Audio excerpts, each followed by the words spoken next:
Nolan Buchanan, 16, remembers Monday, September 14, 2015 as the best day of his life. The day before, he had spent Sunday with his girlfriend, doing traditional morning math with her family, followed by a social gathering with friends and a wonderfully romantic evening.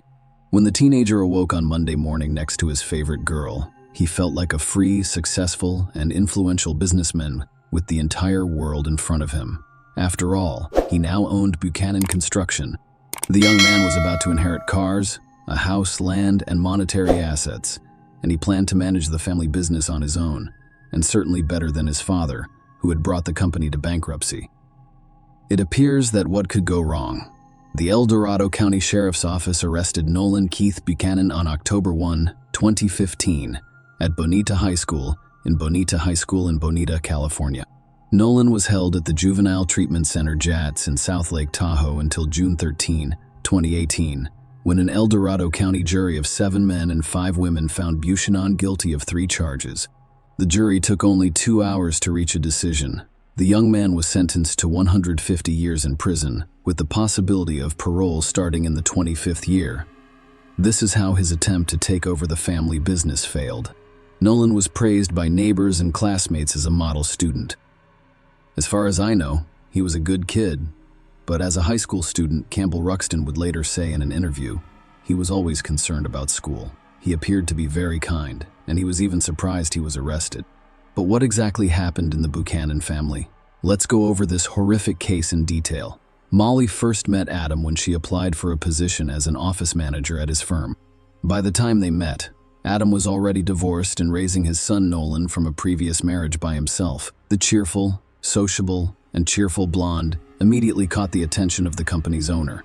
The interest was mutual. Molly fell in love, began a romance that evolved into a serious relationship, and moved to Adam. Molly wished for a loving, friendly family and worked hard to foster a positive relationship with her stepson. She soon became pregnant. Gavin was born. People who knew the Buchanans said they were a close-knit family of 4. The family's head, who owned a construction company, made enough money to live comfortably. The family also purchased vacation property in El Dorado County, California. A small cabin sat on 19 acres in Greenwood with no electricity, water, sewer, or gas. Adam, who worked in construction, took an active role in remodeling the house, and the family began visiting their office on September 13, 2015. At 10 a.m., members of the Garden Valley Fire Department responded to a wildfire in Greenwood Township, western El Dorado County, on Highway 193 between Cool and Georgetown. Upon arrival, they discovered that the fire had destroyed 10 acres of the property. A cabin on the property was still smoldering, but had burned down. The fire department personnel discovered charred remains among the assets. The fire scene remained intact. At 11 a.m., firefighters called the El Dorado County Sheriff's Office. Nobody had realized what was going on. Firefighters were almost certain that the wildfire killed a pet trapped inside the house. The arriving coroner faced a daunting task. The remains of the house were still smoldering, and there was no way to examine the inside of the house without waiting for the flame to die down and the temperature to drop slightly. As the coroner examined the house, he detected the sweet odor of burnt flesh and discovered a human skull and a burned chest. It appeared that the tragedy had taken someone's life. The officer requested backup, and officers from the sheriff's office arrived to conduct a thorough investigation of the scene. The conclusion was obvious. The small, secluded, and remote cabin was not the owner's primary residence. It was more likely a country cabin where people came to vacation. A Dodge truck and trailer were discovered on the property next to the cabin. It was possible to run the license plates and determine who owned the car. The owner may have been a victim of the wildfire. It didn't take long to discover that the vehicle and trailer belonged to Buchanan Construction, which is owned by Adam Buchanan. The man in question lived in Bonita, California, 160 miles from the accident scene and about 3 hours away. This information confirmed the police's assumption that the house was simply a country retreat for those who wanted to get away from the hustle and bustle of the city. It remains to be seen whether Mr. Buchanan or someone else was inside. The name of the company's owner provided the detective with their first clue, prompting them to begin their investigation. the Bonita police officers were tasked with checking to ensure that all of Buchanan's family members were safe and at home. They went to the correct address and soon arrived in the Buchanan's driveway, where they noticed a white Ford pickup truck and a knock on the door. Adam's 16-year-old son from his first marriage has come out. He greeted the uniformed officers with surprise and inquired as to why they had come to him. To avoid frightening the family, the officer decided to first determine who was present in the house. Perhaps the company car was taken by someone from the company rather than the owner. Nolan Buchanan stated that his father Adam had gone away for the weekend to his country estate 160 miles away with Molly and their 8-year-old son Gavin, and that they were expected back in the evening. According to him, his father had left him to care for the house. Investigators did not have enough evidence to believe the remains in the cabin belonged to the Buchanans, but the information they received and the discovery of the remains led them to believe they belonged to two people. By the evening of September 13, it was sufficient to report the family missing in the El Dorado County fire. The following day, September 14, El Dorado County Police went to Nolan's house to speak with him further and determine who had died in the fire. Howard and Susan Buchanan, Adam's parents, met with the officers. They stated that their son, the owner of the burned-out cabin, performs his own home repairs and thus travels there frequently. The parents were extremely concerned because they had been unable to contact their son or daughter-in-law until now. The officers learned from the story that the house is powered by generators. However, there was no electricity at the time of the tragedy. There were gas cylinders inside this Cave 2 series, so the fire could have been accidental or intentional. By September 15, the fire had subsided, allowing investigators to collect evidence, including debris from a nearby fire pit. According to Denton James Peterson of the El Dorado County Sheriff's Office, new remains were discovered, which changed the course of the investigation. Police discovered a piece of skull with a bullet hole. At that point, we all realized there had been a homicide. According to the sheriff, the fire was not an accident. The remains were collected and sent for forensic DNA analysis. In the first set of remains, the bullet was lodged in the victim's thigh. The skull with the bullet hole, based on its size, belonged to a child. The version of a fatal accident dropped on its own. Murder became the dominant narrative. No one doubted that the fire was intended to destroy the evidence of the crime. It remained to determine under what circumstances the crime had occurred. Was this a botched burglary? Or did the family deliberately end their lives? But who committed the crime and why? Could it be related to Buchanan Construction, where Adam Buchanan was president and chief operating officer, and someone held a grudge against him because of a working relationship?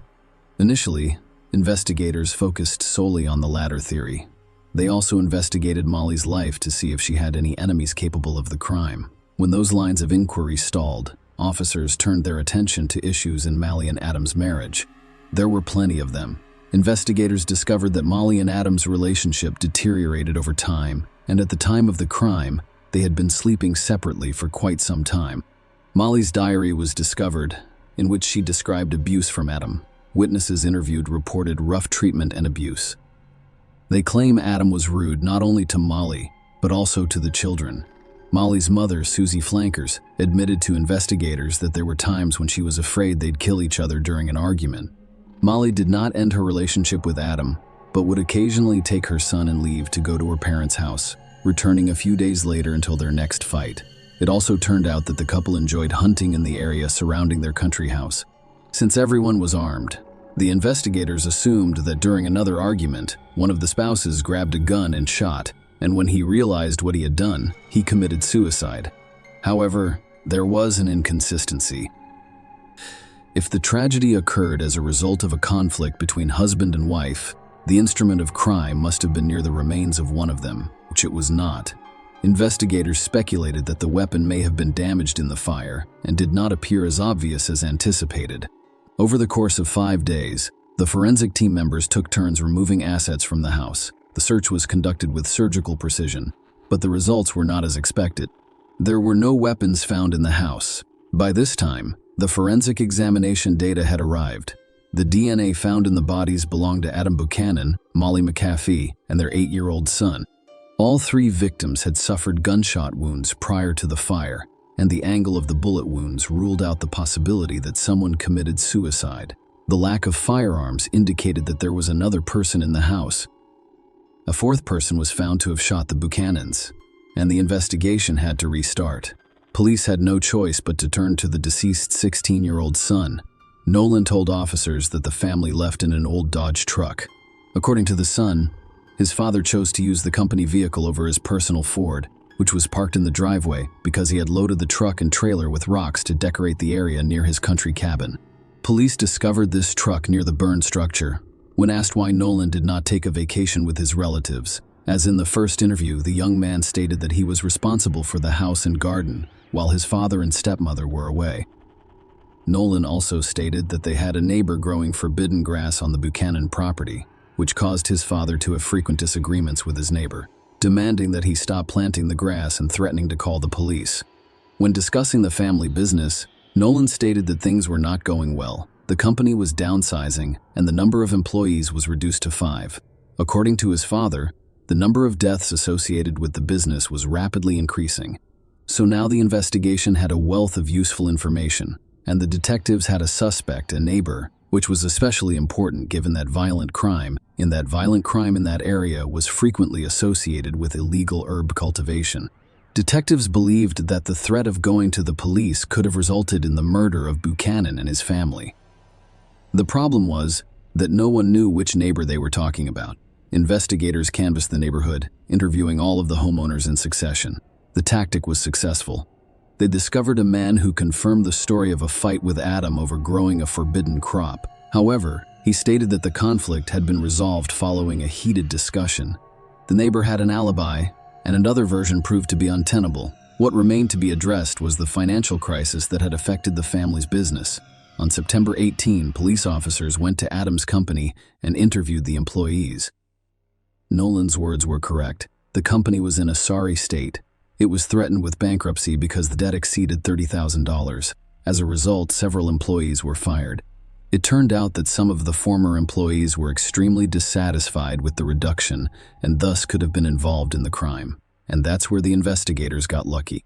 Over the weekend, the local high school organized a community cleanup day, with students clearing debris from a business park less than a mile from Adam's construction company. It was present on September 19. A small purse containing a wallet and identification cards belonging to Molly McAfee and Adam Buchanan was discovered under one of the bushes. A .22 caliber rifle was lying nearby. Detectives rushed to the scene of the discovery. The county sheriff's office made a new assumption. The perpetrator used the found rifle to murder the Buchanan family and then stole their documents from the crime scene to cover his tracks. The discovery was significant because it indicated that someone had traveled all the way to Greenwood to murder the family and then returned to Bonita, dispose of the bag and murder weapon. It appeared to be a Bonita resident. The evidence found near the Buchanan construction site strengthened the theory that the boss was murdered by one of the disgruntled employees. Detectives placed the firearm in the bag of documents for examination and requested a warrant to search the company's records and premises. The investigators got lucky again. During the search, they gained access to a video surveillance camera located on the firm's premises. By happy coincidence, the camera's lens was pointed at the center of the parking lot rather than the company's territory. Following this discovery, the case was only days away from being solved. Because it was already known that the family had left town on Friday, investigators examined Friday's footage and were surprised to discover that Adam had attached a trailer loaded with rocks to a Ford F-150. It was not a Dodge truck, as Nolan had told them. Detectives discovered that the young man had deliberately manipulated the investigation. If the white Ford towed the rock trailer to the cabin, it must have been driven back and parked in the Buchanan family's driveway. Investigators interviewed Nolan to keep him safe while gathering as much information as possible. Nolan recounted his weekend, where he went and who he saw. But this time, they asked him what movie they had seen at the cinema, how he had paid for his mall shopping, and how he had paid for dessert on a date. Nolan, who had no idea, responded with his father's credit card number. The officers then applied for a warrant to search Buchanan's Bonita home, vehicles, and financial records. The Ford automobile remained parked in the driveway. It was thoroughly inspected, and they discovered reddish soil stuck to the wheels.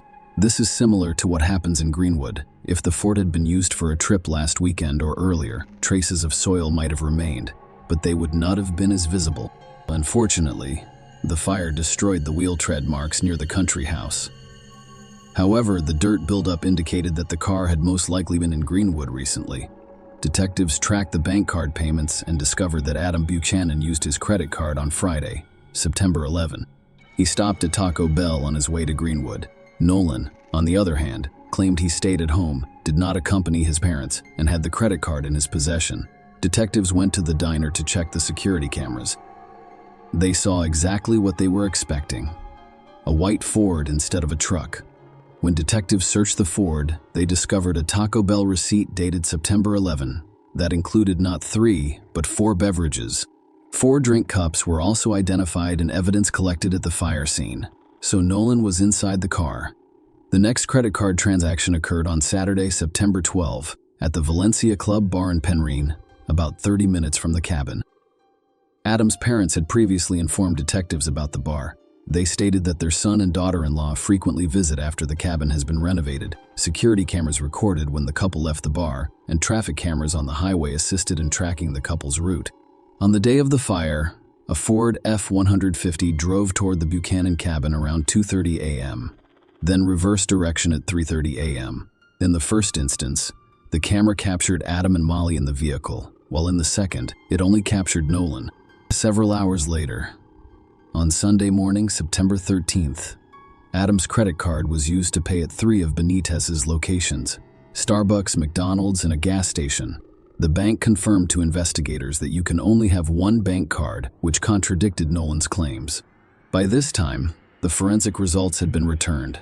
Nolan's fingerprints were found on the gun. He was arrested while in the middle of a high school class. Nolan Buchanan has pleaded not guilty to the charges against him.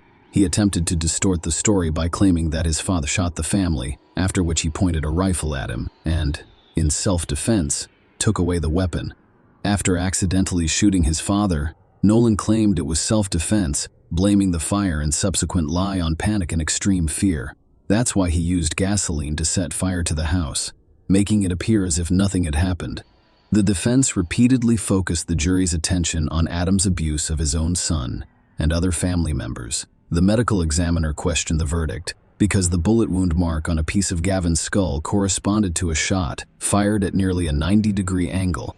Nolan, on the other hand, claimed that his and his brother's beds were next to each other and that the noise and screaming had woken them up simultaneously. Nolan claims to have seen someone enter the bedroom and shoot Gavin just as he awoke. The shooter then pointed the rifle at Nolan, who miraculously pushed the attacker away. Under this scenario, the shot would have been fired at about a 45-degree angle, which contradicted forensic findings. The prosecution concluded that Nolan shot his brother when they were alone in the house while their parents were at a bar. After waiting for his father and stepmother to return, Nolan shot them as well. According to where the bodies were discovered, Adam was killed first, followed by Molly Nolan, who took the rifle. His parents burned their papers, doused the bodies in gasoline, and set fire to the house. Then he went home, met his girlfriend, and spent the day with her, establishing an alibi for himself. On July 13, 2018, a jury convicted Nolan of 3 counts of first-degree murder. As a result, he was sentenced to 150 years in prison, with the option of parole after 25 years. Judge Kingsbury. The sentence announcement reflected on verbal and physical abuse. Nolan testified that he massacred his brother because he did not want him to experience the same horror or be forced to live with what his father had already done to him. However, as he did so, he also listed facts about the premeditation of the crime and subsequent arson, the creation of alibis, and Nolan's plans to run the family business, which he had discussed with family members. The judge cited Nolan's failure to follow rules and deviant behavior as observed by staff at the South Lake Tahoe Juvenile Treatment Center, where he went after being arrested. Everyone has the ability to change. Judge Kingsbury told Nolan, "I hope he will do everything in his power to do so, if you behave properly. According to the Senate bill and Supreme Court rulings, you will be eligible for parole after 25 years in prison. You decide whether or not to take that chance." Nolan continues to insist that he is innocent. If he is ever released on parole, he will be required to pay significant compensation to the victims. The payout amount is currently unknown. Share your opinion with us in the comments, and subscribe to the channel for more.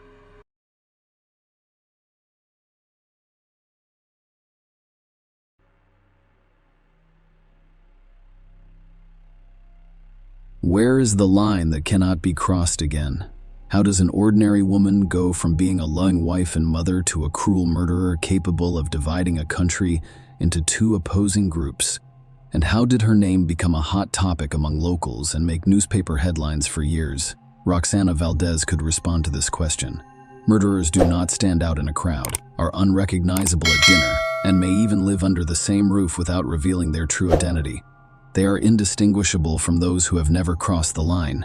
Thus, no one could have predicted what Roxana did on the spring evening of April 5, 2014.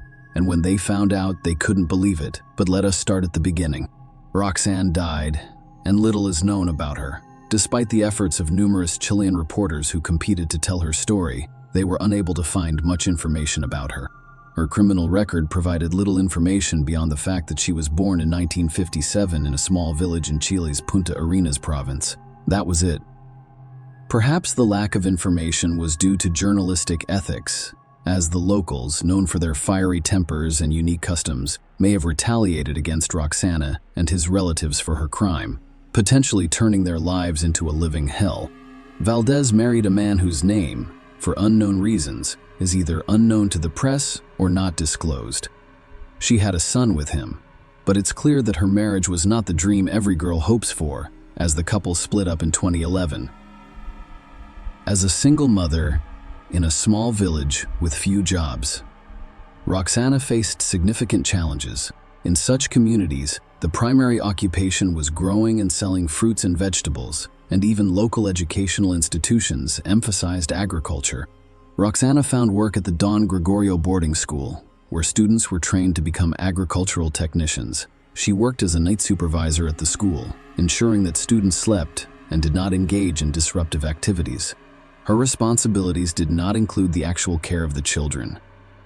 Roxana's son also attended this boarding school because she worked in the fields during the day and was unable to give him the attention he required. Claudio Munoz Ramirez, who worked at the same boarding school as Roxana, was the head of grounds maintenance. His duties often required him to work at night, which is how he met Roxana. Despite being 14 years younger than her, they had a lot to talk about. Roxana would spend entire nights discussing school issues and her own failed marriage to Claudio. They also shared similar experiences in their personal lives. Claudio had 2 daughters that he adored, but he felt disconnected from their mother and considered divorce several times. However, he stayed in the marriage because of a promise he made to her late father. Claudio appears to have forgotten his promise and began spending his free time with Roxana, away from his family. Finally, he made a decisive move. He did not explain himself to his wife. Claudio gathered his belongings and left the house. He clearly went to Roxana, who gladly accepted him into her life. Their relationship developed quickly and effectively. Roxana invited a man she barely knew into her home, with whom she had only shared nighttime conversations. She seemed to overlook the fact that there were children nearby who required constant attention amid these enjoyable and heartfelt conversations. Roxana failed to notice his true personality. He was actually quite temperamental and sometimes even cruel. However, it was probably too early to say who was more cruel of the two. Claudio's first serious outburst of aggression occurred inside the boarding school. On a scheduled community cleanup day, students were given different areas to clean up. Brooms, buckets, dustpans, and rags were distributed to ensure a thorough cleaning. As is often the case, some students protested and refused to participate. Claudio, who was in charge of cleanliness but had no teaching experience, became enraged by these students and threatened to beat anyone who refused to participate in the absence of teachers at night. It is unclear whether he would have carried out this threat, but the students eventually began cleaning and later complained to the principal about Claudio's threats of physical violence. The principal was displeased and requested Claudio's voluntary resignation. It's worth noting that the Don Gregorio boarding school was practically the only place in the area that provided stable and reasonably paid employment. Claudio spent some time looking for work, fields, and fruit, but it became clear that his efforts had been in vain. He and Roxana decided to seek a better life elsewhere, leaving her son at the boarding school to complete his education. They thought it was too risky to go on this adventure with him. To avoid relying on employers after being burned once, the couple decided to start their own small business, a fruit kiosk, and relocated to a favorable location, the commune of Molina, a few hours' drive from Chile's capital. This region is well known for its vineyards, which produce renowned wine brands that are exported around the world. Roxana and Claudio bought a kiosk near their new home, found suppliers for vegetables and fruits, and began their small family business. Claudio oversaw the purchase and transportation of products from suppliers to the kiosk, while Roxana was in charge of sales throughout the day. Hiring an employee was not feasible due to the additional costs. Furthermore, they feared that an employee would fail to closely monitor the perishable goods, resulting in additional losses. Claudio was visibly upset and even angry when he learned that Roxana was expecting their first child together. Perhaps it was a moment for serious thought. But Roxana, perhaps blinded by her new relationship and their thriving business, did not oppose her husband's viewpoint. She agreed that once the child was born, they would quickly turn it over to her relatives for upbringing. Unfortunately, there was no child to give away. Claudio's behavior has dramatically changed since then. He frequently yelled at his wife and occasionally resorted to physical violence. Neighbors from nearby houses, irritated by their noisy new neighbors, frequently called the Chilean police, the Carabineros, to intervene and settle domestic disputes. When the Carabineros arrived in response to a call, they saw Roxana in tears and nearly half-naked running out of the house, followed by Claudio. Roxana confessed to the officers that she had been the victim of systematic domestic violence, which had resulted in a miscarriage. She even required psychological assistance following the incident. However, as time passed, the grievances faded and the troubled couple resumed their normal lives together. Following the incident, Claudio should have faced criminal charges, but a compassionate Roxana decided to give him another chance after obtaining a promise that it would be a one-time occurrence. Claudio promised never to repeat such behavior. His previous actions with his ex-wife, however, suggested that his words may not be taken seriously. Unfortunately, history repeats itself. Claudio temporarily stopped physically abusing Roxana, but he developed the habit of leaving the house at night to binge drink in local bars. He spent a significant portion of their family budget not only on alcohol but also on local women of questionable character. Roxana tolerated her husband's behavior, believing that Claudio would calm down once they had a child together. In a sense, she was correct. After Roxana gave birth to a healthy child in 2013, Claudio stopped carousing and fully immersed himself in their business, which needed to expand. They purchased another kiosk in the surrounding area, as well as a vehicle for product transportation. Roxana also invested in firearms for protection because they lived and worked in dangerous areas. The family's wealth rose dramatically, but only on paper. Claudio reverted to his old ways, squandering money on drinking and committing domestic violence against Roxana. In her testimony, Roxanne described the escalating abuse in her relationship with Claudio. Claudio's drinking was infrequent at first, but it quickly became more frequent. He would return home and accuse Roxana of imagined infidelities, resulting in physical and sexual abuse. Despite her pregnancy, Claudio's actions appeared deliberate, culminating in a miscarriage in August 2012 that sent Roxana into a deep depression. Claudio went out to a local bar one night and did not return home until the following morning, as is his usual routine. Roxana was used to his behavior but still worried about him. Claudio had stolen 5 million Chilean pesos, approximately $6,000, from Roxana's sale of her mother's house to spend on alcohol and brothels. This betrayal shocked Roxana because the money was for their joint business and was hidden in their daughter's room. Claudio eventually returned home late that evening. Roxana confronted him over the missing money. Claudio, uninterested in discussing the matter, hit her and admitted to squandering all of the money. This was the final straw for Roxana. Without saying anything, she went into their bedroom, retrieved a revolver meant for protection against local criminals, and shot Claudio in the chest. He died instantly, stunned by her drastic action. Roxana, equally shocked by her own actions, attempted to stop the bleeding from the fatal gunshot wound, but it was too late. The close-range shot with a .38 caliber bullet was fatal. Roxanne's desperate act was a tragic culmination of ongoing domestic turmoil. Roxanne's testimony reveals her deep regret and awareness of the immorality of her actions. She admits that when she reached for the revolver, her intention was not to intimidate Claudio, but to kill him. She recalls Claudio abusing and assaulting her numerous times, as well as her failure to report him to authorities or retract her complaint due to fear. She dreaded being alone even before they had a child together. After shooting Claudio, Roxana's immediate concern was the potential impact on their daughter, particularly if Roxana was imprisoned and the child was placed in an institution. That night, Roxana determined that the best way to handle the situation was to dispose of the body and report Claudio missing. He was aware that the police knew about his frequent disappearances during drinking binges. Disposing of the body was a difficult task for Roxana, a delicate woman who decided to remove it piece by piece. She began by severing the limbs and head with kitchen knives designed for cutting meat. This process required 5 knives because they kept doubling. Then she boiled the dismembered parts in the largest pots she had, all while playing with her young daughter, who was completely unaware of her mother's actions and her father's fate. Roxana's calculated approach to disposing of the body while maintaining a sense of normalcy for her daughter exemplifies the complexities and desperation of her situation. The day following cooking and cooling of the body parts, Roxana organized them into plastic containers by hand, leg, head, and torso. The containers were then placed in garbage bags. She loaded the bags into her car and drove to St. Lucia, where she scattered them on a vacant lot.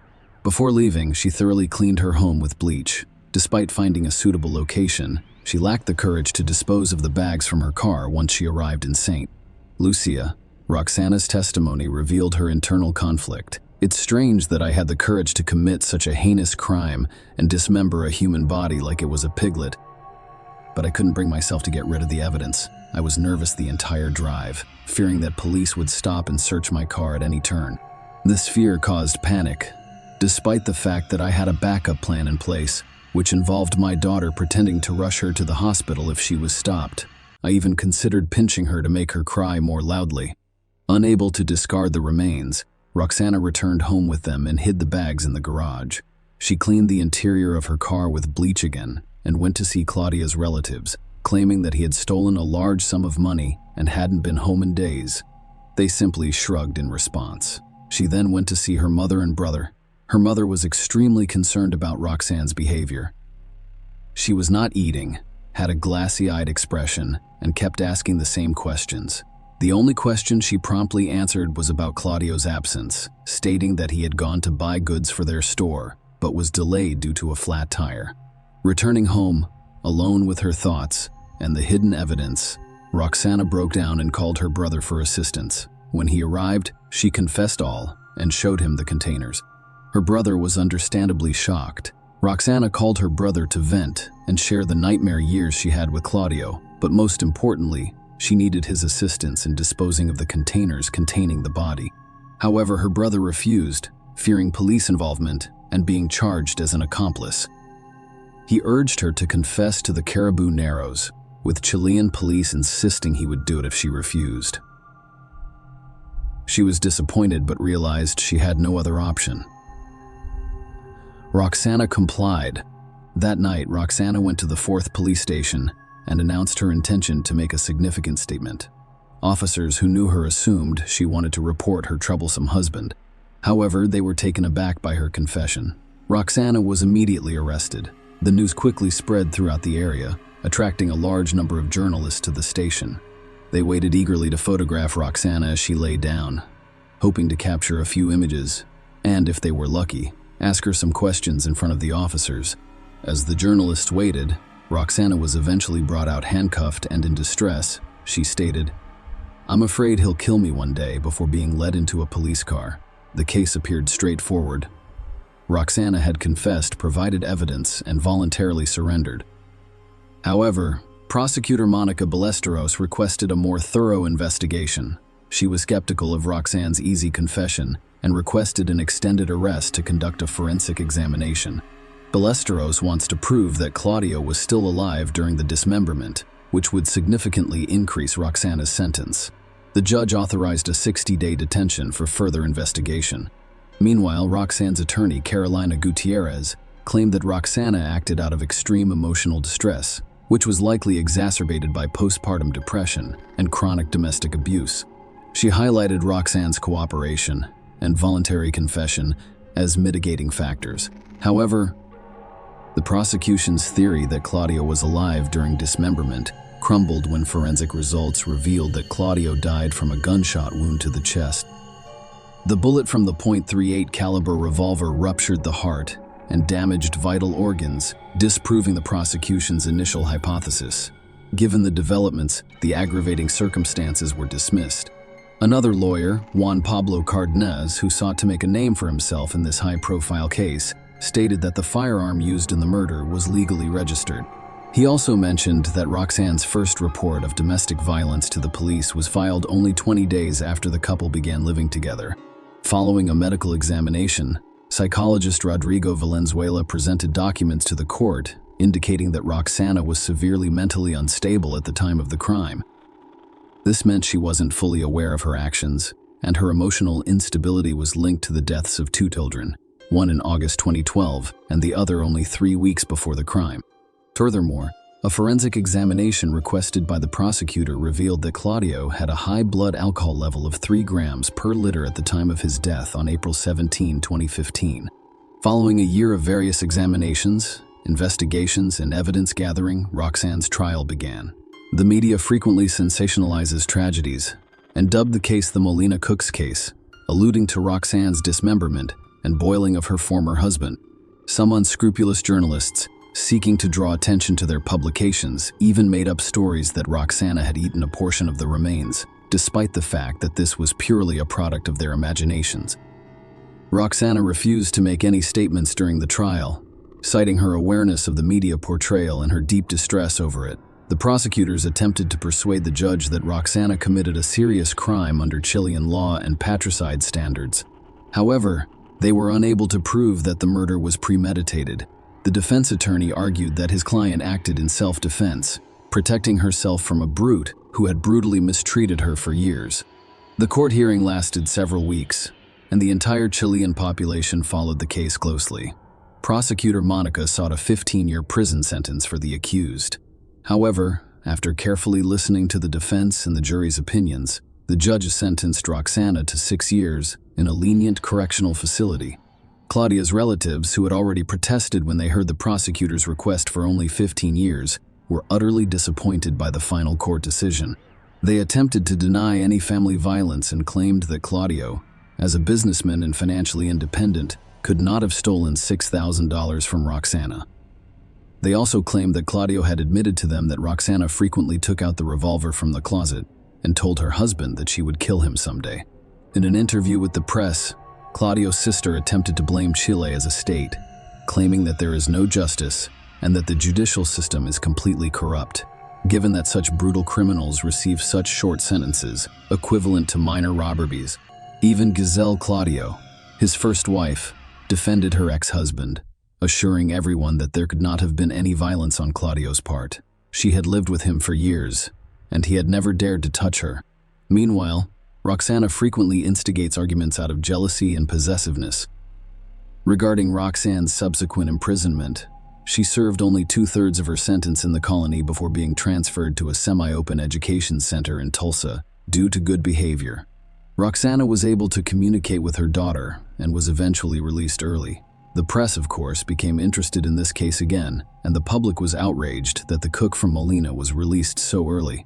However, there were those who, while considering Roxana a murderer, justified her actions by viewing her as a victim in the overall situation. The case is still being debated in the country today. Overall, this story highlights the serious consequences that can occur if domestic violence is not addressed early on. Share your opinion with us in the comments, and subscribe to the channel for more.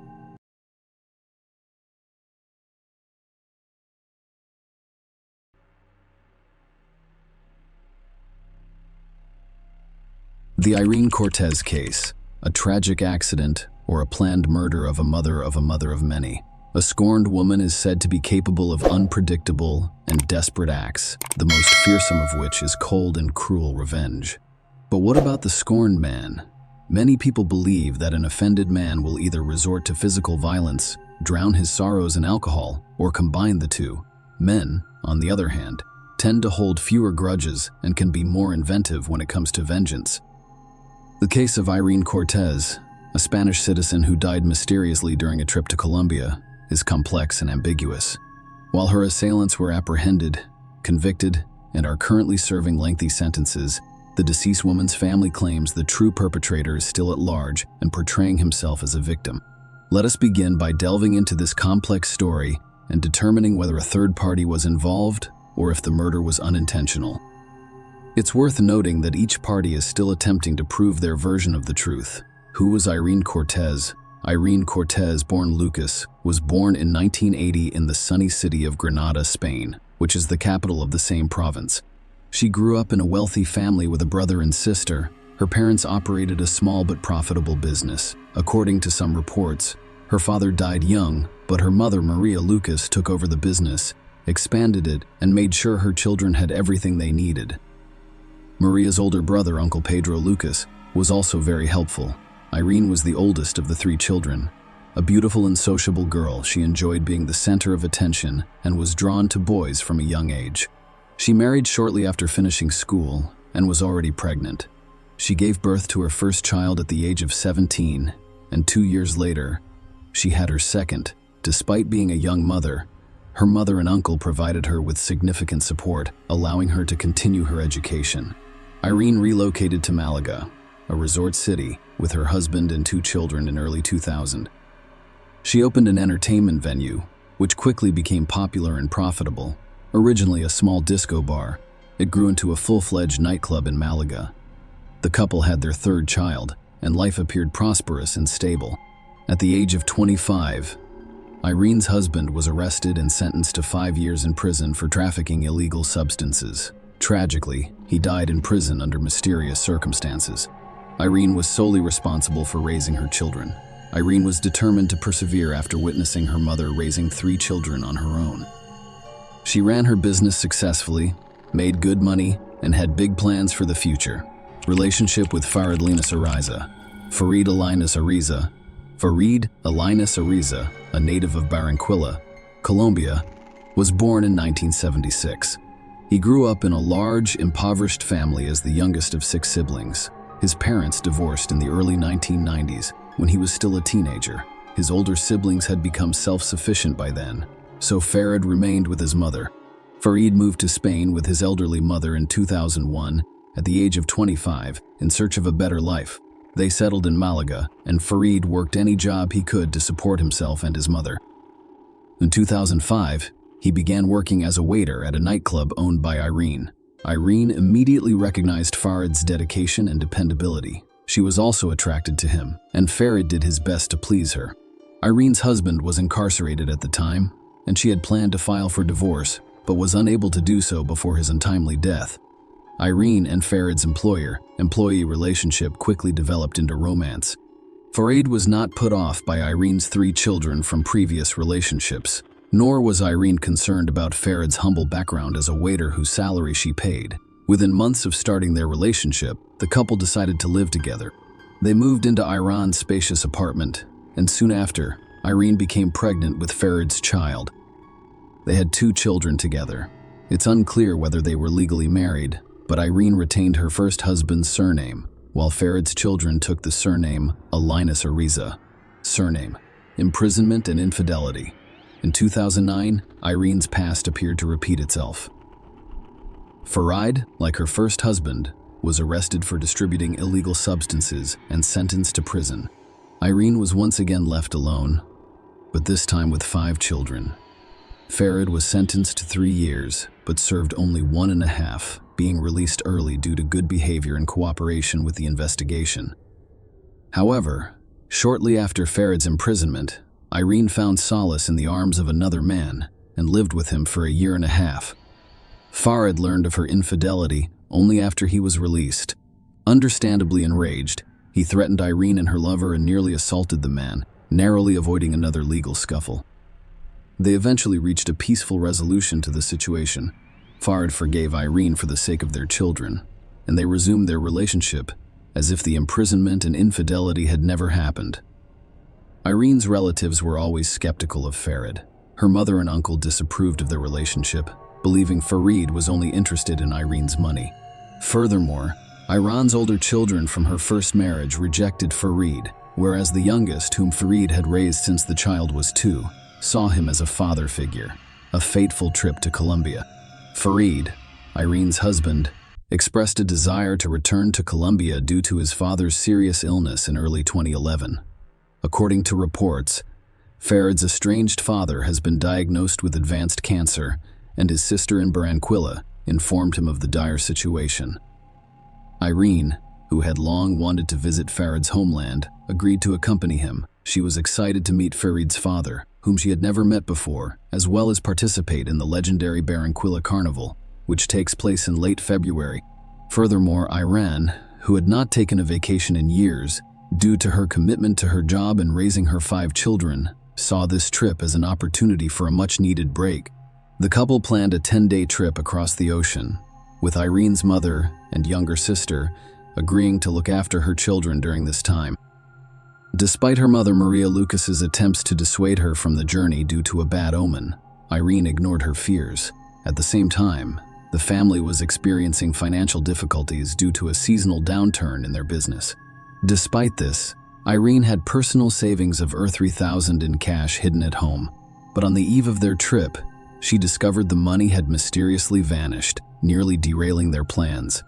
Irene quickly borrowed the money from her uncle and close friends. She also reserved their flight tickets in a hotel in the city center, thoroughly preparing for what would tragically be her final journey. Mysterious murder. On February 27th of 2011, the couple arrived in Colombia. The flight was uneventful, and they immediately checked into their hotel. Irene called home to reassure her mom. However, 2 days later, Farid informed Irene's eldest son, 14, that his mother had died. Farid initially claimed an accident, but it was later discovered that Irene was murdered during a robbery at a Barranquilla entertainment venue. The case quickly became a major headline in Colombia. The story was that Irene, a Spanish tourist, was murdered by robbers who fled the scene, sparking a citywide police manhunt. However, the circumstances surrounding the robbery and murder appeared unusual and suspicious. The attackers did not appear to be attempting to steal anything. Instead, they shot Irene in the heart and fled quickly. Police and local media representatives arrived quickly. Despite the fact that Farid witnessed his partner's shooting during an interview with journalists, he appeared calm, not like a grieving widower. The Spanish embassy in Bogotá confirmed the murder and stated that Irene's remains would be repatriated following the necessary investigations. Investigators are still determining the exact events of the night of March 2nd.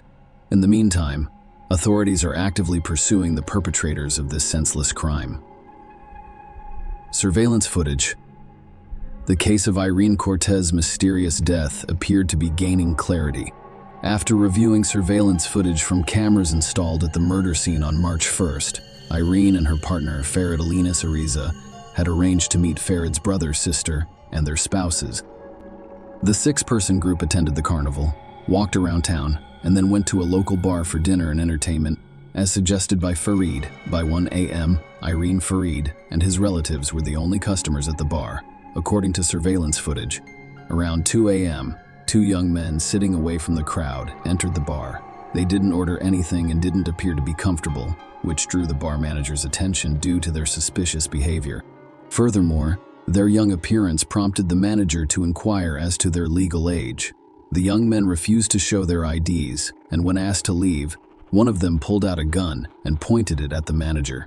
His accomplice produced a knife, but quickly retreated out of the camera's view.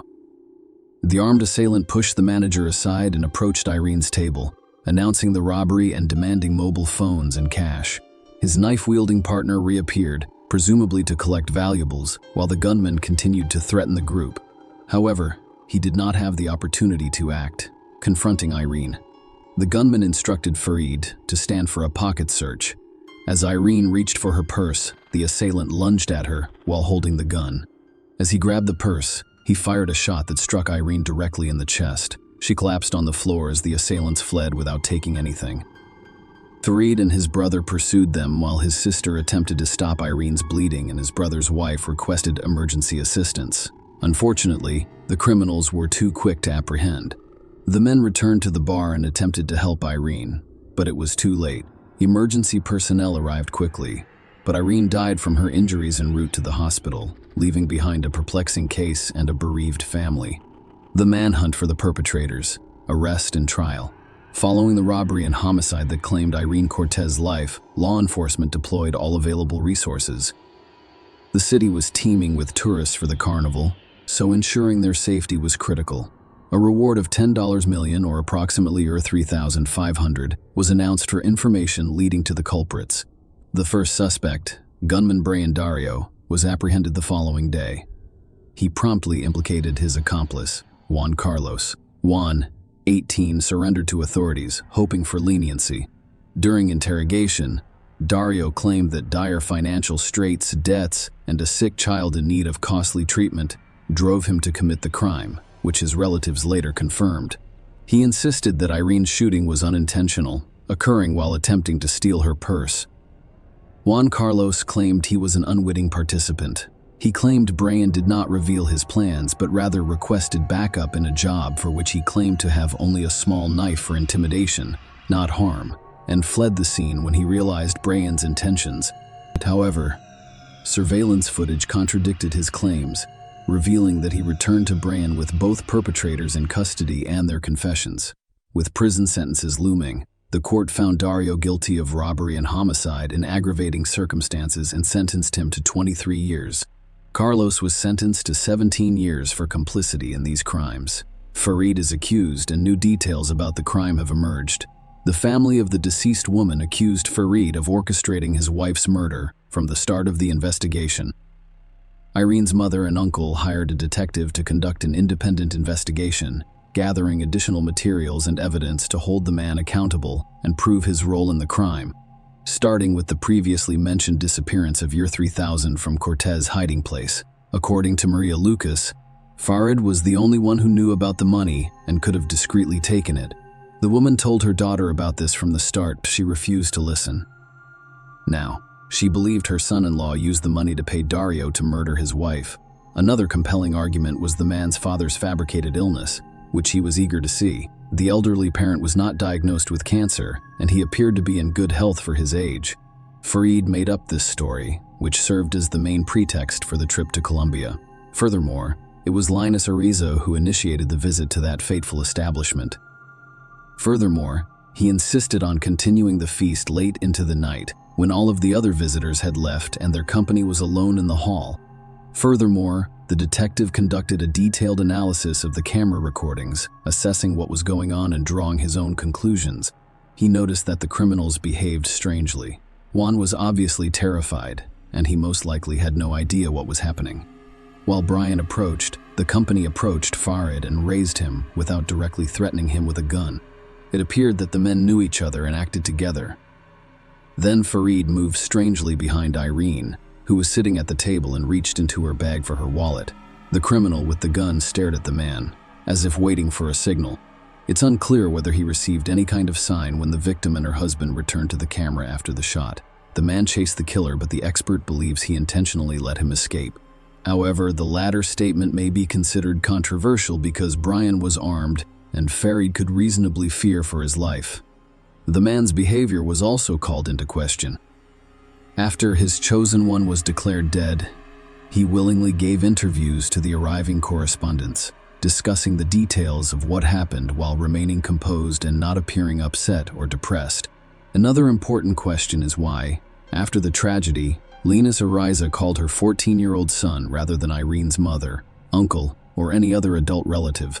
According to Maria Lucas, he intended to personally inflict pain on the teenager, punishing him for failing to recognize the stepfather's authority and treating him disrespectfully. The woman's uncle was the first to give an interview to the press, openly discussing his suspicions and the findings of the investigation. Pedro Lucas was certain that Farid had planned the trip in advance, effectively luring Efrain into a trap. The money stolen from her was used to pay for the services of a hired killer, and after her death, he intended to establish guardianship over the children and take over his wife's business. Farid's mother did not stand silently by as her son was accused of a heinous crime. Instead, she openly defended her son.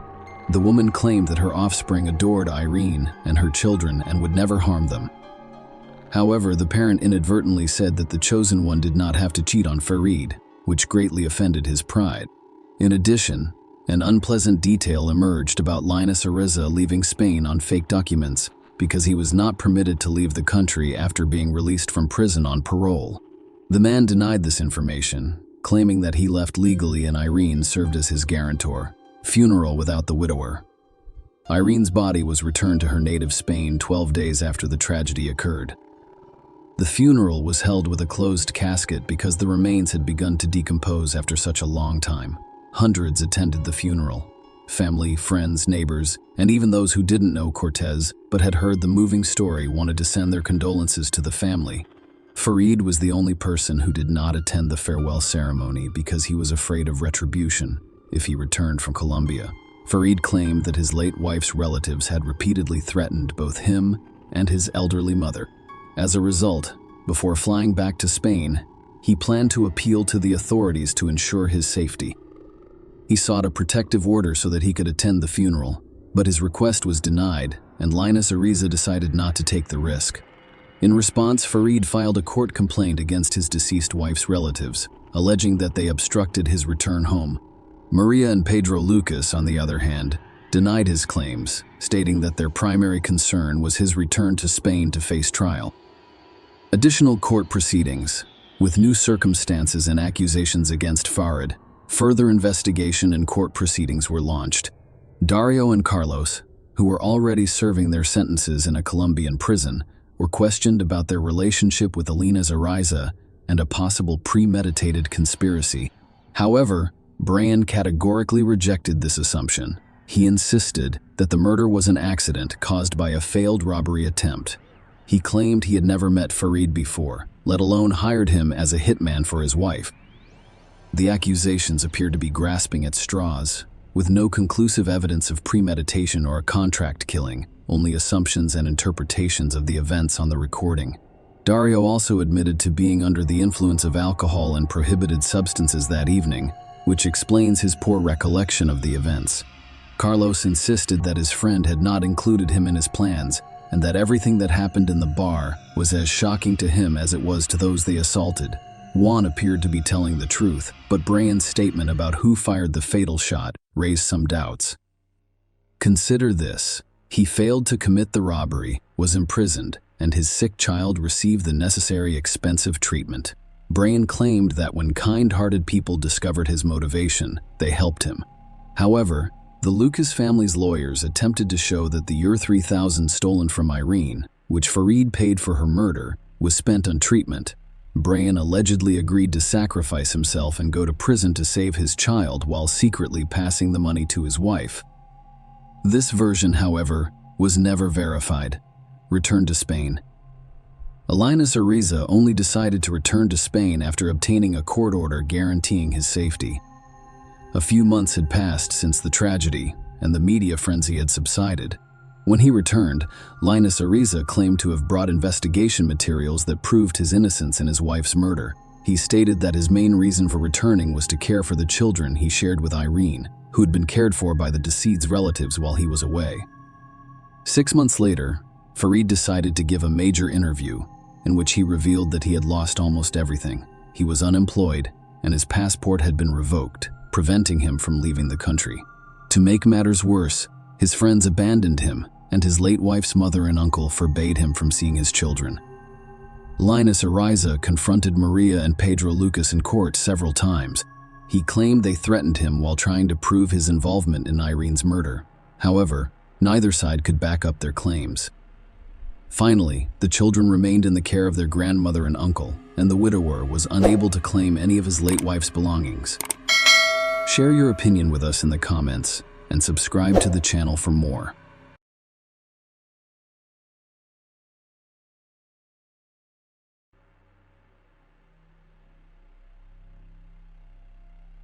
On a fateful November morning, a chilling and mysterious crime took place in the quiet suburbs. An apartment complex was on fire, and a 911 call would set off a terrifying chain of events. Today was a tragic day. Nobody suspected that this fire was anything more than an unfortunate accident. It concealed a sinister story of murder, betrayal, and meticulously planned cruelty. The tragic events of November 28, 2014, in Fort Worth, Texas, provide a chilling picture of a heinous crime. Ashley Ann Harris, a 31-year-old apartment complex resident, was the target of a brutal and deliberate attack. The sequence of events on that fateful day raised disturbing questions about the motivation behind this heinous act.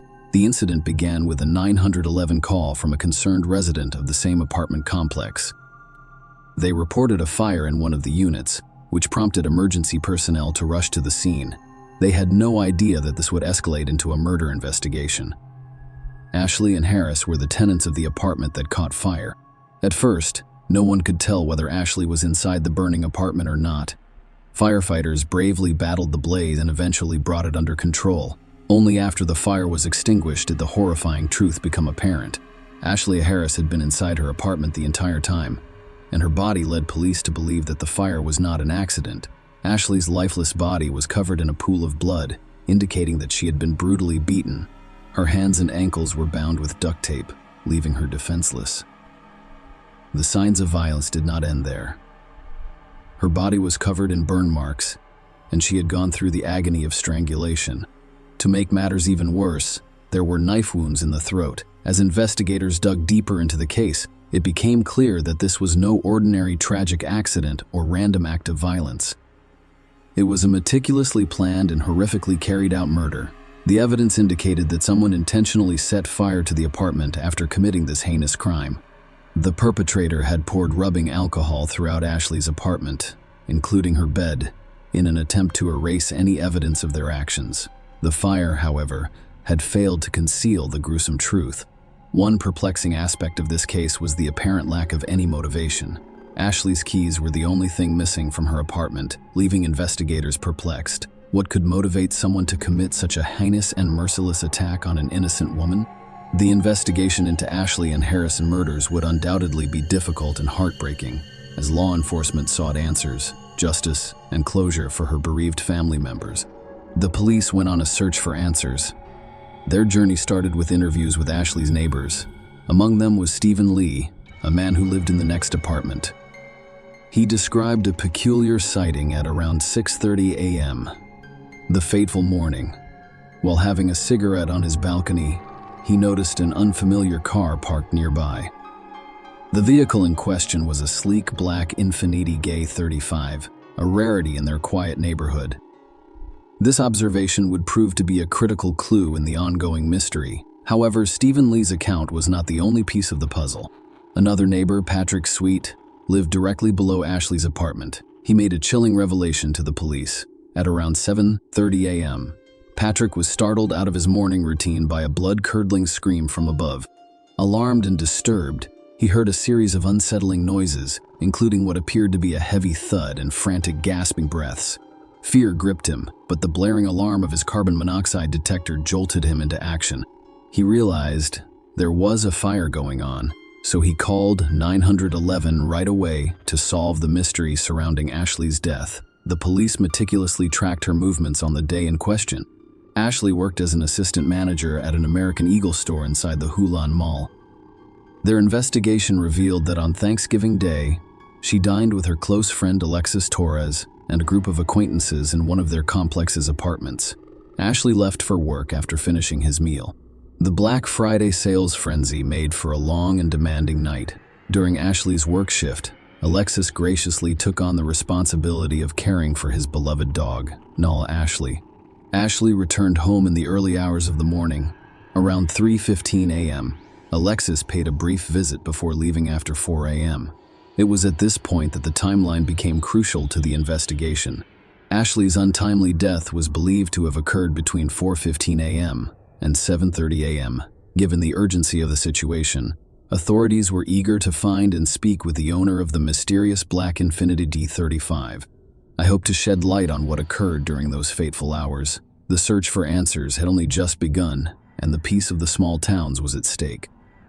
When the police learned about the black Infiniti D35, they decided to question Alexis Ashley's friend, who claimed she didn't know who owned the vehicle. However, a tip from Ashley's boss, Christopher Chris Gravy, piqued their curiosity.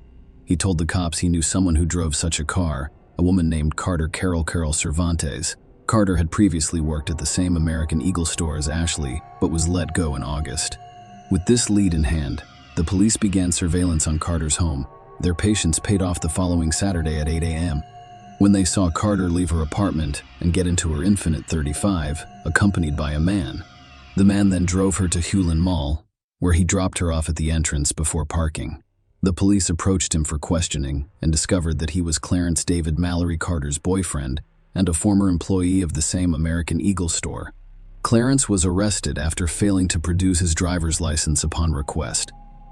Officers at the police station noticed unusual details about him. He was wearing a brand new ski mask with no visible wear, and the plastic price tag fastener was still attached. Furthermore, there appeared to be a recent injury to his lower lip, which was visibly swollen. Despite their arrest, Clarence and Carter were not found inside the mall. Despite being seen entering, she was later located at her apartment complex, where she appeared to be doing laundry.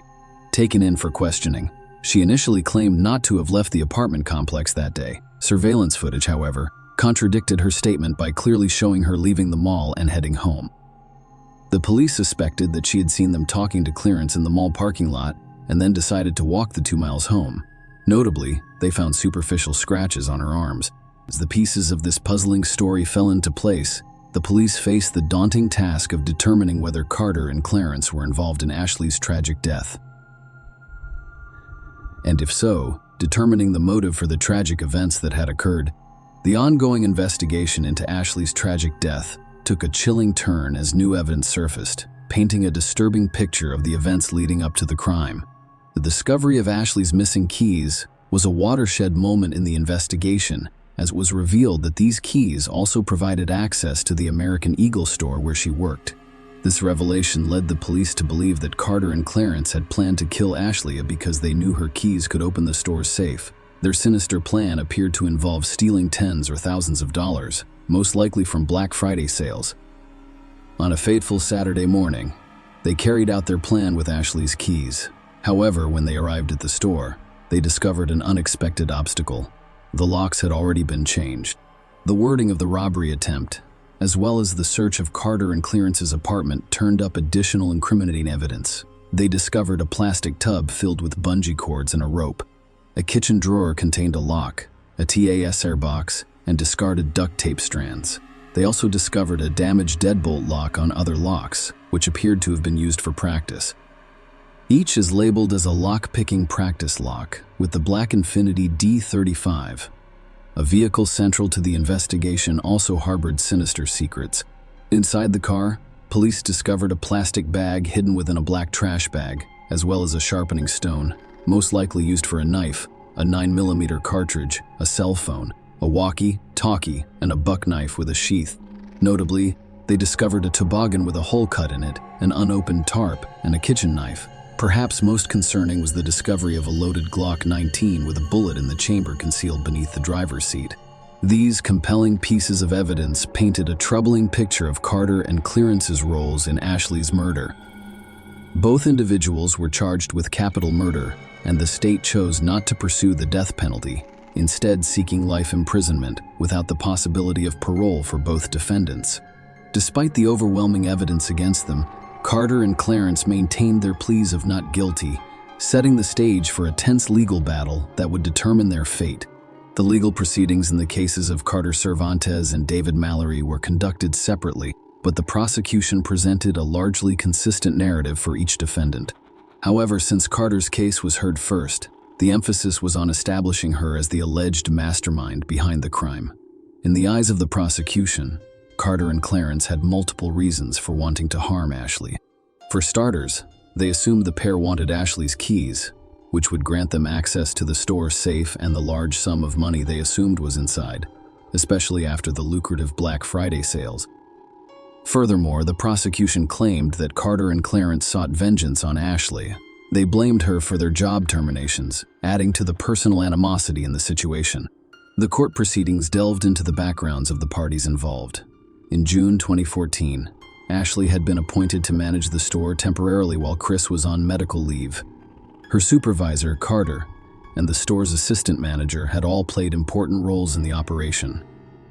Significantly, she had also hired her boyfriend to work with her at the same establishment. On August 24, 2014, a sum of $18,000 mysteriously vanished from the safe at the American Eagle store.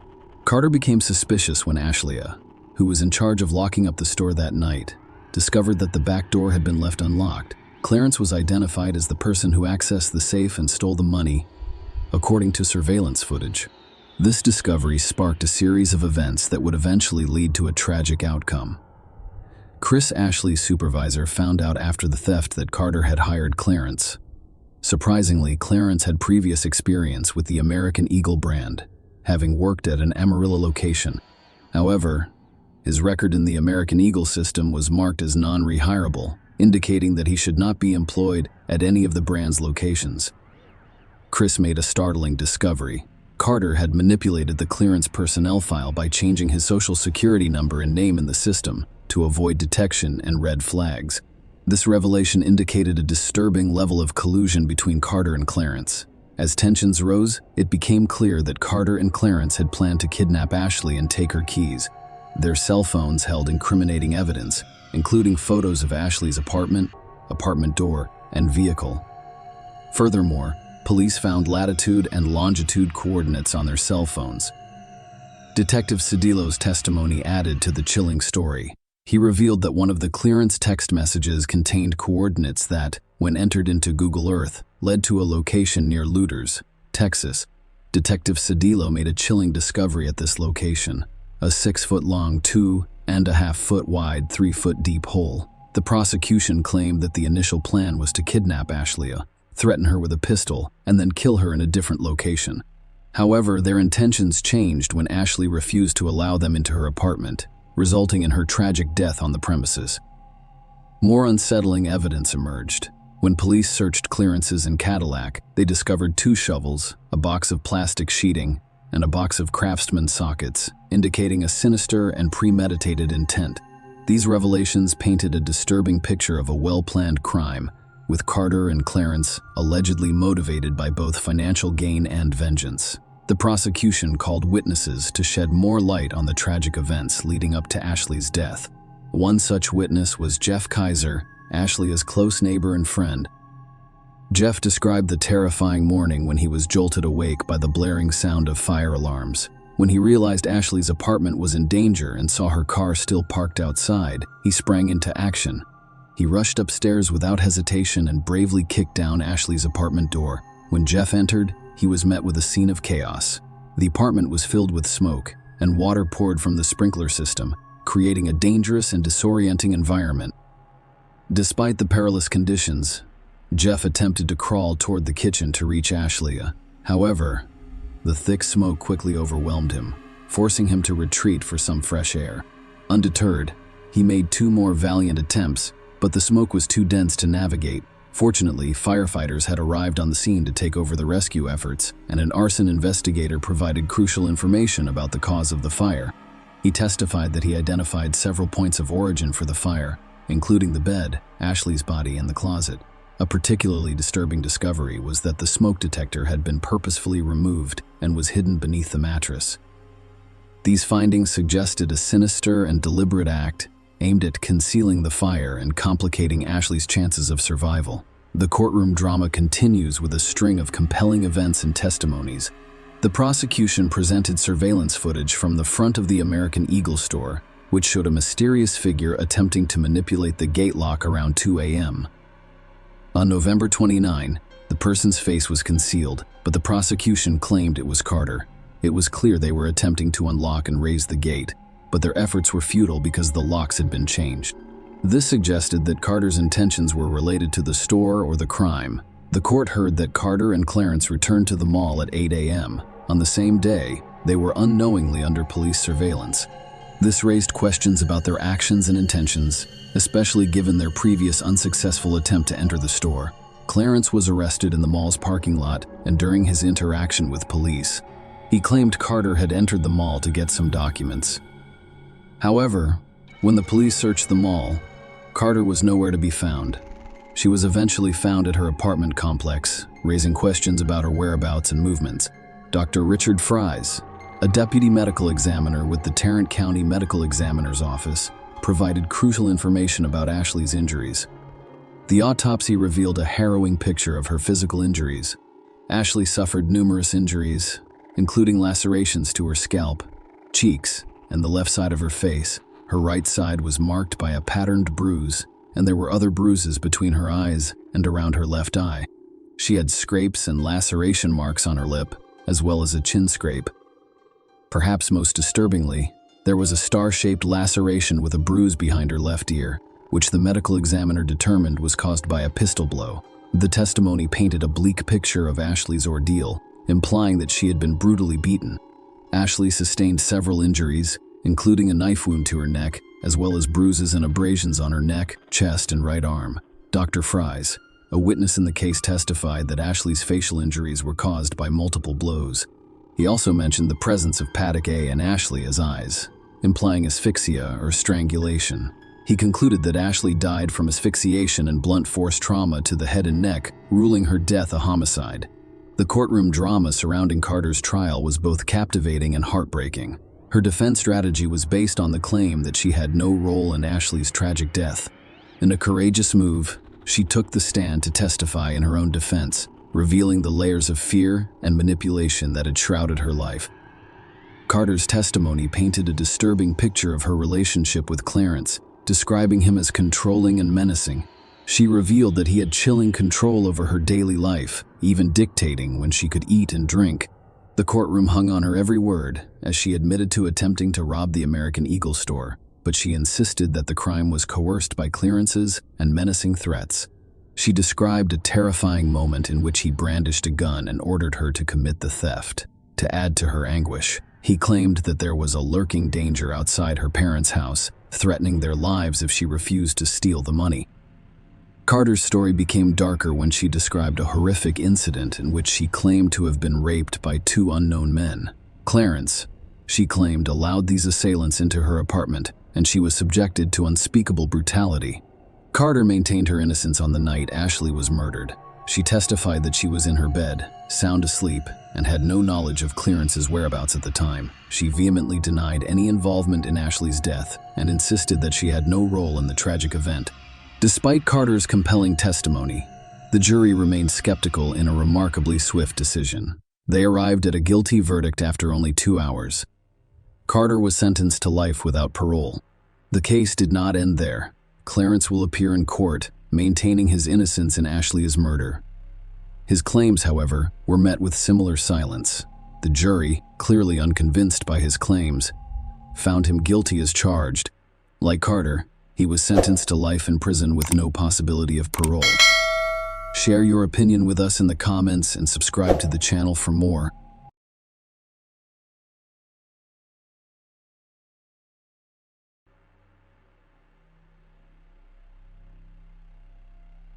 On the fateful day of May 31, 2007, Alan Bailey's heart was filled with unease after seeing his daughter, Kate Beagley, brimming with excitement as she prepared for a night out.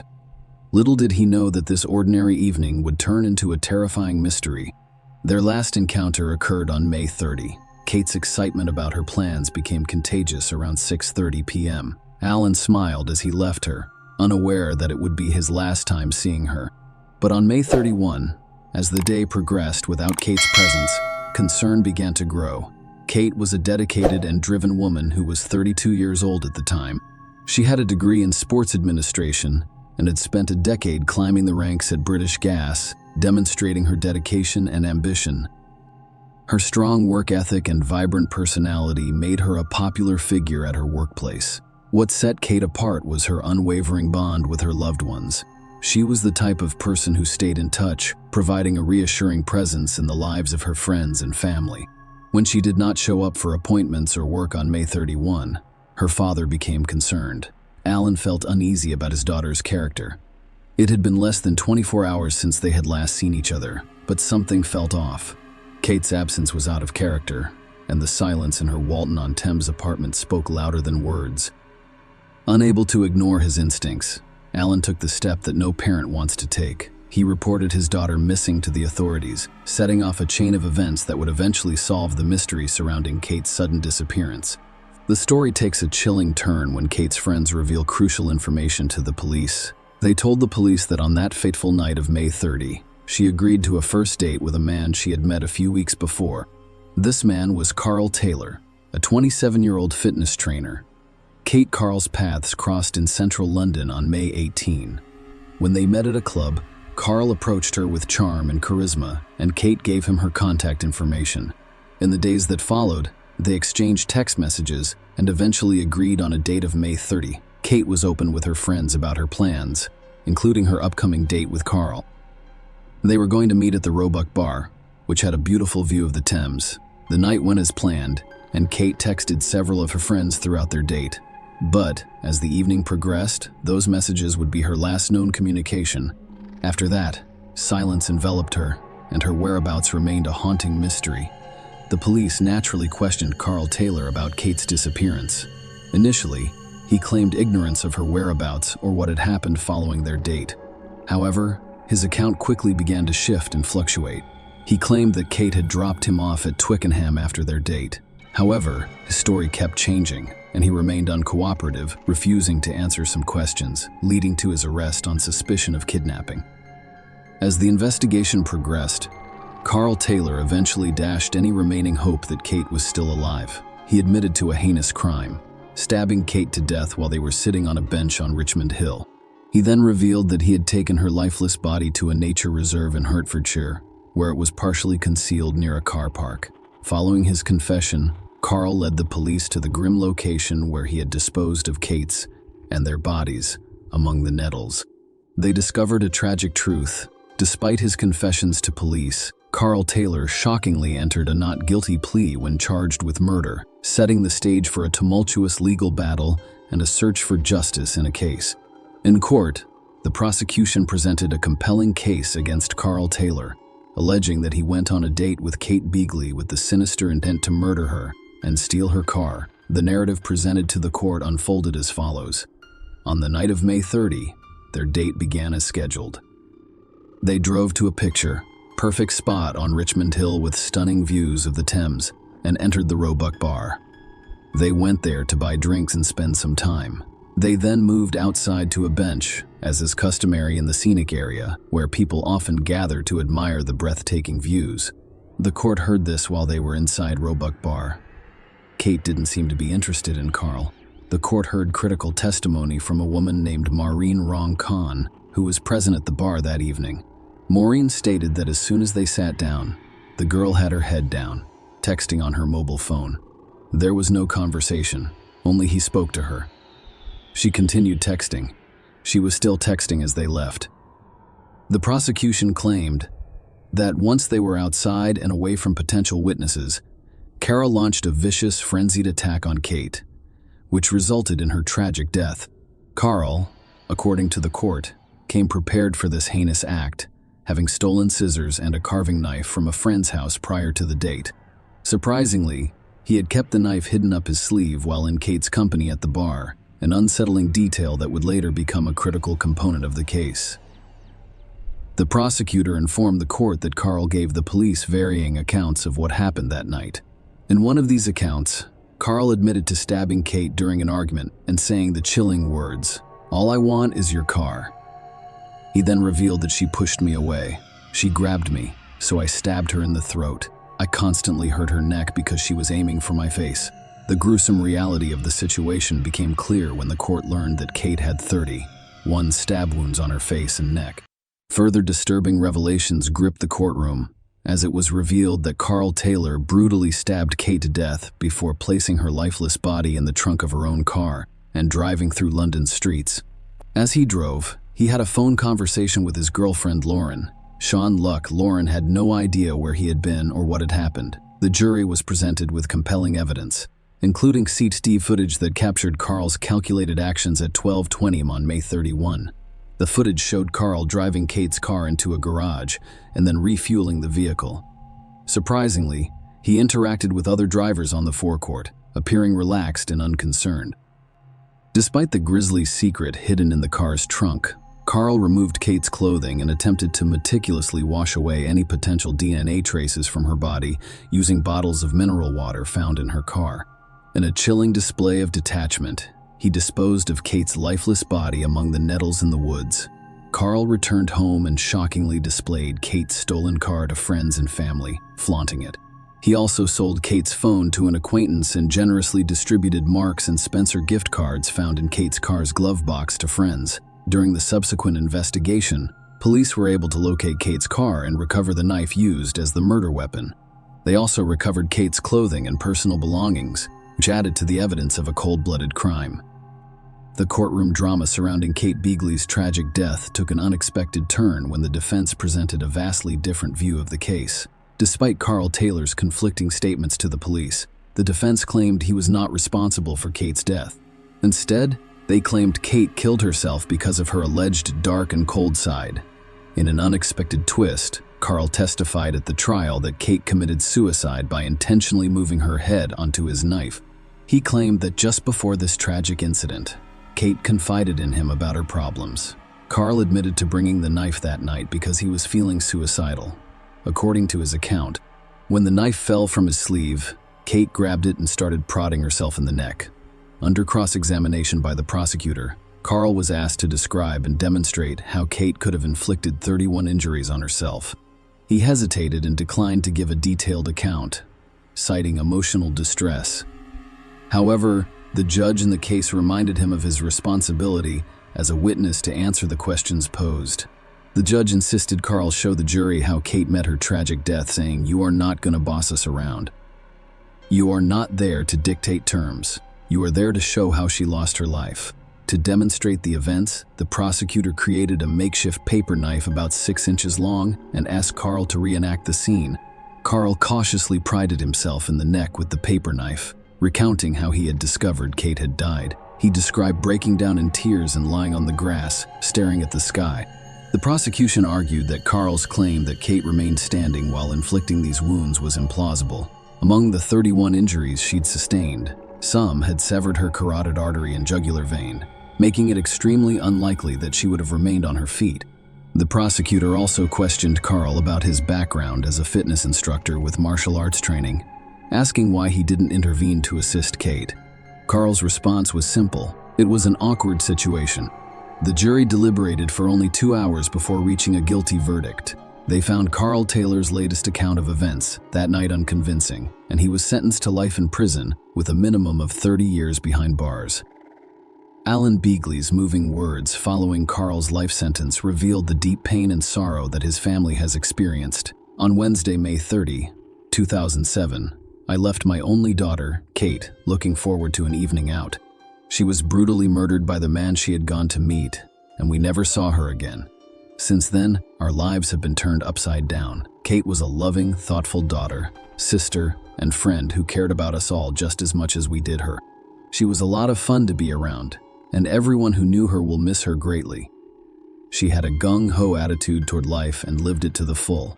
We cherish and are grateful. We cherish and are grateful for all of the memories of our wonderful time together. Kate's family and friends have been devastated by her tragic and unexpected death, and I speak for everyone when I say that our lives will never be the same again. Our family has been devastated, and life without Kate feels empty and meaningless. The worst episode of our lives has now been resolved through the judicial system. However, we must now rebuild our lives around the void left by Kate's tragic death, recalling the positive impact she had on all of us. Share your opinion with us in the comments and subscribe to the channel for more.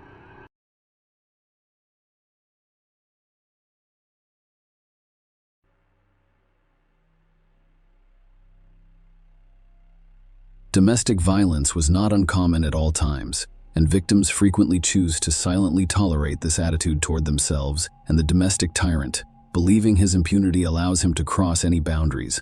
The worst thing about such situations is that children may become victims. The case of young Tiale Palmer made headlines across Australia a few years ago due to its extraordinary cruelty and monstrous coincidence of circumstances. When a child from one dysfunctional family moved to another, the situation became even more terrible and cruel. The girl's birth mother, in an effort to protect her only daughter from her tyrant husband, gave her to another family with the best intentions. However, as it turned out, she placed Tiale in the hands of death itself. The case in question is quite complex and ambiguous. There were several criminals, all from the same family. At the same time, the investigation determined that nearly all of them were victims of domestic tyranny. And now I'll tell you everything in order. TLA Alyssa Rose Palmer, a girl from a dysfunctional family, was born in a small Australian town, Logan City, Queensland, in April 2003. Unfortunately, the girl grew up in less than ideal conditions. The family's head abused hot drinks, and the man was hot-tempered and aggressive. He repeatedly beat his wife in front of the child and, on occasion, the daughter herself. The girl was constantly stressed and lived in a state of fear and depression. It is not surprising that she began to flee from home on a regular basis in order to avoid hearing the endless scandals of her parents and coming under the hot hand of the father. We can only speculate as to why the girl's mother, Cynthia Palmer, did not leave the man who abused her and her daughter. However, the young woman decided to give her only child to another family, believing that this would be better. Cynthia later stated that it was a forced measure and that she was deeply sorry for it. However, she was unable to do so at the time because she was held hostage by the circumstances. However, the dysfunctional family's neighbors have a different story. According to some reports, Cynthia is an alcoholic. She attempted treatment, but overcoming addiction was not easy, and after another escape from home, when she was discovered wandering the streets on the other side of the city, the Palmer family became very interested in child protection services. Representatives from the service came to the family home and offered assistance, and Cynthia did not refuse to have her daughter temporarily placed in a foster home, given the environment in which the girl was raised. It's no surprise that she grew up to be a difficult teenager with a difficult personality. As a result, finding her a foster family proved difficult. She was always running away, loitering and begging on the streets. She disobeyed her guardians and did everything her own way. TLA did not stay with her first two families for long because her foster parents simply couldn't handle her. She didn't commit any serious crimes, but she was frequently accused of lying. The girl desired the comfort of home, but had no idea what it should be, and any disagreement with the household inevitably resulted in the child's escape from the Thorburn family in early 2015. Kylie appeared to have found her ideal foster family, who were eager to welcome her. Rick and Julia Thorburn, along with their spouses, made up the Thorburn family. We were raising two sons, Josh, who was 19 years old at the time, and Trent, who was barely 18. The family lived in a spacious two-story home with a swimming pool, located in a small country town in Brisbane suburbs. They had their own horse farm, and Julian started a private kindergarten at home that was very popular, and local parents trusted the Thorburns with their children. The family was considered well off and prosperous, respected in their home state, and trustworthy. Furthermore, they had demonstrated a willingness to accept a troubled teenager into their care, which was unusual. TLA was placed in a new home in January after Child Protective Services determined that this was the best option for her. At first, everything went as usual.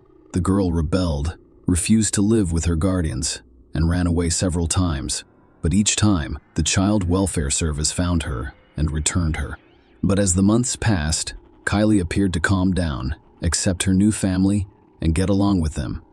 In reality, however, the outward well-being was hit by a real drama that quickly turned tragic: Tyle's mysterious disappearance.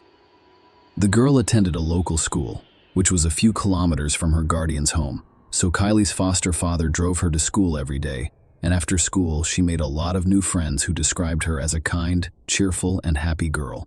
She continued to dream of returning home and maintained contact with her biological mother and grandmother. Tiale occasionally complained of discomfort and even fear without specifying what she was afraid of. On October 30, 2015, Rick drove to school as usual and then returned home to do chores. But he soon received a phone call informing him that his adopted daughter had not shown up for class. No one was particularly concerned because the girl had previously run away, but she usually returned in the evening or the next day. The guardians reported the incident to the police, and the search for TLI began almost immediately. All members of the family willingly cooperated with the investigation and claimed that there had been no conflicts between them that could have resulted in a runaway for a long time. Instead, the girl was in good spirits and appeared to be quite happy. According to the family's head, he drove his daughter to school as usual, then returned home and cared for the horses until he received a call from a teacher reporting the girl's disappearance. His wife and sons confirmed these statements. The next day, the Dorburns set up a social media page dedicated to the search for TLA. They posted information about her photos, the time and circumstances of her disappearance, and a description of what she was wearing that day. The couple asked anyone with information about TLA's whereabouts to contact them or the police, but no one called. Police also searched the family's home in the state but discovered nothing suspicious. Although the foster parents' behavior appeared to be calm, they had essentially nothing to charge. Soon, many concerned people joined the search operation, genuinely concerned about the girl's fate. They combed the area using flyers with her photos and interviewed local residents in the hopes of gathering some useful information, a discovery on the riverbank. After a week of unsuccessful searches, the fishermen contact the police and report a terrible find. According to the men, they went to the Pimpama River in the morning of November 5. However, after barely casting their fishing rods, they noticed something unusual in the swampy, shallow water. As they came closer, the fishermen were horrified when they realized their discovery was nothing but human remains. The police officers who responded to the call reported that the body was that of a short man, but it was so disfigured that it was impossible to determine the deceased's gender. He had no clothes on, and no personal belongings could be found nearby. The body had numerous injuries that were initially thought to be caused by wild animals in the area. Furthermore, it decomposed rapidly due to heat, moisture, and a large number of insects drawn to the distinctive odor. The gruesome discovery was sent for examination, and it was determined that it was a girl aged between 12 and 16 years old. The police then gathered information on all missing young people recently, and the corpse was quickly identified. It was TLA Palmer, whom the entire city had been searching for nearly a week. The cause of death was impossible to determine because the body had been in the water for so long. However, experts speculated that TLA died from asphyxiation after discovering that her hyoid bone had been crushed. The most horrifying aspect, however, was that the injuries, which were initially thought to be animal bites, could have been caused by a person prior to TLA's death. TLA's death was clearly criminal in nature, so a criminal case was opened and a murder investigation was initiated. However, the investigation was moving very slowly because no serious leads have been found yet. This meant that the process could take months, if not years, and result in another unsolved crime. The case quickly became public, and nearly a quarter of the city's population came to say goodbye to the deceased girl. People brought flowers, soft toys, and balloons to the memorial service. On November 14, young TLA's body was cremated. TLA's birth mother gave a series of interviews to reporters in which he openly accused Child Protective Services of criminal negligence that resulted in the tragic store fires. The foster family willingly cooperated with the investigation from the start, but their behavior raised some concerns. Rick was supposedly the last person to see the girl alive, but no one could confirm that he actually drove his foster daughter to school on October 30. Spouse and sons claimed to have seen TLA enter the car. Surveillance cameras along the school route also captured the car driving in that direction. However, no footage of TLA leaving her guardian's car could be found anywhere. No teachers or classmates saw the girl that day, either at school or on the school grounds. TLA appeared to have vanished. Investigators had growing doubts that Palmer was even in the car. Family members occasionally aired in their testimony about the events of that day, but insisted that everything was as it had always been, and there was nothing to suggest trouble with the children's secrets. As part of the investigation, dozens of children and teenagers were interviewed, including the deceased's classmates and friends. Everyone spoke highly of her, but they did mention that TLA had recently been concerned about something but was unable or unwilling to discuss it. TLA requested temporary shelter from a classmate a few days prior to the tragedy. She claimed she was in trouble and that the guardians would kill her. These statements were not taken seriously, and, despite feeling sorry for her, the friend was unable to invite someone to her house for a sleepover without parental permission. The other girl mentioned that Palmer had told her her secret. Trent, the youngest of the Thorburn brothers, was her 18-year-old love interest. Furthermore, she boasted that they were romantically involved and would be together in the future. The latter revelation sounded strange because TLA was only 12 years old, and a relationship with an older brother, even an adopted one, seemed unlikely, like a childhood fantasy. Nonetheless, The information she received was definitely something she needed to look into. The Thorburn family members categorically denied all suspicions. They referred to their deceased adopted daughter as a liar who wanted to draw attention to herself, and they suggested that the girl's school friends may have made up something or fantasized. There was no solid evidence to suggest that the guardians had committed a crime against Hailey, so they remained at large and went about their business as usual. Their private kindergarten continued to accept children, the farm thrived, and they did not have to deal with the pain of loss.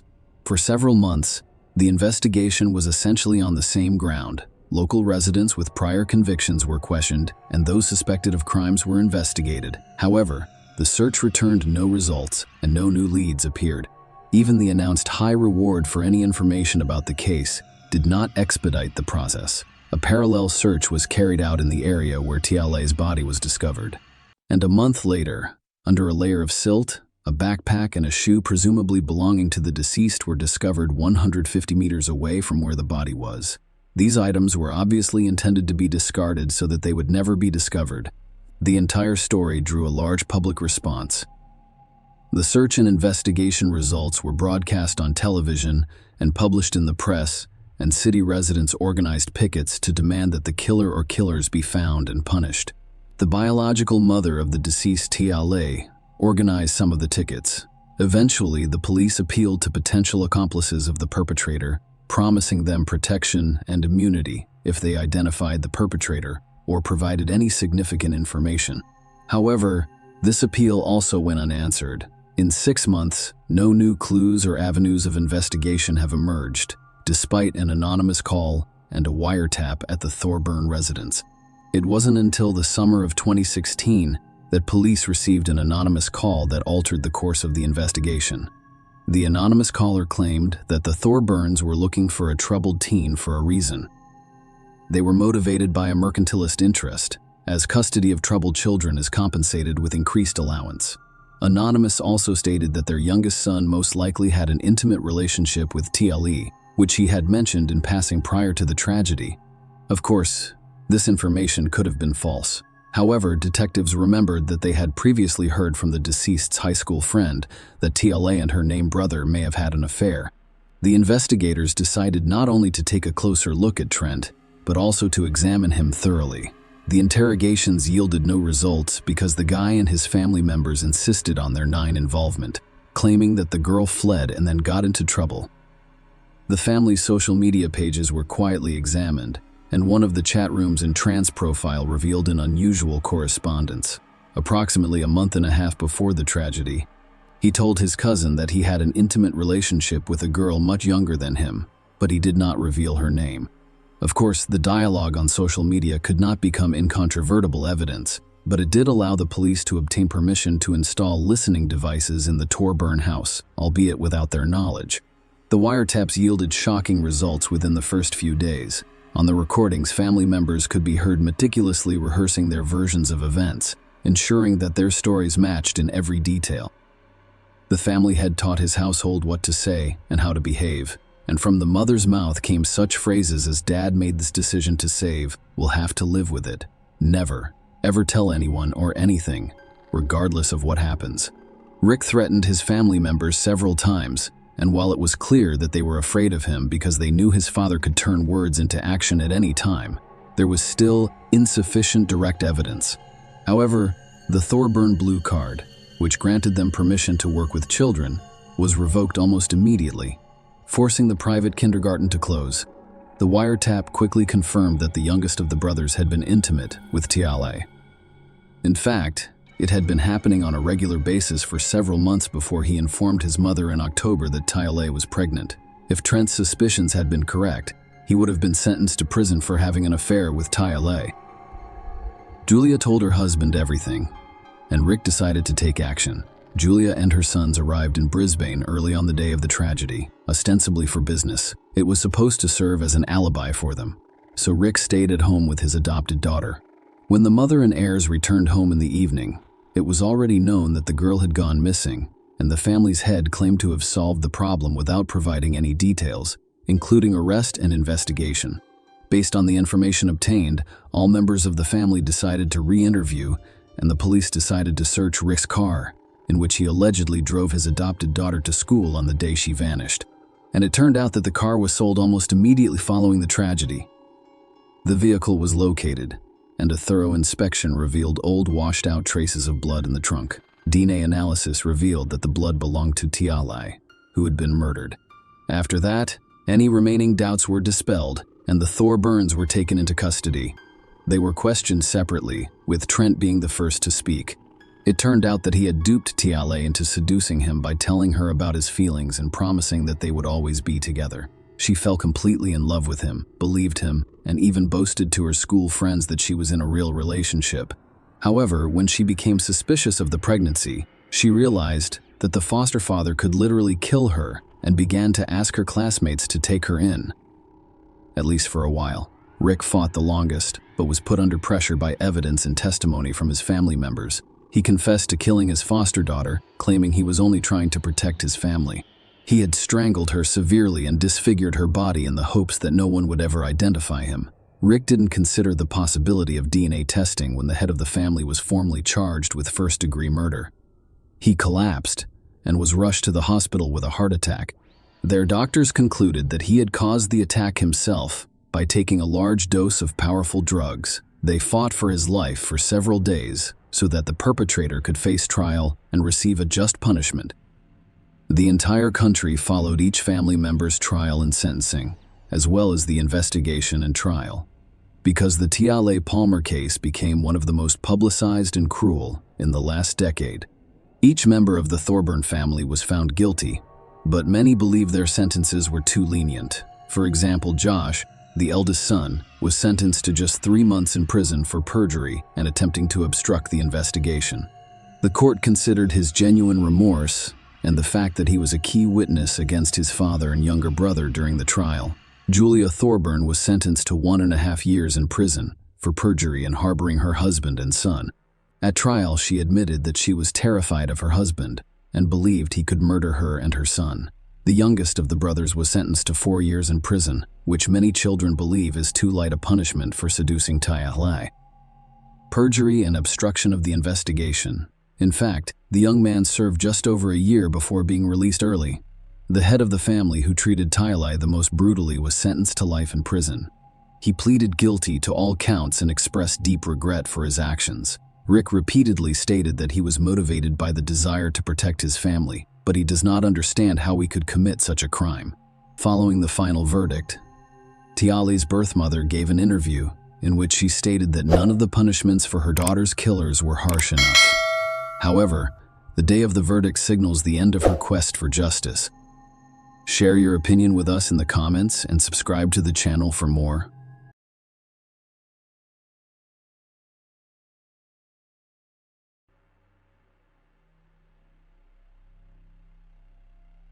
The tragic story of Lacey Peterson, a young school teacher, not only shocked the public with its unimaginable cruelty and inhumanity, but it also set the stage for the passage of the Lacey and Connor Act. Connor was the name of her unborn son, who died alongside his mother, and the law was intended to protect children from violence before birth and punish those who endanger their lives and health. The case is far from unique, but the fact that a pregnant woman was abused by someone close to her, who was supposed to protect and care for her, is shocking and puzzling. Several television documentaries have been produced about the case. Despite circumstantial and controversial evidence, no one questioned the defendant's guilt. And he, in all of his appearances, demonstrated that he is not sorry or repentant for what he did. This is one of those stories that gives you chills all over. But let's try to figure out how the guy who was considered a model family man decided to commit such an atrocity. Who was Lacey Peterson? Lacey Denise Peterson, maiden name Rocha, was born in May 1975 in Modesto, a small town in the central part of California. Dennis Rocha and Sharon Anderson had known each other since high school, and their teenage romance resulted in marriage and the birth of 2 children, Brandon, the eldest, and Lacey, the daughter. Curiously, the mother named her daughter after a local beauty queen that she admired. The family owned their own farm, so the children learned to work in the fields and care for animals from a young age. The girl was extremely close to her mother. They worked together to create a beautiful garden filled with flowers and fruit trees. Then Lacey considered connecting her future life to this occupation and pursuing a specialized profession. When the kids were still small, the family faced a crisis, and no matter how hard the spouse tried, they were unable to save the marriage and soon divorced. By mutual agreement, the children continued to live with their mother in their hometown. 2 years later, Sharon remarried. Her chosen one was a childhood friend named Ron Grant Ski. Ron treated his wife's children as his own, and in fact replaced their birth father, who was uninterested in the heirs' lives following the divorce. The girl even started calling him Daddy.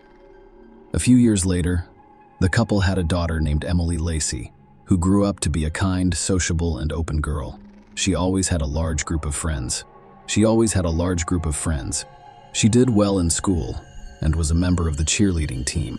After graduating from high school, the dark-haired beauty passed her exams and was accepted into the prestigious California State University. She decided to pursue her childhood dream of becoming a landscape designer. Lacey has always been a creative person who enjoys drawing, so she found her chosen profession, which is Scott Peterson. Scott Lee Peterson is also a California native, but he was born on October 24, 1972, in the large metropolis of San Diego, in the southwest of the state, to Jacqueline Helen Latham and Arthur Lee Peterson. The boy grew up in a fairly well-to-do family, and from a young age, he knew nothing to refuse. His father owned a business that produced packaging materials, and his mother ran a designer clothing store. By the way, her boutique was located in Hollywood. Among the regular customers were several celebrities. Scott's difficult personality began to emerge in childhood. He enjoyed being the center of attention, did not tolerate bans or refusals, and was described as a spoiled, capricious, and even arrogant child in school. The boy began playing golf at a young age and considered pursuing a professional career in the sport. He was friends with Philip Mickelson, also known as Lefty, the future professional golfer who was ranked second in the world in 2012. As a teenager, Scott was one of San Diego's best athletes. Following graduation, the young man enrolled in one of Arizona's universities, where a promising athlete paid for half of his education. However, Peterson was unable to receive a diploma because he was expelled for inappropriate behavior following a raucous potluck, already consuming strong alcohol in the presence of other students. After months of deliberation and searching for a suitable location, the young man applied to the University of California, where he initially intended to study economics but later changed his mind and transferred to the Faculty of Agriculture. By the way, Scott took the educational process very seriously and responsibly this time, becoming an exemplary student, because his parents threatened to leave him without a job if he was expelled again. Scott and Lacey, a love story. Young people met while studying at university. Scott began working part-time in one of the local coffee shops, where he also worked as a waitress alongside a former classmate and close friend of Lacey. Lacey frequently stopped by to eat and see her friend, and when she noticed the handsome young man, Scott noticed the smiling petite brunette and began to give her his full attention. One day, Lacey went to the coffee shop but didn't see her friend. She decided to ask Scott what was wrong. They quickly started talking. However, because Scott had to work, Lacey wrote her phone number on a napkin so they could contact each other later. Scott called her back that evening, and Lacey was thrilled. After speaking with him, he informed her mother that she had contacted her future husband. A few days later, he asked his new acquaintance out on a first date, and Lacey readily agreed. It's worth noting that Peterson had another passion besides golf, fishing, so he invited Lacey to go deep-sea fishing in an open body of water. She accepted the offer, but she became seasick on the boat, forcing the couple to quickly return to shore and family life. Nonetheless, after that not-so-great first date, the couple began to meet, and a few years later, they decided to move in together. Scott had finally abandoned his dreams of a professional sports career and decided to start his own small business. In the summer of 1997, he used the startup capital to help his parents. After Lacey received her diploma, the couple held a traditional wedding with a white dress veil and vows at the altar. They only invited family and close friends to the celebration. And as a venue, they chose the popular Sycamore Mineral Springs Resort, which is located on the ocean in Western California. Following their wedding, the couple moved to San Luis Obispo, a small resort town between Los Angeles and San Francisco. They decided to open their own sports bar, but the idea was doomed from the beginning. There were rumors that Scott's parents once again assisted with the execution of the business plan. However, they later denied it, claiming that their son was a poor businessman who they discovered while he was still attending university. Anyway, the couple's business was not very successful. They initially had constant problems, first with the institution itself, then with the management, but they eventually managed to spin the number of visitors up over time, and by 2000, when the Petersons decided to sell the institution, it was already a well-known and popular destination. The couple decided to settle in Lacey, their hometown, and start a family. They bought a small, cozy house in a good neighborhood, a car, and a dog. And about a year later, the young woman told her husband the happy news that they would soon be parents. Lacey had already decided to change her career path and accepted a position as an art teacher at a local school. Her husband was having difficulty finding work and was forced to accept a position with a fertilizer and organic fertilizer company. Lacey tried to be the perfect wife in order to bring comfort and peace into her and her husband's new home. She kept everything in perfect order, loved cooking, entertaining guests, and had a lovely flower garden on the lawn. Scott appeared to be supportive of his wife in all aspects, and from the outside they appeared to be the perfect couple. He accepted the news of the upcoming addition to the family with joy. When the couple discovered they would have a boy, they actively began to choose a name for him. The future parents chose the name Connor for their son, and everyone was sure that they were looking forward to the child's birth as a pregnant teacher. Lacey, who was 8 months pregnant at the time, mysteriously disappeared on December 24, 2002. Lacey's mother and stepfather, who had been unable to contact her throughout the day, raised the first alarms. She did not answer the phone or return calls, which was unusual for her.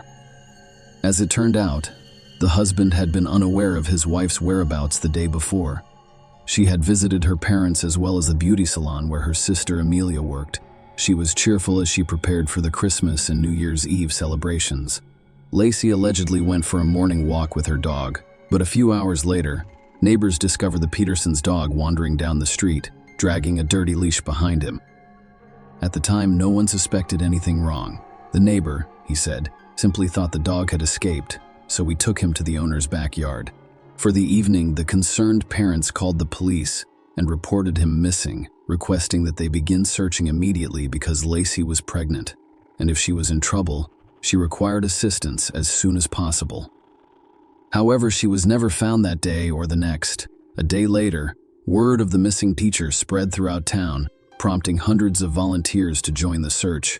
People combed the area, pasting flyers with portraits of the girl and organizing search pages and social networks where they posted detailed information about the missing mother and stepfather. The older brother and younger sister appealed to all concerned on television, requesting assistance in the search and sharing any useful information for which a reward was even announced, except that Scott behaved strangely and even suspiciously, refusing to participate in press conferences, showing little interest in the search results, and appearing unconcerned. Mr. Peterson's behavior, according to the investigator in charge of the case, raised suspicions from the start. He was frighteningly calm, and the police officer's questions annoyed him. He asked no questions, acted arrogantly, and, most interestingly, confused his statements by changing them multiple times. Scott was the last person to see his spouse on the day she went missing.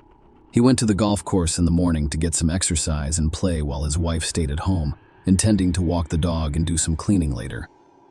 When he got home, he found the dog in the backyard, but Lacey was nowhere to be found. Scott did not go to the police because he believed his wife was visiting her parents. However, when she still did not show up, he became concerned and called his mother-in-law's house, where he was informed that Lacey had not arrived, and that's when the first inconsistencies in Scott's testimony became apparent.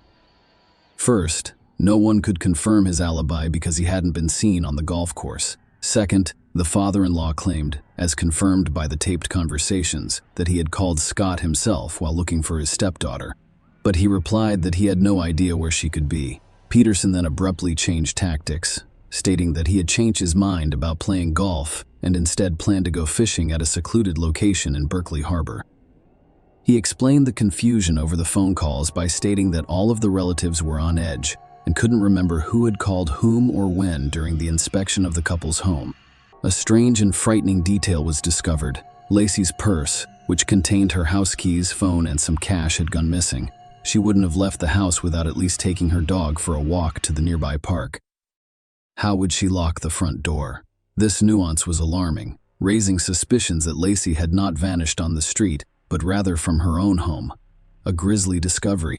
On April 13, nearly 4 months after the pregnant teacher went missing, local fishermen noticed something strange on the rocky shores of San Francisco Bay and decided to investigate further. As it turned out, their attention was drawn to the body of an infant that had washed up on shore.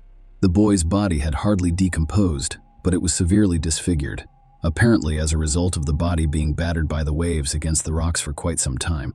His umbilical cord appeared to have been torn rather than cut. A day later, in a different part of the bay, a few kilometers from where the infant was discovered, a severely decomposed body of a young woman was discovered. The corpse was so disfigured that it wasn't immediately identifiable as human remains. But the most gruesome aspect was that the body was missing its head and most of its limbs. There were only a few fragments of clothing left on the body, including a special maternity bra. It was simply impossible to identify the body, so only DNA testing could determine that it belonged to the missing teacher. According to criminalists, the baby was well preserved because he was in the womb the entire time, but the body rejected the fetus during the decomposition process. According to eyewitnesses who discovered the boy, something strange resembling a ribbon or rope was wrapped around his neck, and he had a large cut on his body. Although the autopsy results were never officially released, the experts claimed that the cut was caused by a wave hitting the body against a sharp rock, and that the noose around his neck was simply trash. Scott evaded capture during the investigation and search. Furthermore, Lacey's parents actively defended their son-in-law for the first few days, describing him as an ideal husband and their marriage as happy and built on love and trust. But the more the police learned about this man, the more suspicious he appeared to them. Peterson began cheating on his wife almost immediately after the wedding, even before the couple moved to Modesto. Later, he had numerous mistresses with whom he lied about not being married or recently widowed. Thus, in the fall of 2002, Scott went on a blind date with a lovely blonde named Amber Frey. The girl worked as a seuse and raised her young daughter alone. She was looking for a life partner who would love and accept her and her child, and Scott was handsome and polite. She knew the feelings were mutual. Scott almost immediately admitted that he had recently been widowed, and that the upcoming Christmas would be the first without his beloved deceased wife. Amber consoled him as best she could, and from that point forward, they communicated almost daily. Scott soon told his mistress that they could move in together after the holidays, and the couple began to plan their future together. True, Scott stated that he has never wanted to have his own children and plans to undergo a sterilization procedure known as a vasectomy, but he was also prepared to raise daughter Amber as his own. Everything was fine until Amber happened to see a TV report about the disappearance of a pregnant local teacher. Despite the fact that the missing woman's husband did not give an interview or appear in front of the cameras, the broadcast featured photos of her and Lacey together, and Amber recognized her lover. Another intriguing feature was Scott's drastic change in appearance following his wife's disappearance, which included growing a beard and bleaching his naturally dark hair on his head and face. Amber couldn't believe what she was seeing and hoped it was all a dream. However, she soon realized that she was dating the same guy. She went straight to the police and told them everything, even agreeing to record their phone conversations.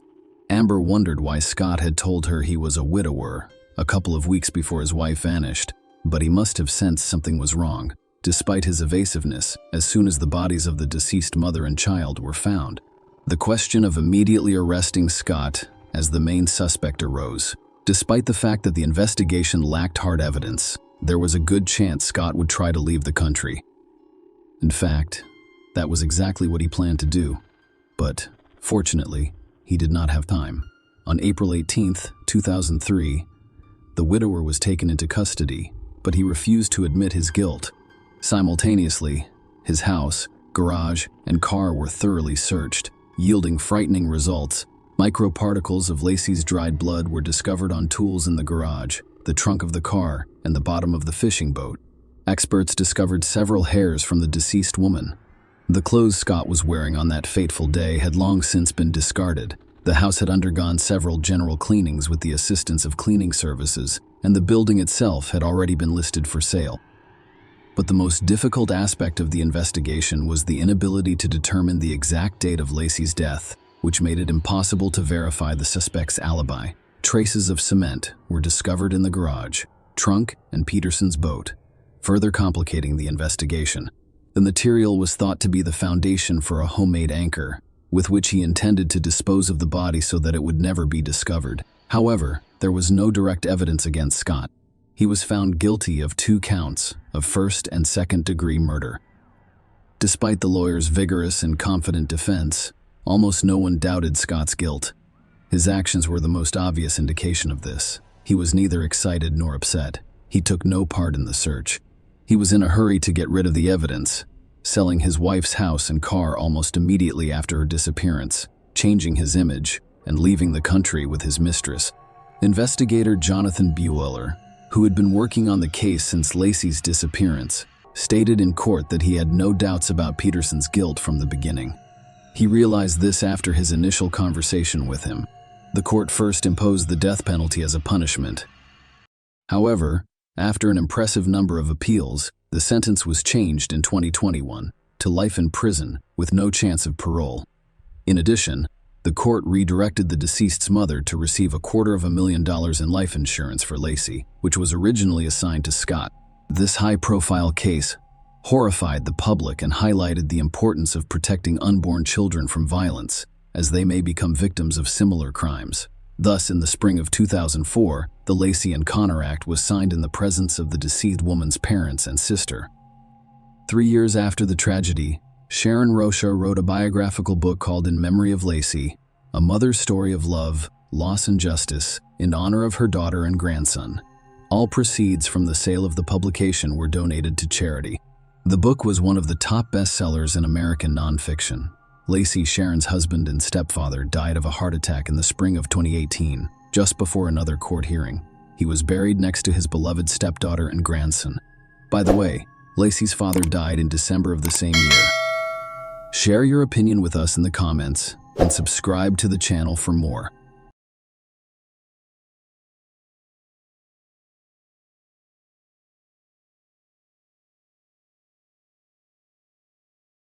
Beautiful, wealthy, famous, and successful women can be deeply unhappy in their personal lives. The Turkish arabesque performer Belgian Cyril Miser, also known as Bergen, was tortured by her husband for many years. She is a well-known figure in Turkey and around the world. He beat her, disfigured her face with acid, and eventually shot her. Our heroine today is Edith Rosario Bermeo Cisneros, an Ecuadorian performer, television actress, music producer, and lingerie designer, also known as Sharon La Hechiquera, or simply Sharon, through her own hard work, perseverance, and talent. She has risen to heights beyond imagination, becoming one of Ecuador's and Latin America's top stars. Karen wished for simple female happiness, family comfort, and a peaceful harbor to which she could return every evening and simply be herself. But the man she loved, her husband and the father of her child, saw in her only an endless source of funds for his trouble, free and carefree existence. This man was ultimately responsible for the death of the nation's favorite in 2015. However, despite widespread publicity, the final point in this high-profile case has yet to be resolved. Sharon lacks a biography from her early years. The future star was born on March 28, 1974, in Santiago de Guayaquil, a large metropolis. Located on the Guayas River in Ecuador's province, the girl's full name was given at birth. Sounds like Edith Rosario Bermeo Cisneros. She grew up in a simple, modest family with 2 other children. Soon after her daughter's birth, the entire family relocated to Duran, where the future queen of techno, Cumbia, spent her childhood and youth. Edith was a bright, active, and artistic girl from a young age. At home, she was affectionately known as Charo or Cherito, and this nickname later became part of her stage name. Edith grew up watching the popular American comedy television show B with another name, My Wife Bewitched Me. Her idol and object of imitation was the show's main star, cult actress Elizabeth Montgomery. Then the same girl changed her name to Charo, Enchantress, and aspired to replicate her favorite actress's success. She has always been interested in music and enjoys singing. She had a good musical ear and decent vocal data, but calling them outstanding was difficult. Nonetheless, the girl won over everyone with her natural charm, artistry, and ability to reincarnate. At the age of 8, she won the City Children's Festival by performing Foxing Taiko compositions in Los Angeles. By the time she graduated from high school, she had won numerous awards in local and regional music competitions. She aspired to be a famous singer and perform on stage, but her parents were skeptical. They believed that the heiress lacked the talent to become a star, and that because their family had no connections in the entertainment industry, a career as a performer was not worth pursuing. Edith, following the advice of her family, decided to attend university, pursuing a more practical and down-to-earth career as a public relations specialist at the State University of Guayaquil's Faculty of Communication Sciences. Her dream of becoming a singer, however, remained unfulfilled. He believes that everything has a time and that she should wait a little before pursuing the most appropriate path to fame. While attending university, Edith worked as an assistant teacher and kindergarten teacher, a seller of sweets and moroca, a traditional Ecuadorian drink, and a dancer in the local creative team, performing as a warm-up act for visiting popular artists and musical groups. But all of this was just to save money, which he later used to record her debut music album, Braveheart, which was released in 1998. In 2005, the singer released her third studio album and received the prestigious award for being the first solo techno-cumbia artist in the country to top the music charts. In 2010, she released her fourth album, Poco a Poco. 2 years later, her fifth album was released, which unfortunately became the last in her life and career from the early 2000s until her untimely death in 2015. Sharon was the author, host, and co-host of numerous entertainment programs and TV shows broadcast on TV channels in Ecuador and other Latin American countries. She has appeared in several television series and has worked as a public relations specialist for Canela TV. In addition to a successful career in music and television, he has decided to try her hand as a fashion designer, creating seductive lingerie from her own sketches. And in this case, she waited for success, and the brand she created quickly gained popularity among women across America. Sharon was not interested in doing whatever business. She was successful in every way, reaching new heights and receiving recognition. Personal life of the performer. Despite her dizzying success on stage, television, and in the fashion industry, one of Ecuador's most prominent stars had a less than idyllic personal life. She disliked discussing this topic with the press and avoided answering such questions from journalists at all costs. However, Sharon La Haxera was constantly in the crosshairs of numerous photo and video cameras, making hiding anything from prying eyes impossible. It is known that in the mid-1990s, the aspiring performer was romantically involved with Eduardo Gray, an entrepreneur and music producer. The couple had been officially engaged for several years, but the wedding did not take place. Although Edith gave birth to a daughter from her lover, whom she named Samantha, the daughter inherited her mother's entrepreneurial spirit and artistry, becoming a well-known performer and actress. Despite her best efforts and connections, she was unable to surpass her mother. Sharon began a new romance shortly after her breakup with Eduardo. This time, her chosen one was a little-known television operator, whom she met while working on a telenovelia. Their relationship grew quickly, and after a brief engagement, the couple held a modest wedding, attempting to conceal the event from others. However, the information quickly became public, and the marriage itself lasted only a short time. The performer preferred to remain silent on the reasons for his sudden divorce. Later on, the artist had romantic relationships with a well-known impresario named Pedro Francisco, a young ballet dancer who performed with her on stage, and some of her star colleagues. Unfortunately, none of these romances progressed to a serious level, and Sharon ended her relationship with her boyfriend for various reasons. The performer declined to comment on the events in her personal life. She raised a career-oriented daughter, but still hopes to find a worthy, loving man in her life. Relationship with Giovanni Lopez. In 2009, the performer met Giovanni Lopez, a young man who was more than 10 years her junior. He was born in Ecuador but moved to the United States with his parents when he was a young child. The family settled in New York City, where Giovanni spent most of her childhood and adolescence. They first met during the singer's large tour in the United States. But at the time, their communication was limited to work, and Lopez assisted in the organization of Sharon's performance. Even so, these two have most likely developed some sympathy for one another. Furthermore, it turned out that the young man was a longtime fan of the Queen of Technocumbia, and he was thrilled to have the opportunity to work with her directly. A year later, Giovanni decided to return to his native Ecuador. He brought with him designs he had created for artists, including one for Sharon specifically. So began their collaboration, and almost immediately a stormy romance developed between them. At the start of this relationship, the performer was already 36 years old, while Giovanni was only 24. However, the 12-year age difference did not embarrass them, and the couple was unconcerned about what others would think of them or how the media would write about them. Almost immediately, the lovers moved in and decided to live together. However, it should be noted that the performer's parents and daughter treated her new chosen one with caution, and Giovanni immediately disliked it, and they concluded that the young man's twisted romance with the star was solely for selfish reasons, and that he did not love her at all, but only wanted to use her. Sharon ignored the warnings of loved ones because he believed he had met the most important man in his life, with whom he would share many happy years. Soon after the couple married, they began to consider the birth of a common heir. However, they encountered a problem because the performer was unable to become pregnant. As a result, she decided to use in vitro fertilization, and in May 2012, the 38-year-old celebrity gave birth to a boy named Brian Giovanni Lopez.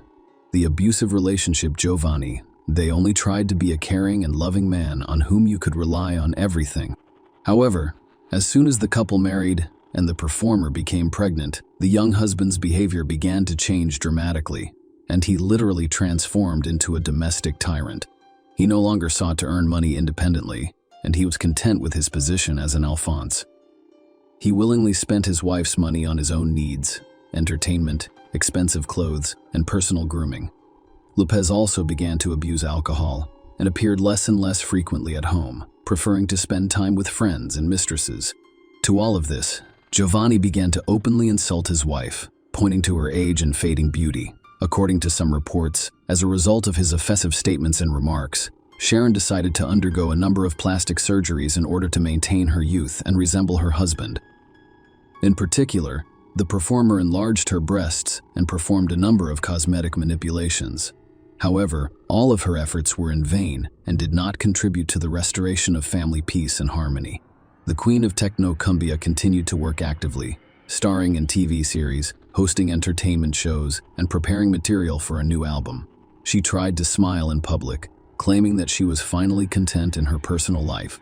However, only people close to her knew about how things were really going in her family. In early 2014, when little Brian was not yet 2 years old, the artist made the first serious attempt to end the relationship with Giovanni, but he said that he would agree to give a divorce only if Sharon would give him half of his property and funds in her bank accounts so that he could continue to lead an idle and carefree lifestyle to which he was used. Sharon could not agree to these terms, so she began consulting with lawyers about how to end the marriage while keeping the property and full custody of their joint young son. By the end of the year, family life had become unbearable, but the couple continued to appear happy in public. One final family trip. On the eve of the New Year 2015, the performer gave a number of festive concerts, and she also starred alongside her star colleagues in several dedicated Christmas and New Year's events. After that, exhausted by her work, the young woman decided to take a small vacation to the warm coast with her friends, husband and son, to relax a little and try to gather her thoughts before deciding what she should do next. On the evening of January 3, 2015, the entire company decided to return. Because the journey was going to be long and they were driving, the friends decided to follow each other and stay in constant contact in case anyone needed assistance. They decided to pre-plan all of their stops along the way. Sharon had to drive the car that evening because her husband had consumed alcoholic beverages throughout the day. After a few hours, the company stopped at a gas station and decided to eat dinner in a roadside cafe. During the meal, the singer and her young husband got into a heated argument because Giovanni ordered another drink. Despite his earlier promise not to drink and drive, he allowed Sharon to rest and spend time with the child. The couple argued for about 30 minutes and couldn't agree on who would drive the car. Finally, their friends couldn't take it and asked if they could go on their way. The singer stated that she did not want to delay them due to family issues, so they could continue, and he and Giovanni would need to stay a little longer. The friends reluctantly agreed, and after another half hour, drove away, leaving the couple at a roadside cafe. They had no idea Sharon would die before they saw her again. Strange accident. On January 4, around 2:30 a.m., the friends received a phone call from an agitated Giovanni who asked them to return because there had been an accident and Sharon might have died.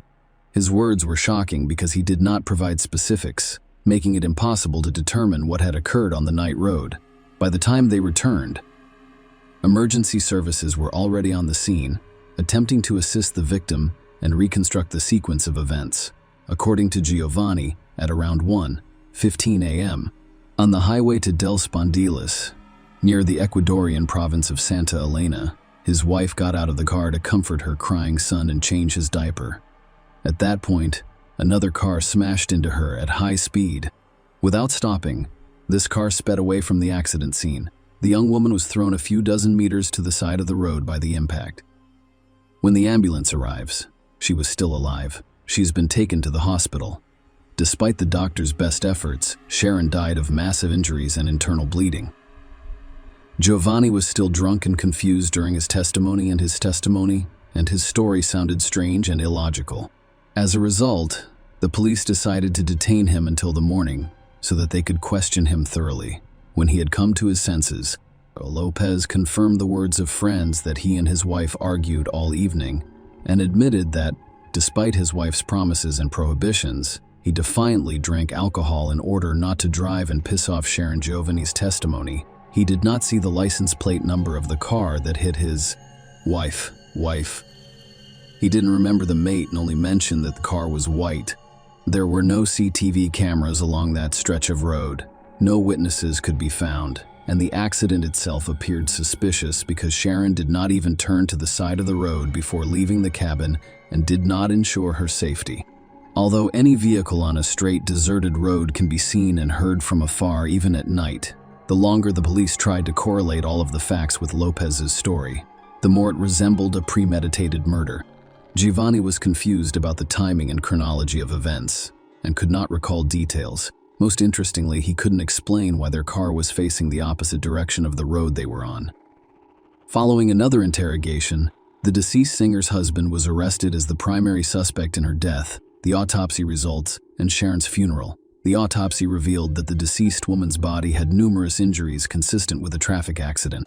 However, experts discovered a clear and fairly deep mark on Sharon's chest that could have been caused by a seatbelt. This fact raised additional questions and suspicions. Samantha, who spent the New Year's holidays with her boyfriend, was stunned when she learned about the tragedy from singer Sonia Ramos, a close friend and colleague of her mother. She called her father, Eduardo Gray, and asked him to come to her as soon as possible so that they could go to Sharon's house together and start planning the funeral. After making all the necessary preparations, the celebrity's body was transported to the Coliseum Voltaire Paladins Polo in the province of Guayaquil. Thousands of Ecuadorian friends, colleagues, and fans gathered to say goodbye to one of the brightest stars. Furthermore, this sad event was covered in all of the country's leading publications, and it was even announced on television one morning. Samantha, overcome with grief, sobbed on her father's shoulder, surrounded by her grandmother, grandfather, uncle, and aunt. The deceased celebrity's family refused to comment on what had occurred. None of them directly accused Giovanni of what happened, but they all demonstrated their disapproval of him through an investigation and a surprising court decision. The case was among the most high-profile in Ecuador's history. It received extensive media coverage and jeopardized the reputation of the country's judicial system. The initial verdict literally shocked the celebrity's relatives and fans, and the case's revision was so delayed that the final point in this matter has yet to be resolved. So the white car, which presumably hit the artist, was discovered a few days later. The car had characteristic damage, which experts have determined could have resulted from an accident. If you hit someone at high speed, the owner of the vehicle is a young woman named Tatiana Chavez, who has categorically denied any involvement in the accident. However, the prosecutor's office has opened criminal cases against Tatiana for negligent homicide and Giovanni Lopez for premeditated murder. His story sounded extremely unconvincing. He was confused and contradicted himself before recognizing the car and even claiming to have seen the driver, only to doubt his own words by referring to alcohol intoxication. In parallel, the deceased's daughter and parents issued a statement blaming the singer's husband for the incident.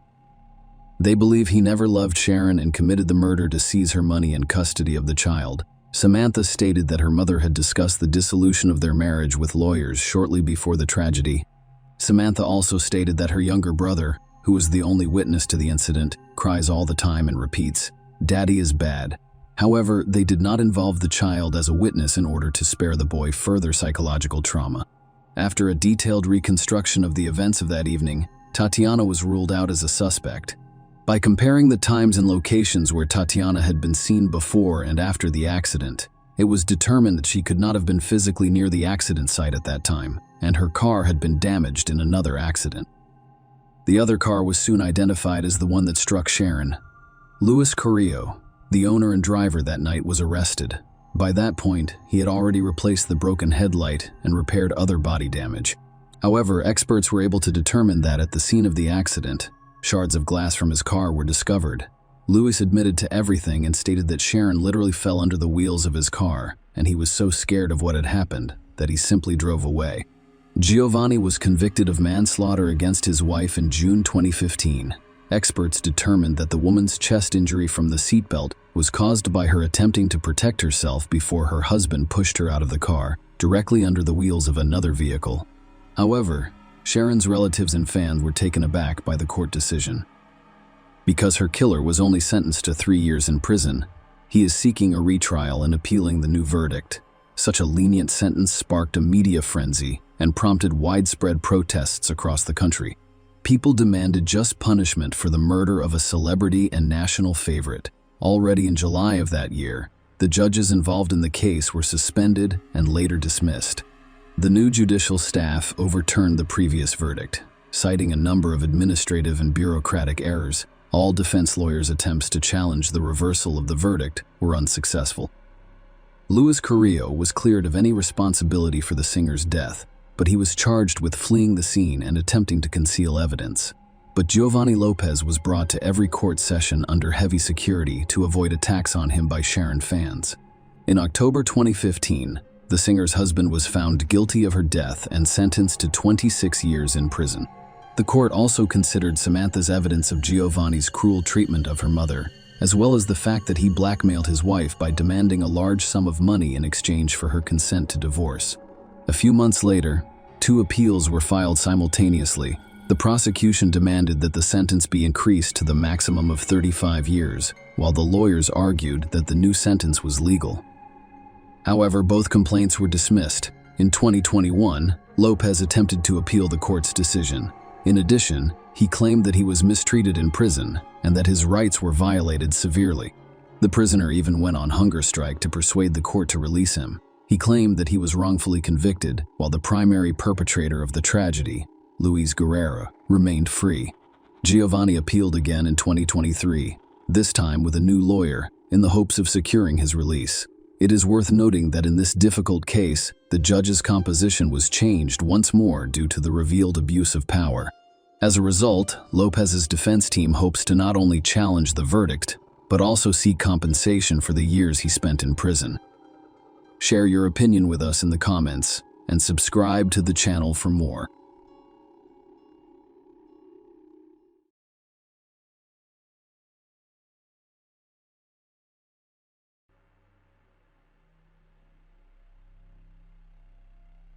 The Vaughn family case. What happened on a deserted road on June 14, 2007? Kimberly Vaughn, 34, and her 3 children, 12-year-old Abigail, 11-year-old Sandra, and 8-year-old Blake, were found dead on a highway near Bluff Road. Bluff Road. They all died as a result of close-range gunshot wounds. Christopher Vaughn, the family's head, was the only survivor and suffered only minor injuries. He claimed he was shot by his wife, who he believes killed their children to settle the score. Christopher, on the other hand, was unable to provide specific information because he allegedly had a memory lapse. The case was investigated for 5 years before a final verdict was reached. However, some people continue to question the justice of the verdict. The story has remained a hot topic on popular television talk shows, prompting numerous questions.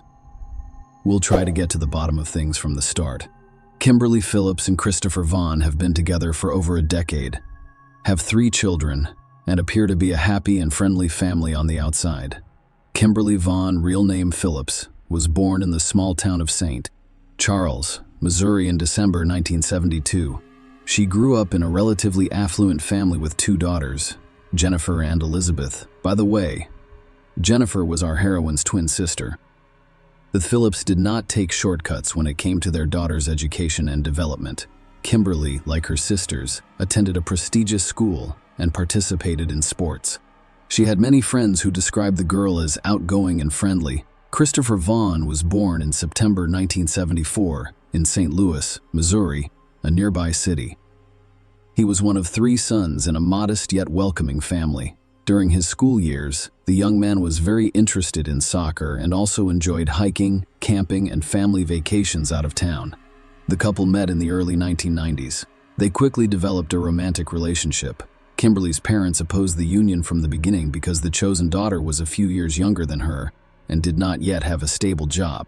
Furthermore, as previously stated, I grew up in a modest, if not impoverished, household. However, the young people were so in love with one another that they refused to listen to anyone else.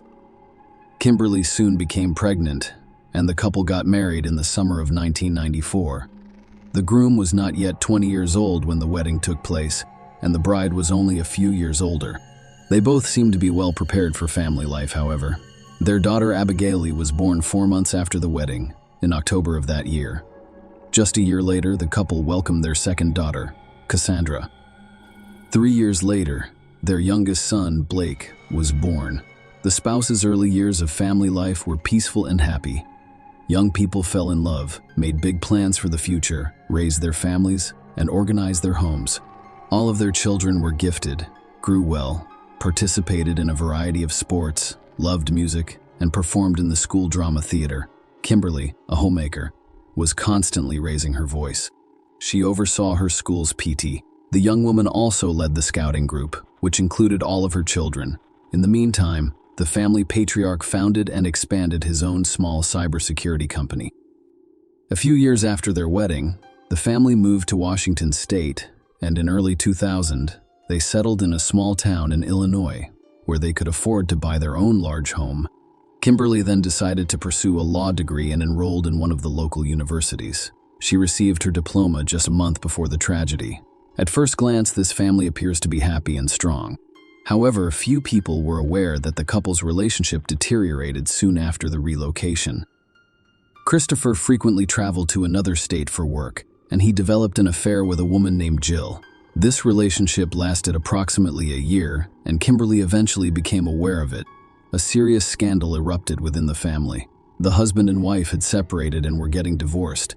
However, after weighing all of the pros and cons, the couple decided to stay married for the sake of their children.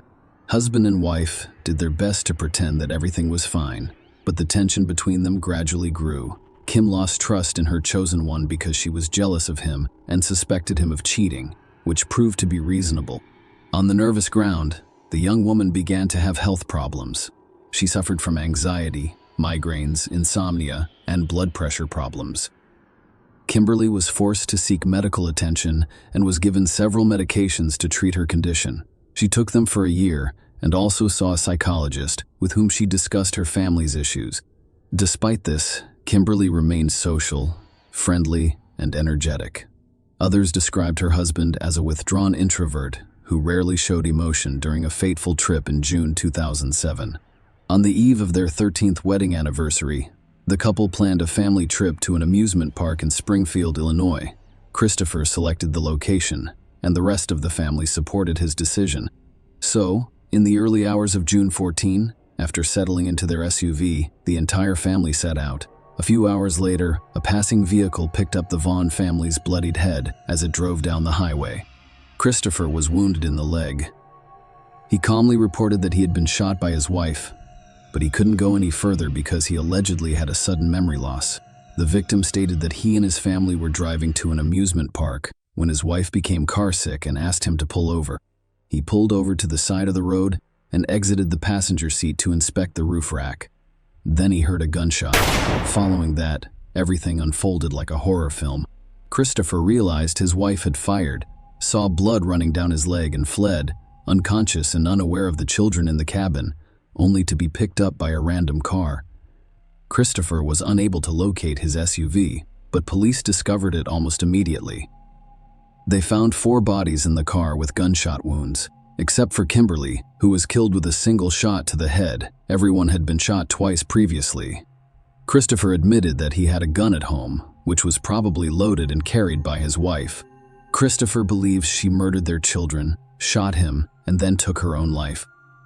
While telling this, he did not show much emotion, and even when the police showed him pictures of the deceased family members' bodies during the station interrogation, Bond remained remarkably calm, which could only raise suspicions. Kimberly's parents learned of their daughter and grandchildren's deaths from an impolite reporter who called them at home to inquire about their son-in-law and whether he had harmed their loved ones. During the initial interrogation, everyone insisted that Christopher could not have killed his own family and that the crime was most likely committed by someone else on the road. However, the police officers who witnessed the crime scene had a different perspective from the beginning. They stated that the crime was entirely domestic in nature, with only family members suspected of involvement. Initially, no specific suspect names were given.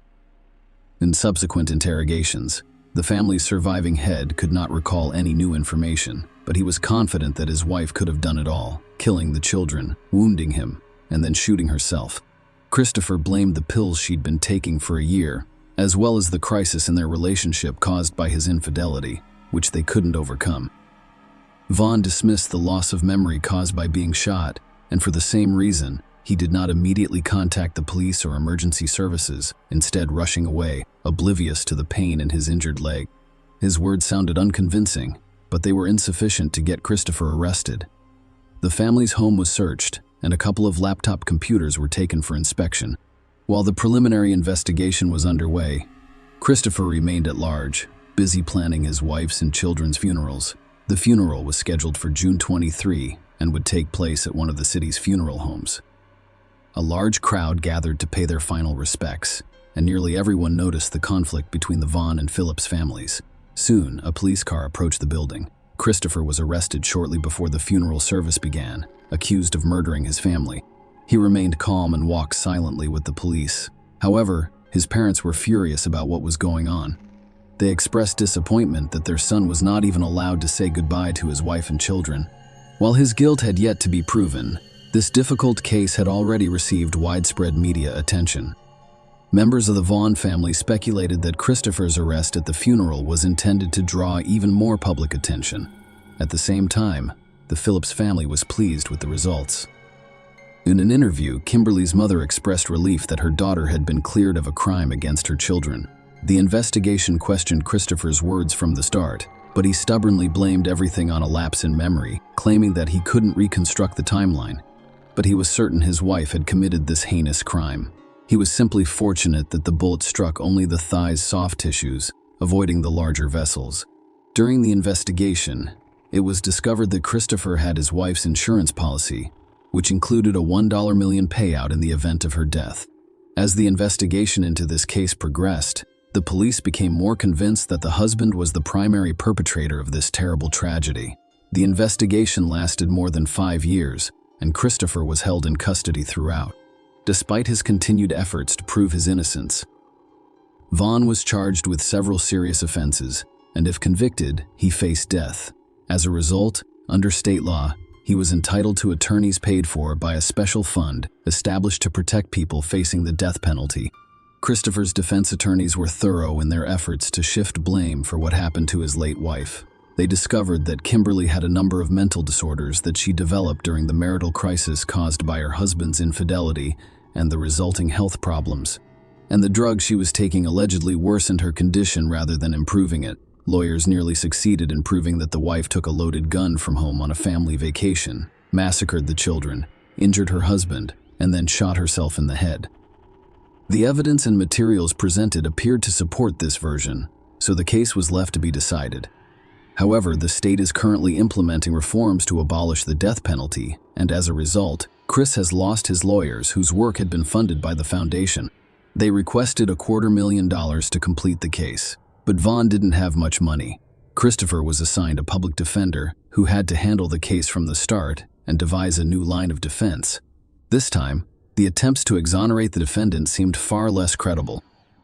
The defendant's personal laptop, which was seized during a home search, contained an unusual and lengthy correspondence with a Canadian resident named Steve Weiland. The two had met on a social networking site about 10 months prior to the tragedy and began corresponding almost daily. Christopher told his new friend that he was deeply unhappy and that his marriage and family life were dragging him down. The men talked about the advantages of living in the wilderness, away from civilization, like hiking, camping, and survival skills in the forest, deserts, and mountains. Vaughn eventually persuaded his new friend to help him fake his own death in order to flee his family. Steve, on the other hand, was opposed to the idea and declined to participate. Chris then stated that he would still abandon his family and city life to flee to a Canadian province where no one could find him. About a month before the tragedy, the accused started writing about a girl named Maya, whom he planned to take with him and allegedly loved. The police were able to easily find and bring Maya in as a witness. She turned out to be a dancer at Christopher's favorite strip club, and the two dated for several months. Throughout this time, Christopher complained about his unhappy family life. He once offered to run away with her. But Maya saw this plan as a foolish adventure, so she refused. Vaughn also had an affair with another young dancer to whom he falsely claimed to be single and child-free. I want to impress the girl. He spent a lot of money on her in a short amount of time, and even offered to take her to another country with him. The two girls and their pen pal were called as witnesses at the trial. Their testimony revealed that the defendant intended to flee with one of his mistresses rather than preserving his marriage. Christopher Vaughn's trial began in the fall of 2012, and it received extensive media coverage. Evidence revealed that he had purchased a gun shortly before the tragedy and had gone to shooting ranges several times to practice using it. Notably, the last time he fired at targets was the evening before his family's trip. Experts also discovered that the shot in Christopher's thigh was fired almost at point-blank range, contradicting his claim that his wife shot him when he got out of the car while Kimberly remained inside. Furthermore, the bullet holes in Christopher's jacket prompted numerous questions. According to the prosecutors, such a trace could have been caused by a single bullet fired while he was wearing his jacket. However, this assumption could not be validated. One of the most significant pieces of evidence was Kimberly's bloodstains on her husband's clothing.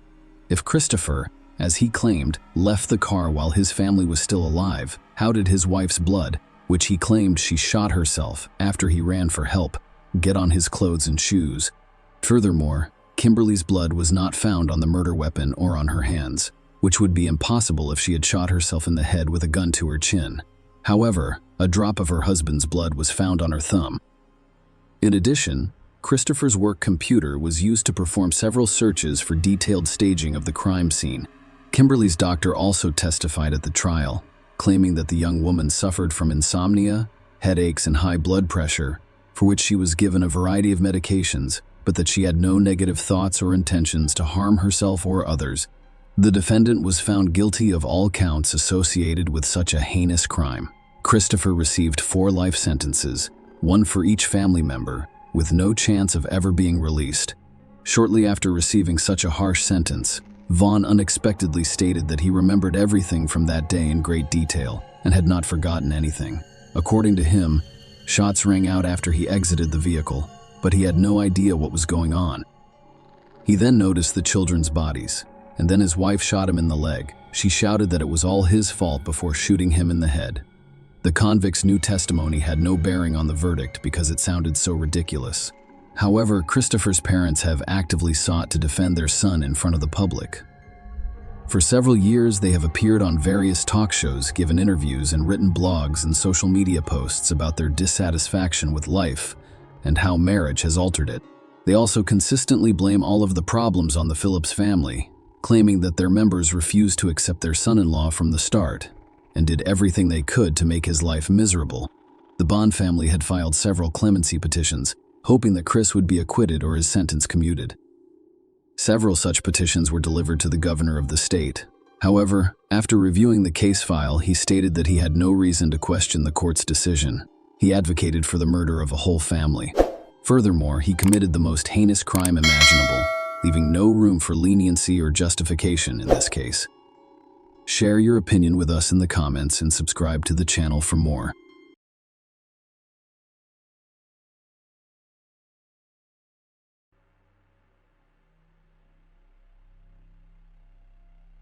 Today, we will examine a case that unfolded in Minnesota in 2013.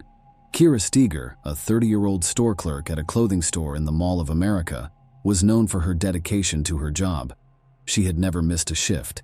So when she didn't show up for work on February 23, 2013, her coworkers grew concerned. They attempted to reach Kira, but received no response to calls or text messages. Consequently, they alerted the police that she was missing. Kira K. Steger was born on November 19, 1982, in Des Plaines, Illinois.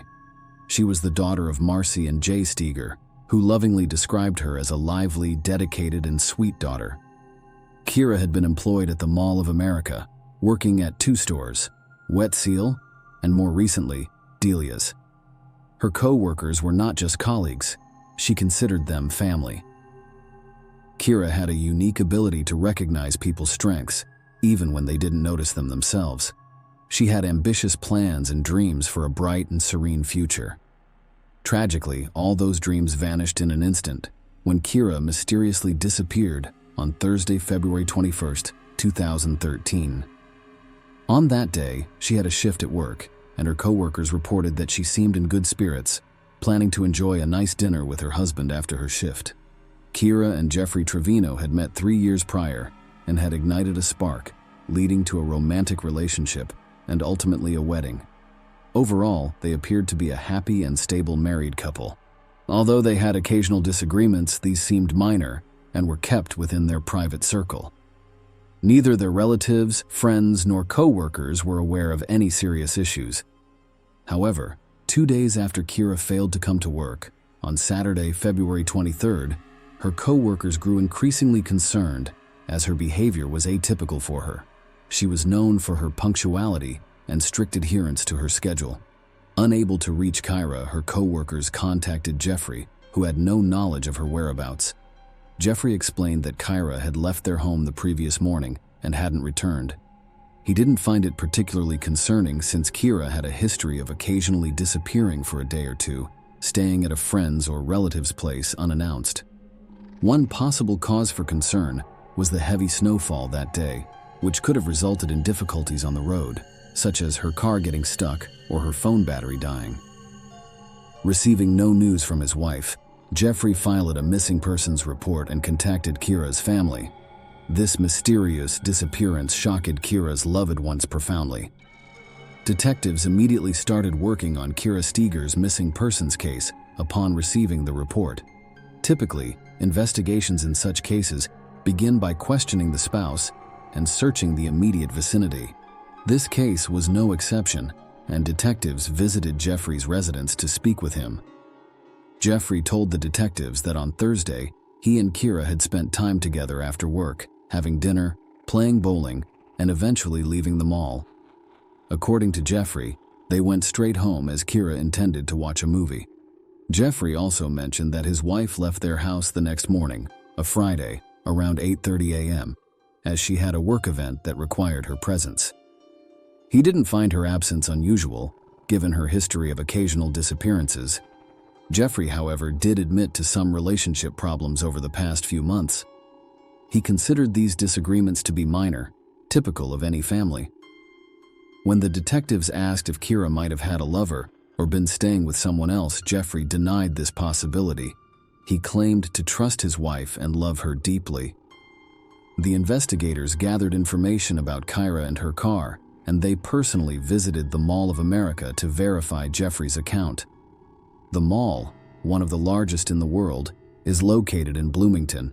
boasting 520 stores, theme parks, an oceanarium, movie theaters, a golf course, and more. Given its size, it had numerous security cameras. After reviewing the surveillance footage, detectives confirmed that Jeffrey's account held true. They observed that he met Kira after work, and they spent time together at the mall before heading to the parking lot and leaving. There were no signs of any arguments, and the evening seemed ordinary. However, the anxiety of not knowing Kira's whereabouts weighed heavily on her loved ones as each day passed without any news. Unable to bear the uncertainty, Kira's family traveled to Bloomington to assist with the investigation. They distributed flyers with her pictures in an effort to raise awareness and garner public help. While Kira's family distributed flyers, investigators continued their efforts. During interviews with neighbors, officers noticed a surveillance camera at one neighbor's house, which partially captured the area around Kira and Jeffrey's home. They asked the homeowner to provide them with the camera footage in hopes of finding clues. Meanwhile, cell phone records provided a new lead. Kira had another man in her life besides Jeffrey, Ryan Wendt, who managed one of the stores she worked at. They had a significant and ongoing romantic relationship, as evidenced by frequent correspondence. Ryan was out of state at the time of Kira's disappearance, traveling towards Colorado. This raised questions for investigators. Was it a mere coincidence, or was there more to Ryan's sudden move? They had to find the answer, but they eventually cleared him of suspicion, as the timing of their text messages indicated he was not involved in her disappearance. Examining the video footage from the neighbor's surveillance camera became crucial for investigators. The camera's rapid rotation made it challenging to observe anything carefully. Still, they managed to capture a few seconds of Kira and Jeffrey's house. Jeffrey's account of their evening appeared to align with the footage. However, upon closer examination, they noticed Kira's car reversing into their yard shortly after 2 a.m., although the poor quality of the footage and the camera's constant motion made it hard to discern details. Nonetheless, the car soon left the property. Jeffrey explained that he drove to a gas station because Kira had asked him to fill up her car before her morning commute. Surveillance footage confirmed his trip to the gas station around 3:30 a.m. Surprisingly, after leaving the gas station, Jeffrey didn't return home but instead headed towards the highway. The neighbor's camera didn't capture his return, but this could have been due to the camera's constant rotation. Investigators considered the possibility that Jeffrey might have returned home later when the camera was facing another direction. Further analysis of the footage showed Kira's Chevrolet leaving at 9:21 a.m., but it was impossible to determine the driver. A missing persons report had been filed on Saturday, February 23rd. On Monday, February 25th, the police received a call about a suspicious vehicle near the shopping center where Kira worked. Security guards at the multi-story parking lots had noticed a car parked there for several days and called a tow truck. Upon closer inspection, the tow truck driver found red smudges on the trunk lid and reported it to the police. It turned out to be Kira's white Chevy, containing a few small bloodstains. Inside her purse, they discovered divorce court forms that appeared to have been downloaded from the internet. Additionally, a rolled-up trunk mat found in the snow behind the car was stained with Kira's blood, confirmed through DNA testing. This grim discovery suggested that Kira was likely no longer alive. It devastated her family and friends, as her last hope of seeing her again had faded. Many questions remained unanswered. How had she died? Had she suffered? And who could have harbored such resentment as to take her life? The absence of Kira's body made the situation even more difficult to bear for her loved ones. The detectives' top priority became identifying the person who abandoned the vehicle in the parking lot. The car left the house at 9:21 a.m., and the mall's cameras captured it shortly after. Although there were no cameras in the parking lot where the car was found, one camera pointed towards the path leading to the car. This camera captured the arrival of the car, followed by the appearance of a hooded man. Given the cold weather, the hooded attire wasn't unusual. The man crossed the street, had a brief conversation with a taxi driver at a nearby stand, and then got into the cab. The police identified the taxi company based on the timing of the interaction and the license plate number. All the taxis in the parking lot were equipped with GPS tracking devices, allowing the police to determine that the hooded man's journey ended near Kira and Jeffrey's house. He paid cash and left the neighborhood, passing by the same camera that partially recorded the couple's home. 2 minutes later, another hooded man entered the frame. Although the footage had low resolution, they noticed a white logo on his hoodie. As they continued watching, the hooded man entered the house where Kira and Jeffrey lived. Kira was still missing at this point, making it highly likely that the hooded man was Jeffrey. With a search warrant secured, law enforcement officers headed to the house. At first glance, it appeared to be an ordinary home, but upon closer inspection, forensic experts discovered dark red stains in the bedroom. Stains were found on the wall next to the bed, and approximately 100 on the mattress. Luminol revealed more hidden bloodstains on the carpet that extended from the bedroom into other areas of the house. Forensic analysis confirmed that it was Kira's blood, strengthening the investigators' belief that she was no longer alive. The police also examined Jeffrey's car but found no blood or signs of a struggle. However, they did discover something interesting. A gas station receipt in Jeffrey's car, issued an hour and 40 minutes before Kira's car was discovered in the mall's parking lot. The receipt showed that Jeffrey had used his card to make a purchase at the gas station, followed by a cash withdrawal from an ATM. To gather more evidence, detectives reviewed the gas station's security footage, which showed Jeffrey filling his car with gas, going inside the station, and withdrawing cash from the ATM. The footage briefly revealed his face, as well as a logo on his jacket that resembled the logo on the man seen in the earlier surveillance footage. Based on this new information and the evidence found in the house, Jeffrey Trevino, 39 years old, was arrested. He was taken to the police station for questioning and became the prime and only suspect in the case. During questioning, Jeffrey immediately invoked his right to remain silent, seeking advice from his attorney. The police had enough evidence to charge him, but locating Kira's body was crucial to further cementing his guilt. Everyone believed Kira was no longer alive. As the police, Kira's family, and volunteers conducted extensive searches, they made a disturbing discovery in late March.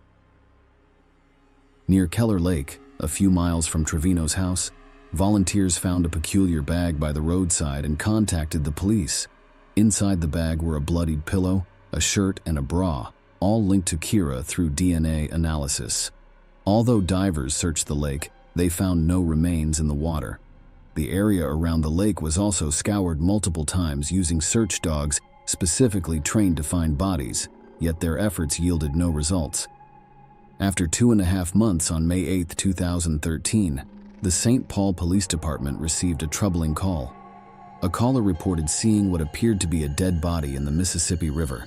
Police retrieved the body, and dental records confirmed it was Kira Steger. Kira had suffered severe blunt force trauma to her forehead and a fractured index finger on her left hand. Due to the advanced state of decomposition, the exact cause of death could not be determined.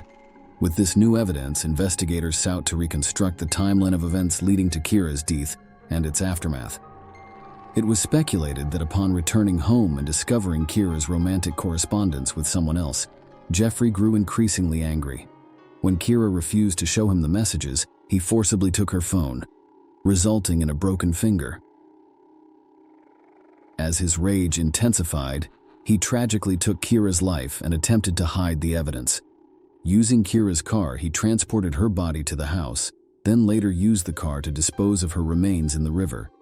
He made a stop at a gas station and withdrew cash, knowing he would need to pay for a taxi after abandoning Kira's car at the mall. Returning home, Jeffrey attempted to create the impression that Kira had left on her own that morning and was fine. However, surveillance cameras foiled his plan. In October 2013, a jury convicted 39-year-old Jeffrey Trevino. His defense argued that the act was not premeditated and resulted from a heated and sudden argument sparked by the discovery of his wife's infidelity. Before sentencing, Kira's family members made statements in court. Her sister, Carrie Ann Steger, referred to Jeffrey as a calculated criminal. and expressed that he deserved no mercy. Marcy, Kira's mother, pointed out that Jeffrey had shown her daughter no mercy and had discarded her like trash in a polluted river. Jay, Kira's father, emphasized that no punishment could ever compensate for the pain Jeffrey had caused their family.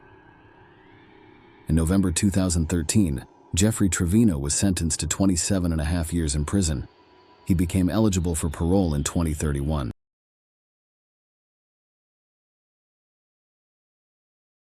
The exception was Cassandra and her twin brother Rob.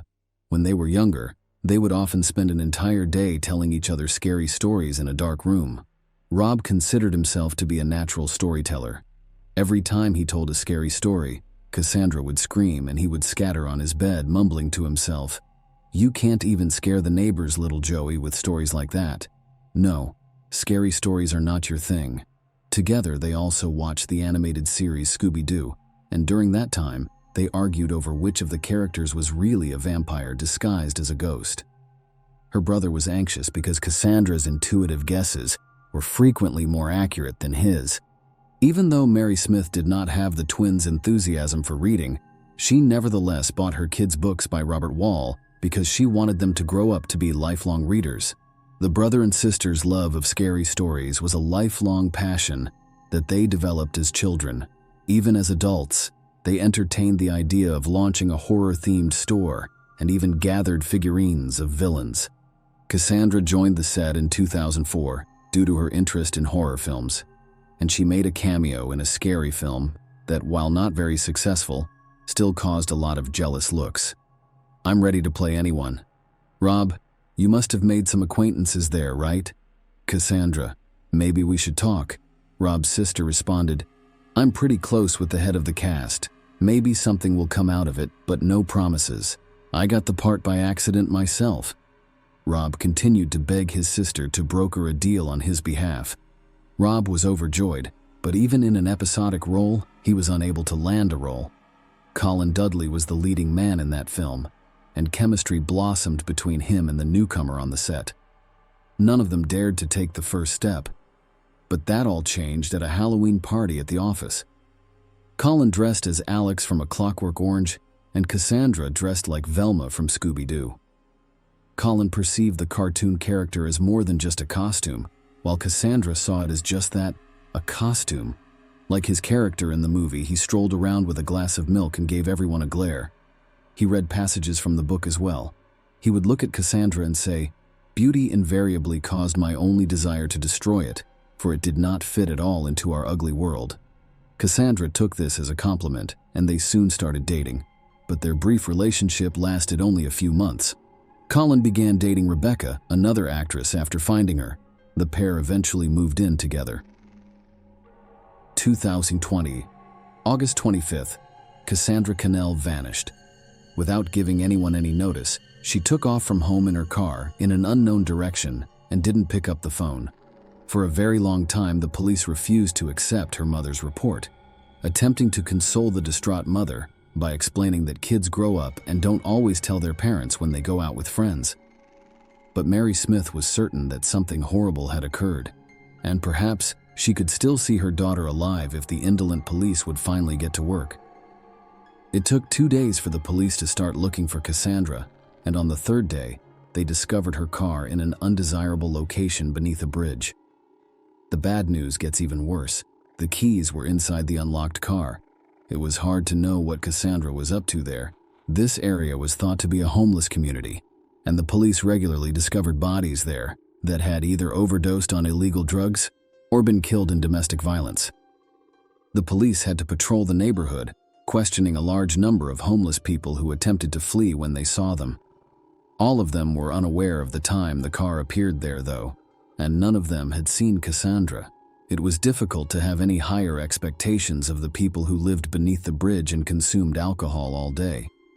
As directed, the detective working on Cassandra's case asked to see her cell phone bill, but he knew from past experience that this would not help him in any way, and so it did. The signal indicated that the phone was in the body of water closest to the bridge, making it impossible for the investigators to retrieve it and obtain the information they required. Still, a group of divers started combing the shoreline. To see how far they could throw the phone, they picked up rocks from the shore and tossed them into the water before doing so. Cassandra's mother claimed that since her daughter's phone case was adorned with rhinestones, it would be easy to locate. While it is true that the phone was located quickly, Cassandra's body was not in the water. Although her mother was told this was good news, she did not feel any better. Her daughter's death appeared to have become second nature to her, and all she wanted was for her body to be discovered and for this terrifying period of uncertainty to end.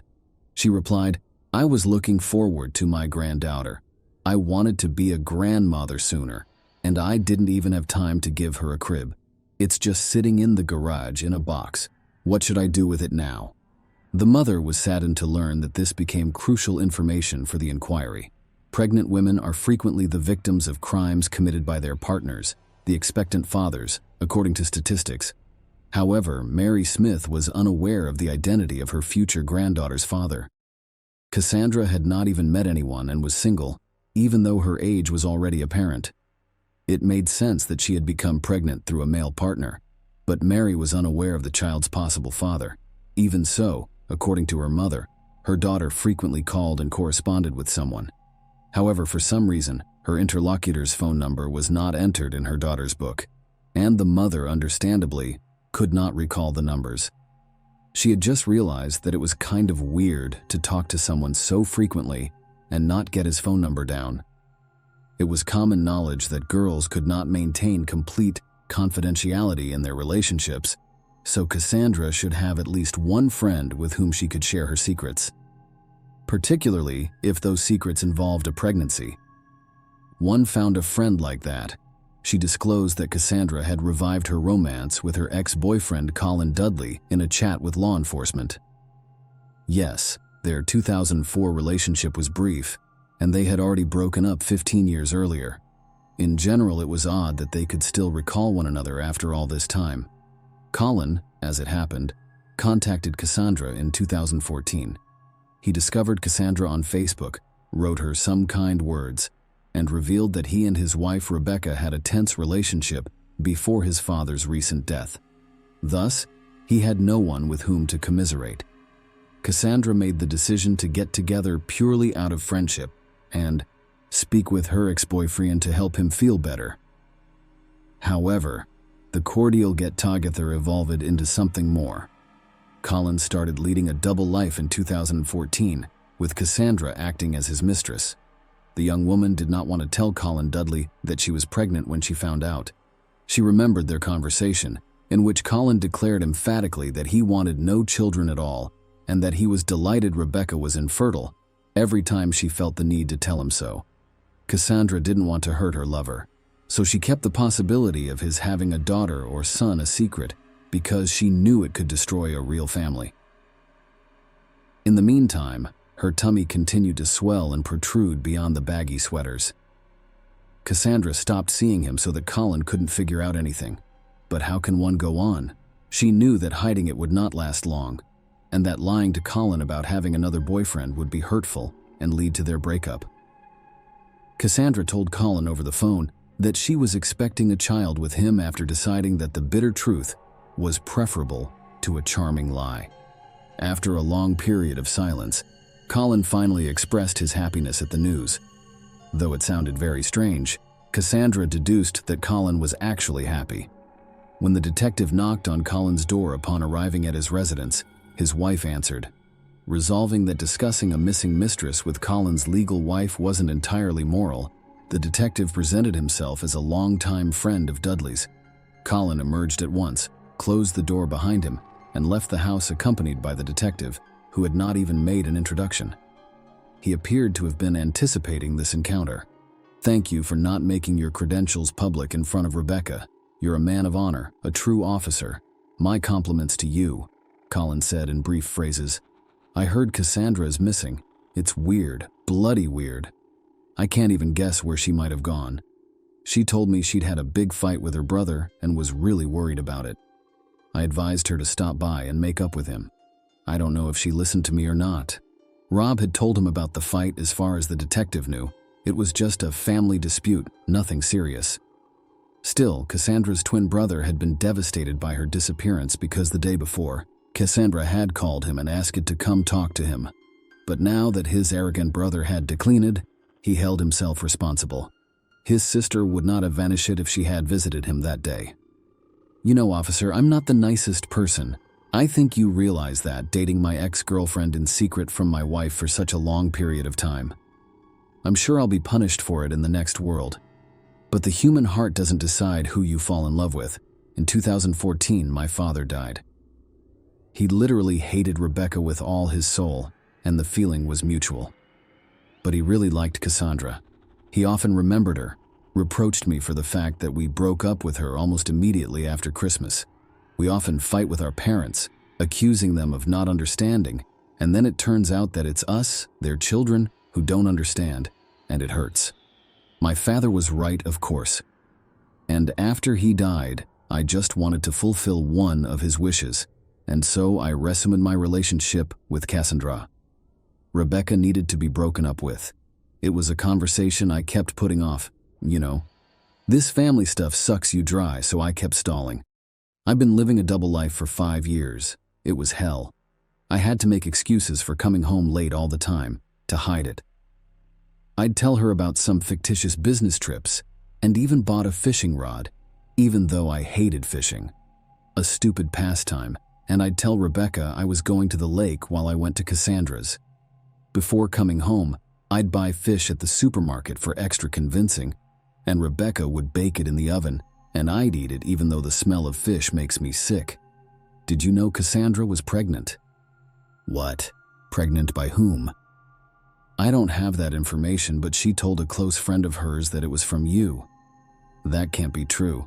She's been adamantly refusing to see me lately, and I guess I understand her, and can't blame her for that. Naturally, she was tired of being in the background and wanted a family, which unfortunately I couldn't give her. I guess that the reason she refused to see me was because she had found someone else. Detective asked, when was the last time you saw her? Honestly, I can't even remember. I think it was about 3 months ago, maybe 4, if you don't count the time we literally ran into her at the mall by chance. But that was fleeting because my wife was in the fitting room, and I just got tired of waiting for her and decided to take a walk to the coffee shop. Tell me, officer, is there any chance you'll find her alive? Dudley continued. We're doing everything we can, believe me.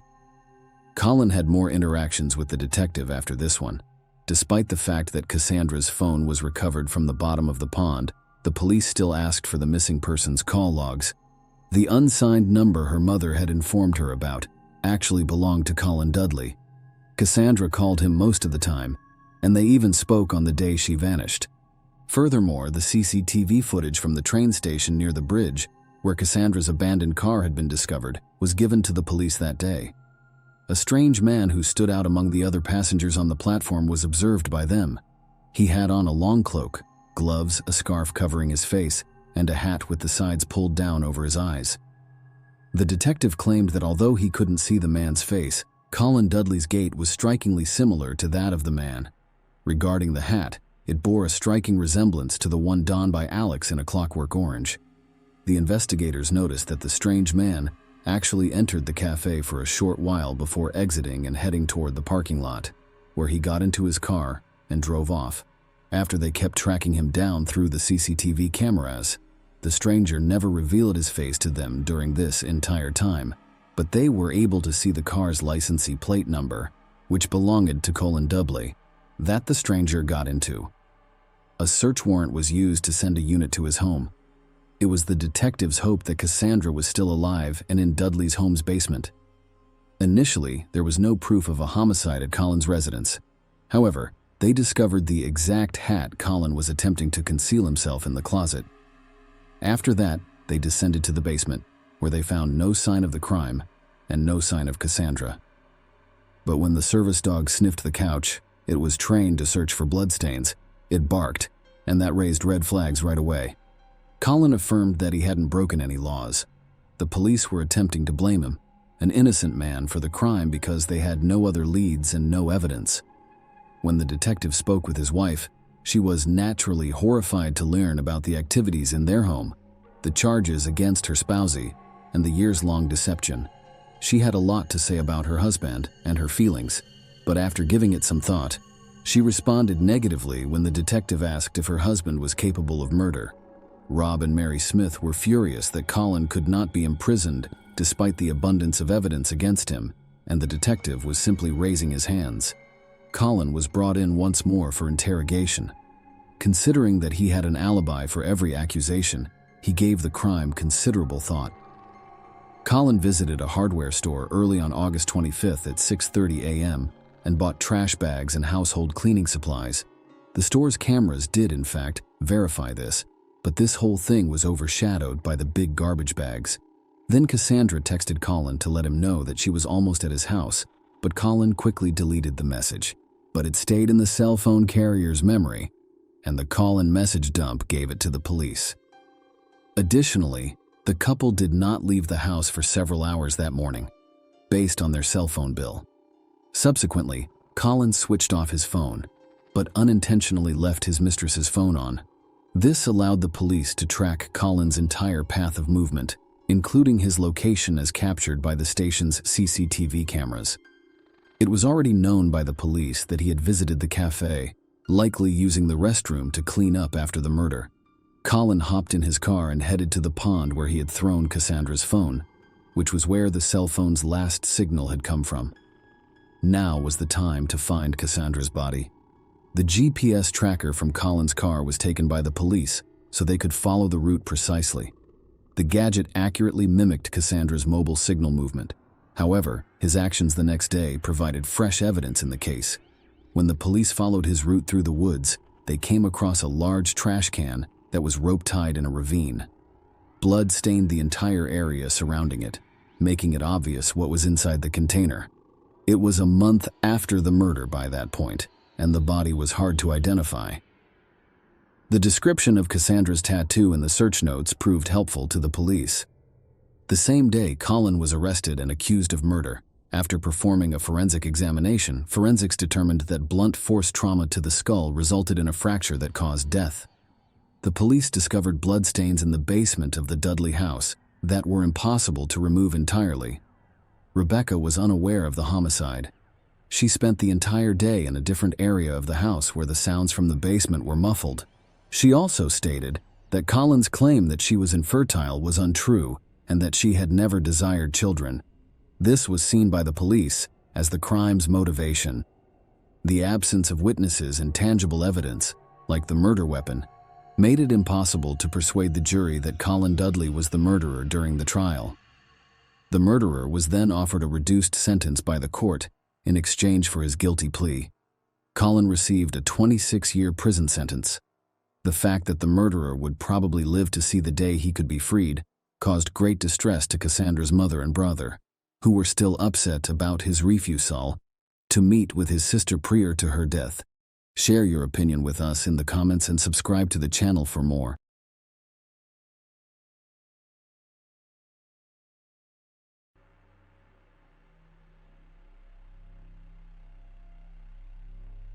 Parents can be very pushy, rude, and demanding in what they want. It's helpful sometimes and not so helpful other times. There are times when being so demanding can even be dangerous. Brett Ryan found himself in a just such case. He grew up in a wealthy and big Canadian family with 4 other sons. His parents were Bill and Susan. It might seem like having a lot of kids, especially boys, is a lot of hard work as a parent, but it wasn't for everyone. Their parents tried to show the younger Ryan the right way to do things. In addition to his well-known job at the Toronto Star Daily newspaper, his dad was interested in many things, like sports, yoga, and psychology. In terms of Susan, she worked very hard, and the whole family home depended on her. She spent all of her time with her husband and children and kept their huge house in a nice part of Toronto in perfect shape without any help from gardeners or craftsmen. As people walked by the family home, they would stop and look through the fence at the huge flowering garden. It's not fair to say that Brett was the family favorite, because Susan loved everyone the same. However, it might have looked like Brett got in the most trouble for disobeying. He was always able to get out of trouble, even when there was a lot of proof that he was involved. He found a way to show that he wasn't fully involved, and it's amazing how that skill helped him make a lot of friends. Brett was well liked at school, and everyone wanted to be friends with him or at least be able to handshake with him like his brothers. Brett went to college after high school. With the goal of being better than his brothers, he put an ad in the newspaper offering to paint people's homes and fences in Toronto. Things were going great at first, and the young man made his first dollar. Susan was so proud of her son that she used him as an example for other people. It's one thing to make this much money from a part-time job, though, and quite another to quit college and paint houses full-time instead of going to school. Brett stopped going to college after a while. In the beginning, Brett felt sure of himself around his older brothers. But once Christopher and Leland graduated and got jobs in their fields, Brett's authority started to slip. Christopher worked as a transit officer for the city of Toronto, and Leland became an artist and designer for the family. After school, they moved out of their parents' house. Brett stayed with his father, mother, and younger brother, who went to a school for gifted kids so he wouldn't have to spend some of his money on rent. Brett was getting more and more desperate as the years went by because he couldn't pay off his debts. He fell into depression. Brett owed more than $60,000 by 2007 when he was 26 years old. People thought Brett was smart, but he didn't know how to use his brain. He didn't show how bad he was either. He always had a smile on his face, helped everyone, and took part in volunteer work. His soul was such a huge black hole that no one could believe it. At last, the terrible moment arrived when there was no way out. At least, not legally. Brett did not have any work around the house or paint the house on October 28, 2007. In the fall, there were almost no orders because everyone who wanted to paint their house had already done so in the spring or summer. Winter was coming, so you shouldn't expect to make a lot of money. We couldn't wait for anything. Brett put on all the old clothes in his closet, like a hat, a long sweater that his older brother had given him, and a scarf that his mom had knitted. The scarf was way too long, and Brett had never worn it before, but it came in handy in the end. It fit around his face just right, leaving a small opening for his eyes. He then walked to the bank on the edge of his neighborhood. He walked funny on his right foot while holding a thick folder. Brett waited his turn at the bank. When an employee finally called for him, he went up to her and told her in a low voice that he had a gun on him. Besides that, he told her to get all the cash from the bank register and give it to him. If she didn't, he said, he would shoot her and kill her first. He took all the cash from the register from the girl, whose hands were shaking. Brett then quietly left the building so as not to alert the security guards. As he ran down the street, he looked at the money he had stolen. A little over $1,000 wasn't much. He would have to rob about 60 banks to pay off his debts. It sounds great, but there was no other way out. The new thief didn't show up at home for a few days because he thought the police would still be able to catch him. He drove all night in his car because he had an order in a nearby town, which he told his mother. Brett would sneak up on his house every once in a while to see if there was a police car in the bushes. He wasn't being looked for because it was quiet. He was going in the right direction, which was good. After the first theft, there were 2 more, then 3 more, and finally 4. Every time, Brett changed clothes because he no longer wore his old ones. He either bought them used or found them in the trash. He burned the used clothes after each crime. A store that sold costumes for parties is where Brett also bought a beard. The bank workers he threatened always noticed his beard, and later said that the attacker was a man with a beard. Many articles were written about the bearded robber in Toronto newspapers, but the robber never made a lot of money from heists. $3,000 was the most that could be stolen. Brett finally made a mistake. He was followed all the way home by the police after seeing his car on surveillance footage. At that point, they still didn't have any direct proof that he was guilty. It was chosen to just keep going after the suspect. As if Brett knew he was being watched from outside, he didn't commit any more thefts for 15 days. Before that, he usually went 3 or 4 days without committing a crime. The police felt like they were going in the wrong direction and wasting time by suspecting someone who wasn't guilty. But finally, good luck came their way. After leaving the house, Brett got into a car and drove off. He got out of the car near the bank wearing a new, strange outfit. He went into the branch and stayed there for a while. When he came out, he was met by police who handcuffed him and said that the much-talked-about bearded robber had been caught. Brett was being looked into for 7 months. It was charged against him to rob with a gun. The bearded robber always came to the bank empty-handed, even though he had a gun permit. He didn't even have a knife with him in. He was told he was guilty on 19 counts and sent to prison. After that, Brett and his family filed several appeals. Only 8 of the 19 counts were upheld after this was done. Brett didn't stop there, though. As soon as he had the chance to ask for parole, he did so. Brett asked that the fact that he committed these crimes while he was deeply depressed from 2 failed relationships and having a lot of debt be taken into account in his petition. But he also said again that he didn't bring any weapons to the crimes and wasn't planning to hurt anyone. His comments were taken seriously, but he had to meet with a psychologist in order to get out of jail early. It was good for Brett that the sessions helped him. While he was in jail, he didn't talk to his family. Now that he was out, he had taken a step toward getting closer to them and fixing things with them. The commissioners saw the changes for the better. Brett was finally freed on November 24, 2010. The young man had fought so hard for freedom, but it turned out to be even more bitter and hard than before. Brett, what was his name before? A painter who has a lot on his mind. What was he doing now? Brett, the thief. Brett is the former prisoner with such a bad past. He was never hired by a business, and people who hired him to paint houses turned him down as soon as they saw the suspicious beard. Even Susan's neighbors who used to visit and compliment her garden started to spread some bad rumors about her. The Ryan family sold their house quickly and moved to Scarborough. Susan got back to working in her new garden, and Brett did get a job with a trading company, but the pay wasn't great. His parents also gave him money to help pay for his college education again. Brett kept seeing a psychologist, and every time, the expert told him the same thing: don't cut ties with your family. Brett's advice from the psychologist really helped, but his money situation still needed a lot of work. It was September 2011 when he had his first lucky accident. His name is Kristen Bechter. Kristen was a really great girl. She had her own apartment with windows that looked out over the sea, so the young couple could enjoy the view. And most importantly, she didn't care about Brett's past. She played sports, which kept her body in shape. They also took trips together from time to time and had even been to Australia. While Brett was seeing the girl, his parents were very happy about his relationship with her. For another thing, they were sure that their son would finally grow up and find his place in society.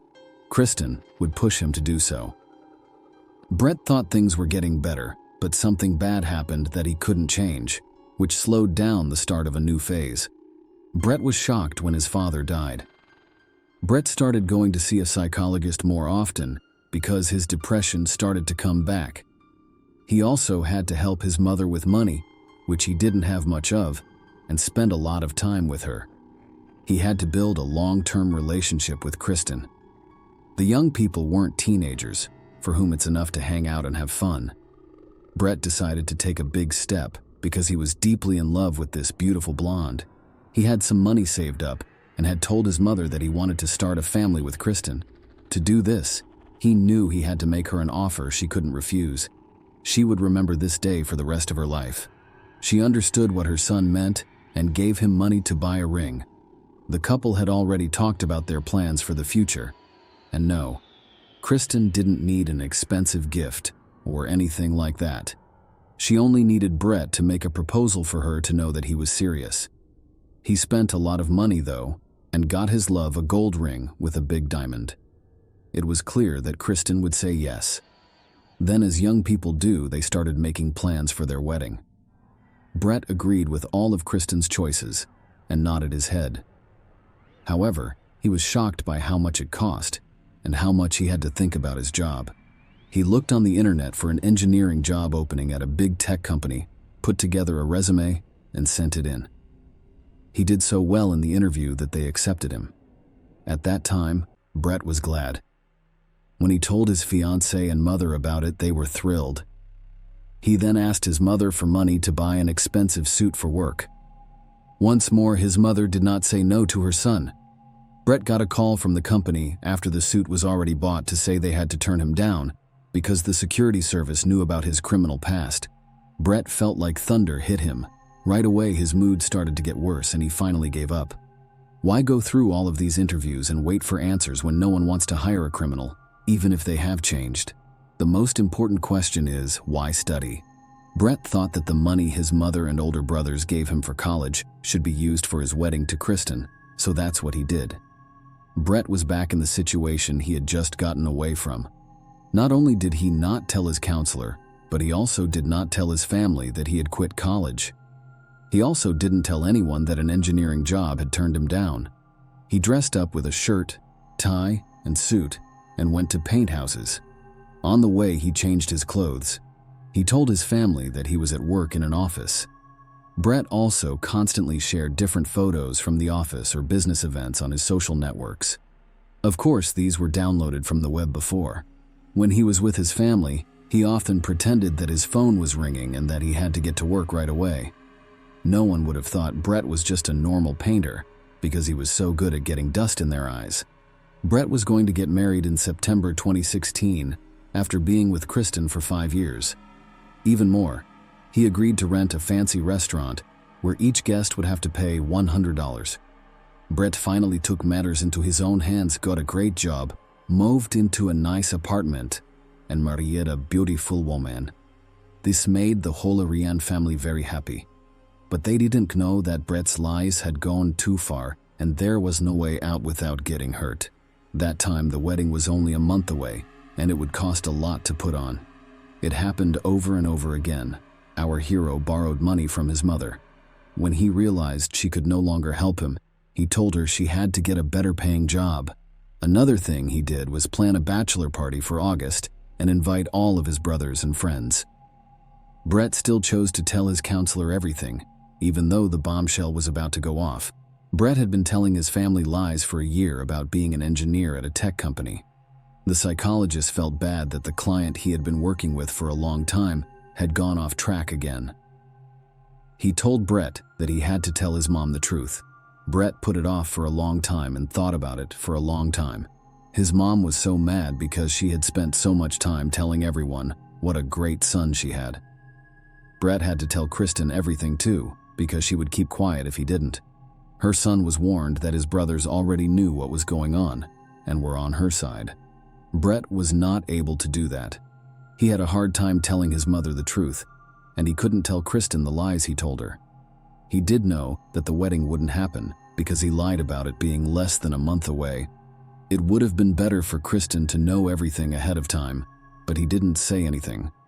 Brett's plans weren't clear, and he couldn't help but worry that his mother would really tell his fiancée everything, which would mean that the scandal would have to happen.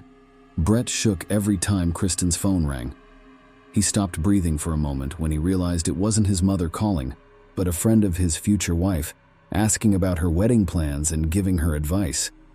He finally found a way to permanently shut up his mother. Brett was not allowed to have guns after being found guilty of robbery. That's why the boy chose to use a crossbow as the best way to carry out his plan. Also, it's a pretty quiet way to kill someone. Brett's late father liked to shoot crossbows at targets in the garden, and he taught Brett how to do it. He did hit the targets well, but his late father probably didn't think he would use that skill in that way. Brett got the crossbow and arrows at a sporting goods store. He then hid them in Susan's garage behind some construction waste. He planned what he thought was a clever way to make up an alibi. He put a timer on the fan and tied a spoon to it. The fan turned on when the timer went off, and the spoon moved across the keyboard, sending comments that had already been written to YouTube. It must have looked like Brett had been at home all day, watching videos and leaving comments on them. Early on August 25th, Brett put on some strange clothes that covered his face. He then left the house through the back door to avoid the security cameras and took the train to his parents' house to get rid of anyone who could hurt him and Kristen for good. Susan was shocked when her son showed up out of the blue. That day, she wasn't feeling well, but Brett started to convince her again, even though his mother was sick. He even told her not to tell his future wife anything. The mother flatly turned him down. He got angry, and Susan knew something was wrong when she saw her son's angry eyes. She told him that she had already called Christopher, and he was on his way to help them. Brett was crazy. He ran to the garage and got a crossbow, but he was so angry and pumped up with adrenaline that he couldn't even shoot. He just hit his mother over the head with the gun. When he was sure she was dead, he wrapped the rope around her neck and put plastic bags over her body. Brett put some arrows in the crossbow and hid in the bushes until his brother came. Christopher finally showed up after some time and began calling for his mother or brother. As he did this, he was shot in the back of the neck, killing him within minutes. Alexander, the youngest brother, was the next person killed. It turns out that Susan also called him. He was also shot in the neck, but the arrow either didn't go very deep or didn't hit any important arteries. Alexander didn't die right away. He started to scream and call for help. Leland was inside the house, sleeping in his room on the second floor. He had no idea that his brother was killing people in the garage and garden. Leland woke up to the sound of screams and found Brett trying to choke Alexander downstairs. When Leland and Brett got into a fight, Leland quickly got the upper hand and pushed Brett aside.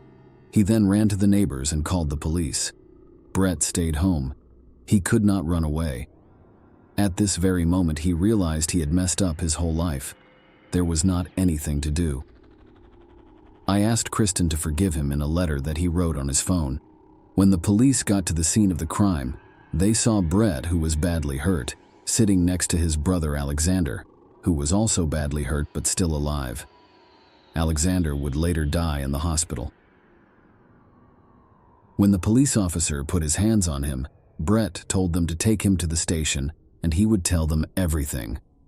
He also said that his mother's body was buried under boxes in the garage, but no one could help her at the police station or during the trial. Brett told Susan that he didn't mean to kill her. His plan was just to scare her. On the other hand, he did plan to kill Christopher and Alexander that day, but only as witnesses. If they hadn't shown up, they would still be alive. That's how he tried to explain everything almost 10 years ago. He was depressed, but that didn't change the outcome of his sentence.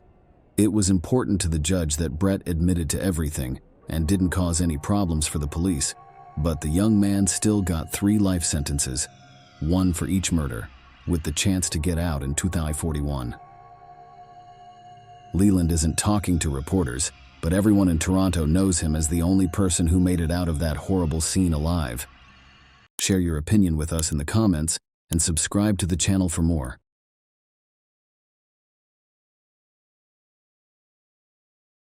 Limer Township, named after the first settler William Evans, is one of thousands of small and cozy towns scattered across the country in January 2023, in the state of Pennsylvania. A measured and quiet life flows here, and nothing appears to disturb this harmony. The inhabitants of such places know each other by sight, and their friendships unite many of them into one family. Jennifer and Blair's friendship began while they were working as business partners on joint projects. Even after Blair decided to become a simple chef, their bond remained strong. Their friendship developed beyond the confines of business and became more than just a working relationship. Jennifer's friendship with Noah, her autistic 8-year-old son, took on added significance. Blair had always shown his friend genuine concern and assistance in caring for Noah. Their children were friends as well. They frequently spent time together, and when the children's games ran late, Noah would spend the night at the Watts house. Jennifer Brown, born in 1979, was a vibrant and active woman. She was always smiling and exuded a positive energy that spread to everyone around her. Friends and family often wondered how she managed to do so much and be so active. Her true calling, however, was motherhood. Nothing was known about her son Noah's father, but this situation did not overshadow their lives. On the contrary, it strengthened Jennifer. Taking care of her young son, Jennifer became a reliable support and best friend for him, especially after Noah was diagnosed with autism in early childhood. Mom and son were inseparable friends who spent a lot of time together, sharing happy moments and helping each other in times of need. Everyone who knew them felt tenderness and admiration for them because of their friendship. The people of the small town noticed their closeness and admired this family for their joy and genuine kindness. Unfortunately, none of them could have predicted what happened to Jennifer on January 3, 2023. She vanished without a trace. The Limerick Township Police Department received a disturbing call from Antonio Blair Watts, Richardson on the morning of January 4th, 2023. He was deeply concerned about his close friend's disappearance. Despite the fact that it had only been less than 24 hours since he had last seen her or heard her voice, his anxiety was growing by the minute. Tony had been attempting to contact Jennifer for several hours and had received no response. This was completely unlike her. She was always active and responsible, always answering calls or messages, especially when it came to her son Noah. However, for some reason, the boy's mother did not meet him after school on this particular day. The missing person's family and friends knew what a loving mother and caring woman she was. As a result, her sudden disappearance alarmed everyone who knew her and left no one indifferent. Antonio's 911 call was the first step in a long and mysterious investigation that would soon engulf and shake the entire city. A massive search was launched immediately after Blair reported his girlfriend missing. Police officers, family members, and friends banded together in the hope of uncovering any evidence that could shed light on Jennifer's disappearance. Many questions remained unanswered, the main one being what could have caused the caring mother to abandon her son without explanation. Officer Stephen Crawford of the Limerick Township Police Department went to the Brown family's home at 4 p.m. that afternoon to see what was going on. He discovered her vehicle parked by the porch of the family home. When he entered the house, he discovered that her keys, purse, tablet, and work cell phone remained. The officer, however, was unable to locate Jennifer's personal cell phone. When police attempted to locate it, it was discovered that the phone had been turned off at 7 a.m. on January 4th and has not been found since. The last location where the signal was received was near Lewis Road and Ridge Pike in Limerick. This was the investigation's first significant lead, and it indicated that something terrible had happened to Jennifer. She was reported missing, and police began an investigation.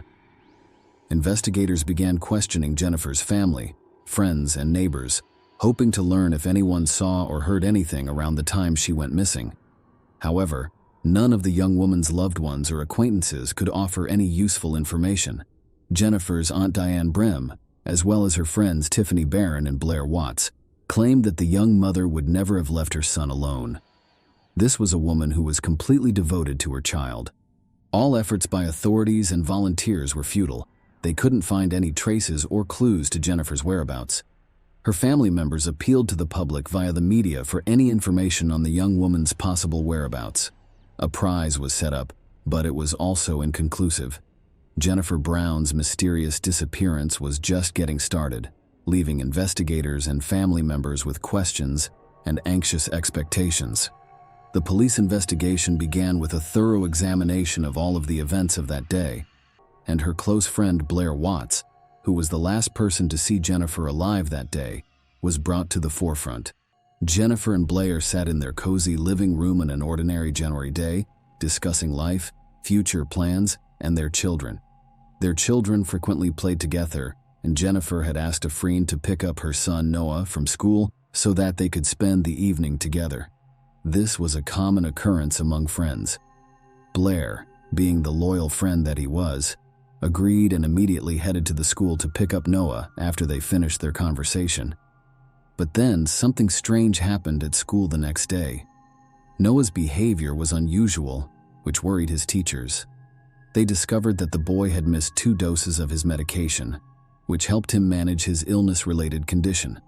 Jennifer had always been a devoted mother, never neglecting her son's caregiving responsibilities and always keeping in touch with teachers if anything went wrong at school.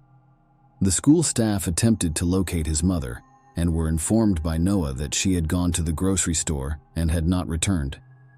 This raised even more concerns because the sensitive woman's behavior was out of character. She never left her son alone. Jennifer's friend Blair Watts tried unsuccessfully to contact her at the same time. Blair decided to go to the bus stop to pick up her son after not hearing back from Jennifer or contacting her. However, when the woman failed to appear and Blair's concern grew by the minute, he was forced to go to the police station and report his friend missing. As time passed, No new information about the missing woman's whereabouts emerged. Hopes for her return had been fading with each passing day since the investigation began. Jennifer appeared to have vanished without a trace and might never be found. However, 2 weeks after her disappearance was reported, on January 18th, 2 employees working in a warehouse near Roseford in the neighboring municipality of Limerick Township discovered something strange. They came out of the building to get some coffee and noticed a freshly dug hole in front of them.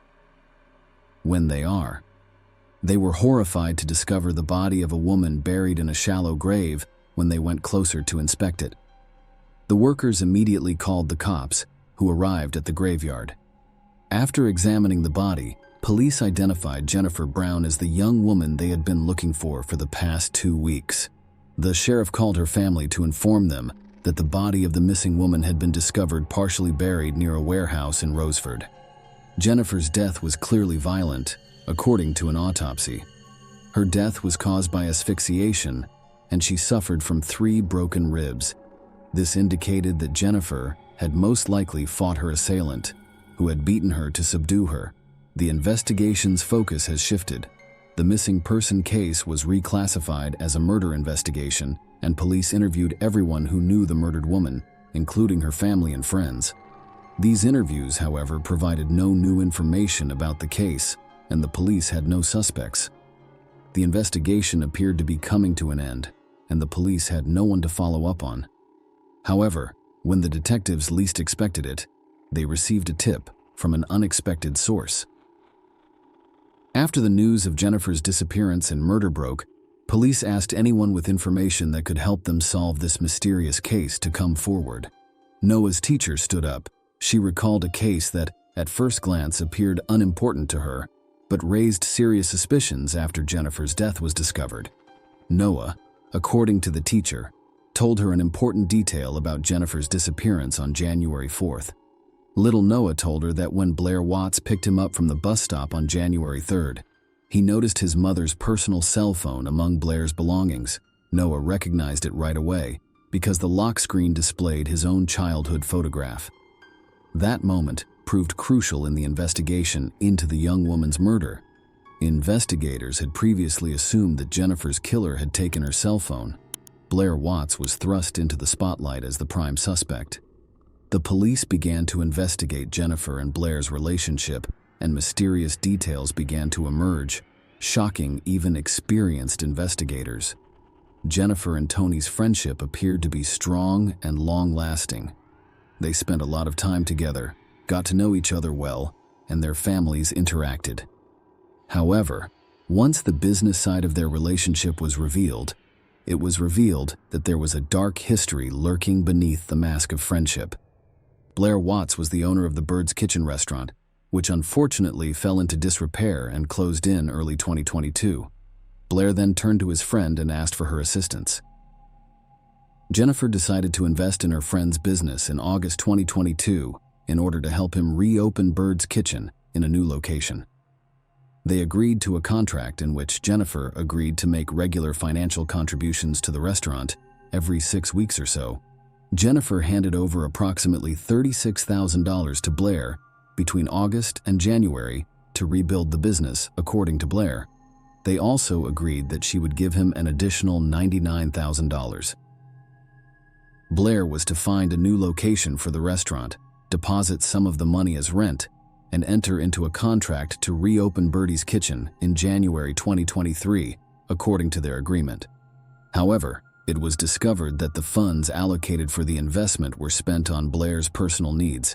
His failure to fulfill his financial obligations was brought to the attention of the property owners with whom he had entered into the agreement. As a result, they terminated their agreement with him on December 26, 2022. Blair found himself in an impossible situation. He not only lost his money, but also the chance to open his restaurant. The police began to suspect that he had decided to commit a heinous crime in order to save his business out of desperation. Investigators discovered 2 unauthorized transfers of $177,000 to Birdie's Kitchen on January 3rd, after closely scrutinizing Jennifer's iPad's financial transaction history. The funds were not included in Brown and Blair's formal agreement. Furthermore, the transfers failed several times and were only successful after the iPad's two-factor authentication system was disabled, pointing to Jennifer's friend's involvement in her murder. The owners of the property who had terminated their lease with Blair were then interviewed by police. On January 4th, the day Blair reported Jennifer missing, he appeared in front of them, claiming to have the funds to enter into a lease agreement. Blair was identified as the murderer by investigators. They needed irrefutable evidence because they knew he would never admit his guilt. Their first step was to question Blair's wife, Tiara Taylor, about where Blair was on the day Jennifer vanished. Tiara told detectives that Blair paid a visit to the Brown family on January 3rd around 1 p.m. and didn't arrive home until 4:30 a.m. when he picked Noah up from the bus stop. Tiara also claimed that her husband returned home briefly before leaving around 5:00 p.m. and didn't come back until late that night. This time frame became crucial. Further investigation revealed that Blair had spent the night with his mistress, Tatiana Garrett, and did not return to her until around 8:00 p.m. This meant Blair had no alibi between 5:00 and 8:00 p.m. Detectives assembled an alleged chronology of the murder based on the available evidence. Blair went to Jennifer's house around 1:00 p.m. on January 3rd, while Noah was at school, according to their version, and allegedly murdered her. He then transferred funds from the murdered woman's iPad to his account and left around 4:00 p.m. to pick up Noah from the bus stop. He later returned to Jennifer's house, dropped off Noah, and returned to the crime scene to dispose of the body. He buried the body in a shallow grave in a field near Roseford. The killer then went to Tatiana's house, where he spent the rest of the night.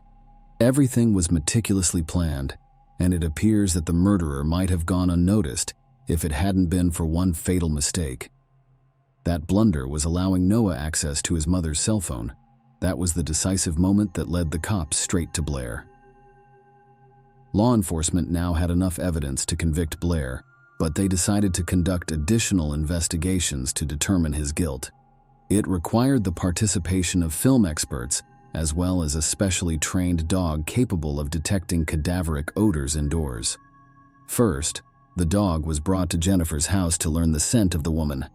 The terrible crime had occurred in her own kitchen. The dog was then directed to Blair's car, where it immediately detected the same depressing odor. It was the final piece of evidence needed to convince detectives that Blair was involved in the murder. Blair was arrested and charged with first-degree murder, third-degree murder, and theft on February 8th, after months of investigation. He is currently incarcerated at the Montgomery County Correctional Facility without bail and awaits a preliminary hearing in which he will have to answer for his heinous actions in front of the law. Jennifer's friends and family were devastated when she was discovered dead.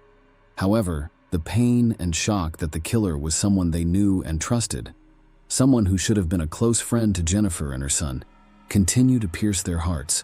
However, now that the murderer has been identified and apprehended, they can finally feel that justice has been served.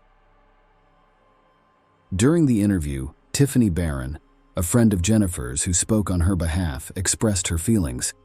"I still dream about Jennifer, and Noah keeps asking about my mom, and I don't know what to say."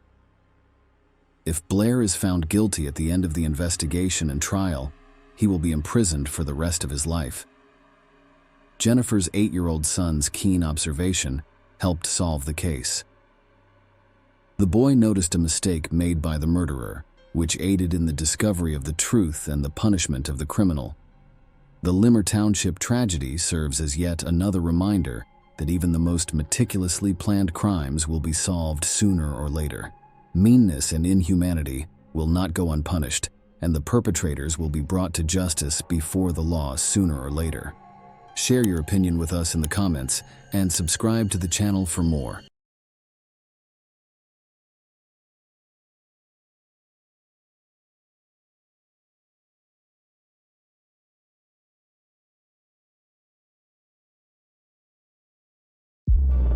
Murder has a Northwest Harris County neighborhood on edge this Christmas Eve. A couple celebrating a wedding anniversary found tied up in separate closets. The husband had been stabbed to death. Tonight, investigators have plenty of questions about this. And it happened, as we see on this map, at a home on Kelsey Meadows Court and Village Terrace.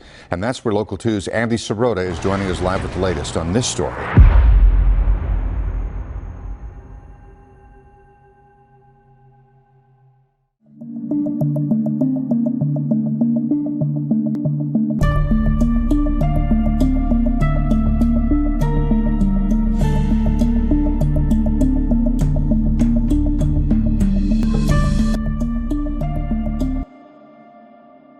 Jim and Sandra Melgar live in Houston, Texas.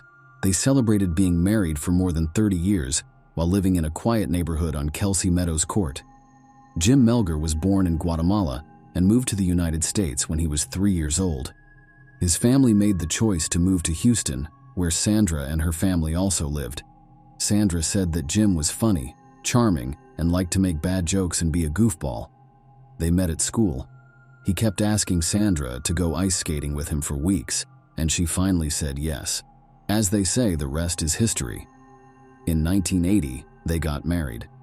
Jim went to work as a computer programmer, and Sandra ran a successful business doing medical billing and coding. Even though they were successful, they liked living a quiet life with their daughter Elizabeth, who went by the name Liz. Liz said that her parents were like best friends who were meant to be together. The three of them loved to travel and do outdoor activities like hiking and fishing, but their love of nature faded over time. Sandra endured various physical challenges, including lupus, epilepsy, hypothyroidism, and hip replacements. Liz recounted witnessing her mother suffer violent seizures, a terrifying experience for the entire family. Jim, desperate to help his wife, spent entire days researching her conditions in search of treatments and cures. On December 22, 2012, Jim and Sandra were out having fun to celebrate 32 years of marriage. They ate at their favorite Mexican restaurant, and then around 9:30 p.m., Jim stopped by CVS to get some candy for drinks. When they got home, they sat in their jacuzzi with drinks and snacks and talked about their plans for the future. Jim was excited to make plans for their time together because he was only 5 months away from retiring. Also, they talked about the small party that Jim's family was planning for their anniversary. The narrative takes a dark turn on December 23, 2012, at 7 a.m., when a neighbor noticed the Melgar's garage door open throughout the day, an unusual occurrence. Jim's family arrived at the house around 4:30 p.m., finding it eerily quiet. Despite Jim's black truck in the driveway and Sandra's silver car inside the garage, there was no response when they knocked on the door. Concerned, they entered through the garage, discovering a somber atmosphere inside. The house felt stuffy, blinds remained closed, and the couple's dogs were agitated. Her man, Jim's brother, heard Sandra's soft voice coming from upstairs while the family searched the house. Sandy was tied up with scarves in a small walk-in closet. Jim was found naked, badly beaten, and stabbed several times in another closet nearby. Jim Melgar, who was 52 years old, was pronounced dead just 2 minutes after the police arrived.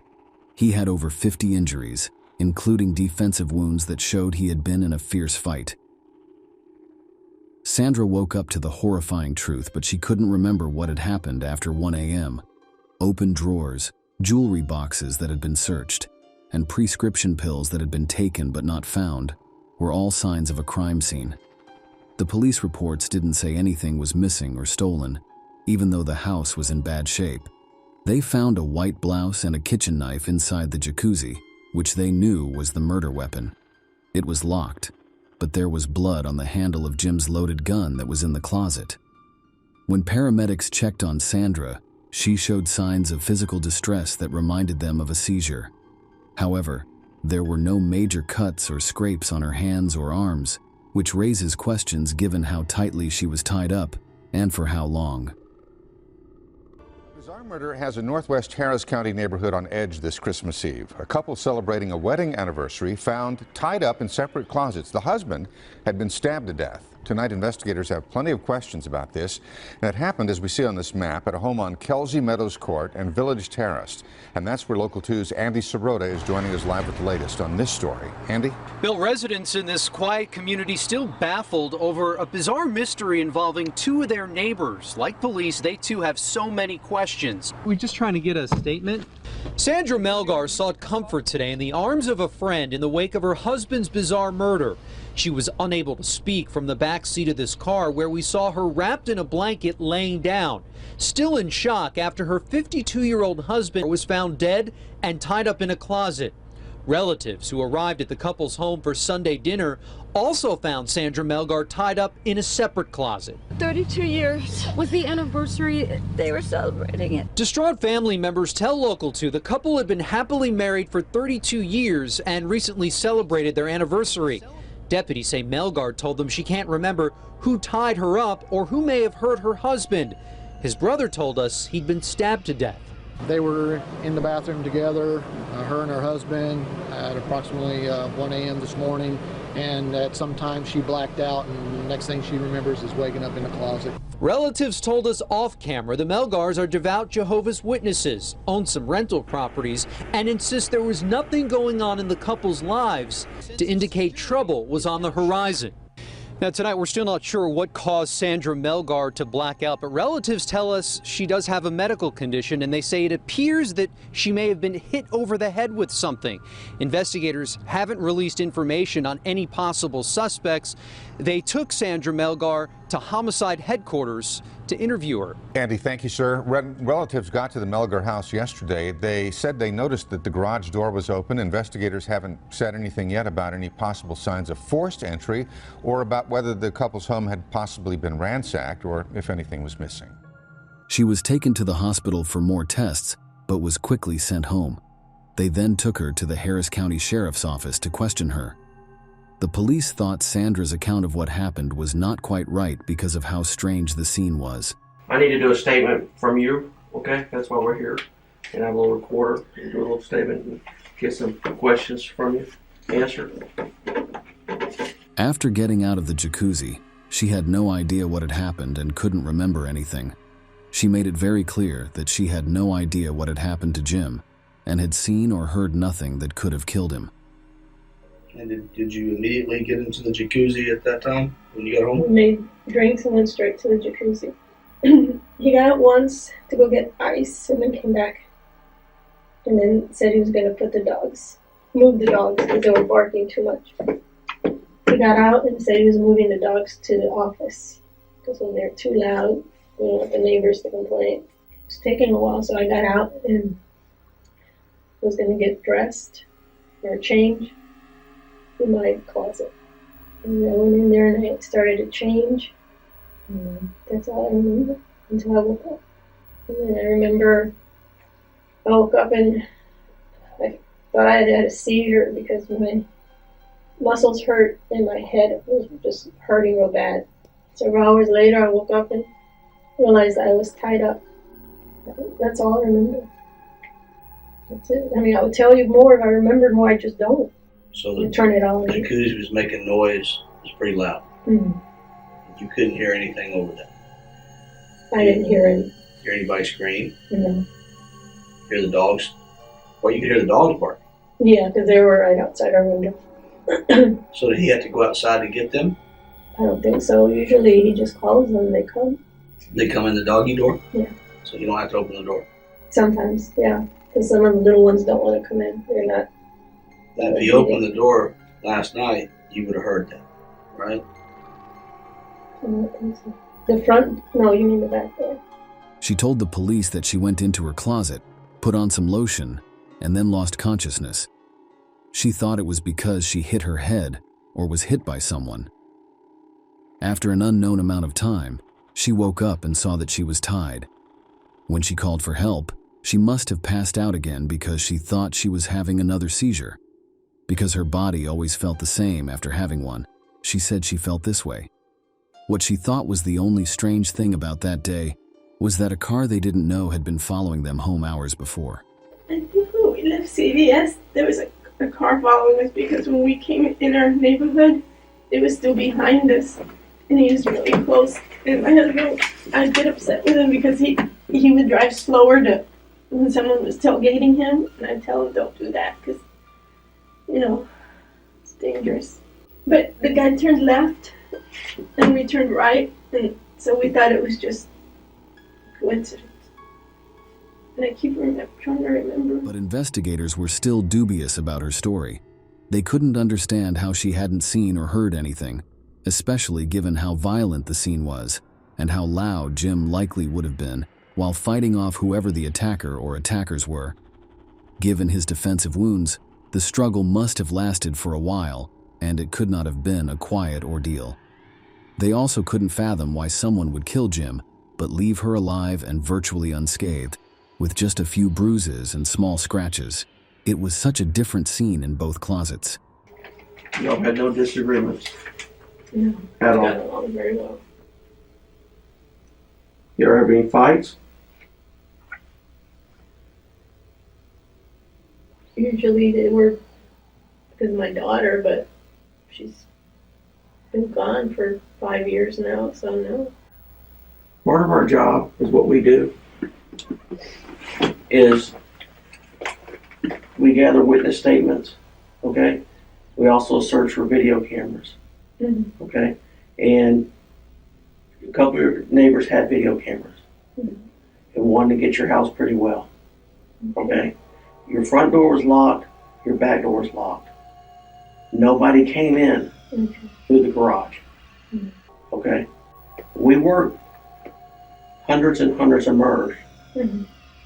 Sometimes we work cold-blooded killers that just on the street that would just kill somebody for nothing. Then sometimes we work murders that they're in an argument and something happens. Okay, there's two different types of people. At one point, Sandra mentioned that she thought she needed to talk to a lawyer, given the way the questions were going, but the interview continued. Because if you argue with somebody and you lose it, your temper and an argument happens. That's not what happened. That's not what happened. And I think I'm going to stop talking now because I think I'm going to need a lawyer because I know how this works. I hurt all over and my head hurts. How often do you have seizures like that? I'm not able to drive anymore. How frequent? At least once a month, maybe. When was the last time you had one of those before today?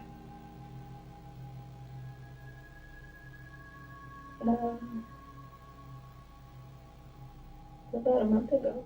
No one in the neighborhood heard a noise or dogs barking. There was nothing strange about it for them. One neighbor worked in his garage until 1 a.m. and said he hadn't heard or seen anything odd near the house or on the streets. No noise, no cars, no dogs, nothing.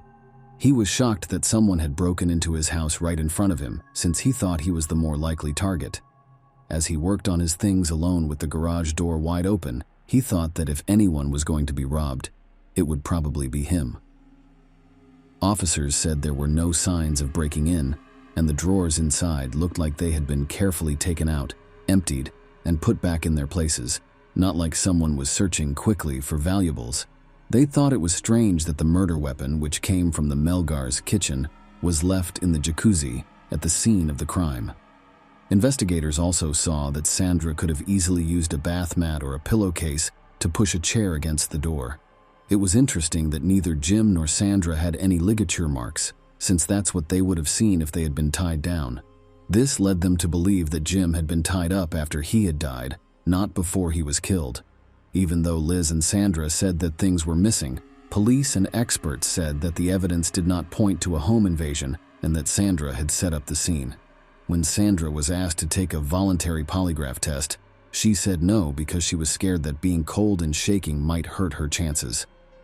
I'm not trying to cause you trouble or cause you pain. But we have a procedure. Are you familiar with a polygraph exam? We have a person that's going to come here. He's probably here now. I can't do it now. I'm just a nervous wreck right now. Okay, well let me explain. Let me explain this. And I'd rather talk to a lawyer about it because I already feel like, I know where this is going. Okay, well I want you to understand.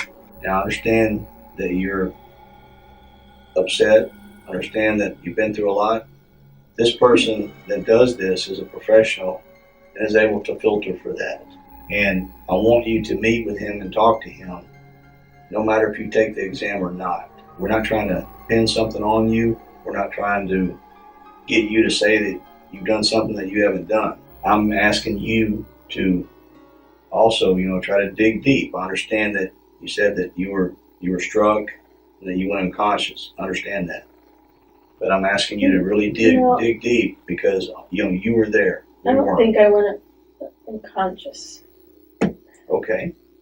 I mean, I think having a seizure is different from going, it's the same. I understand. It's the same. You said that when you've had those experiences that you forget things, and we understand that. But, and I'm not a doctor, but I'm asking you, of course, for you and for us, for your husband's sake, if you can dig down and try to remember anything.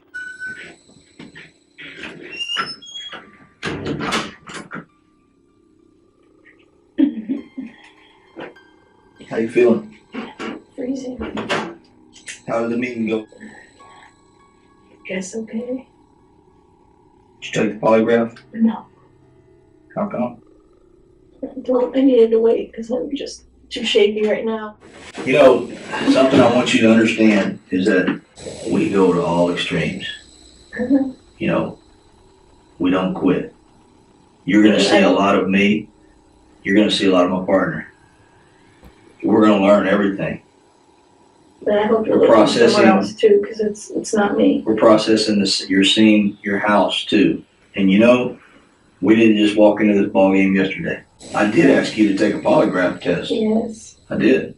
And I'm too shaken and I'm freezing. And what's your explanation though? What's your excuse for not taking one? It's not holding water, Sandra. I'm just going to be honest with you. I just don't want to take it and then it's used against me. That's not possible.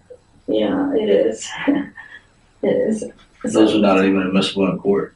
What do you think should happen to the person that, if we catch that did this to your husband, what do you think his punishment or her punishment should be? Do you think they should get a second chance? No. What do you think should happen to him or her? They should go to prison. Isn't that what they normally do? They go to prison. Do you love your husband? Yes, I love my husband. Do you care about him? Yes. She wants to find the killer. Of course.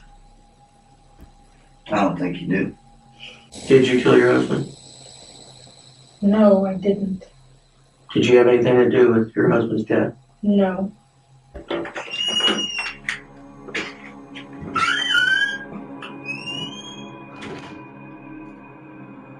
The detectives were sure of what had happened that night, so on December 24th, they called the office of the Harris County District Attorney to ask that Sandra Melgar be charged with murder.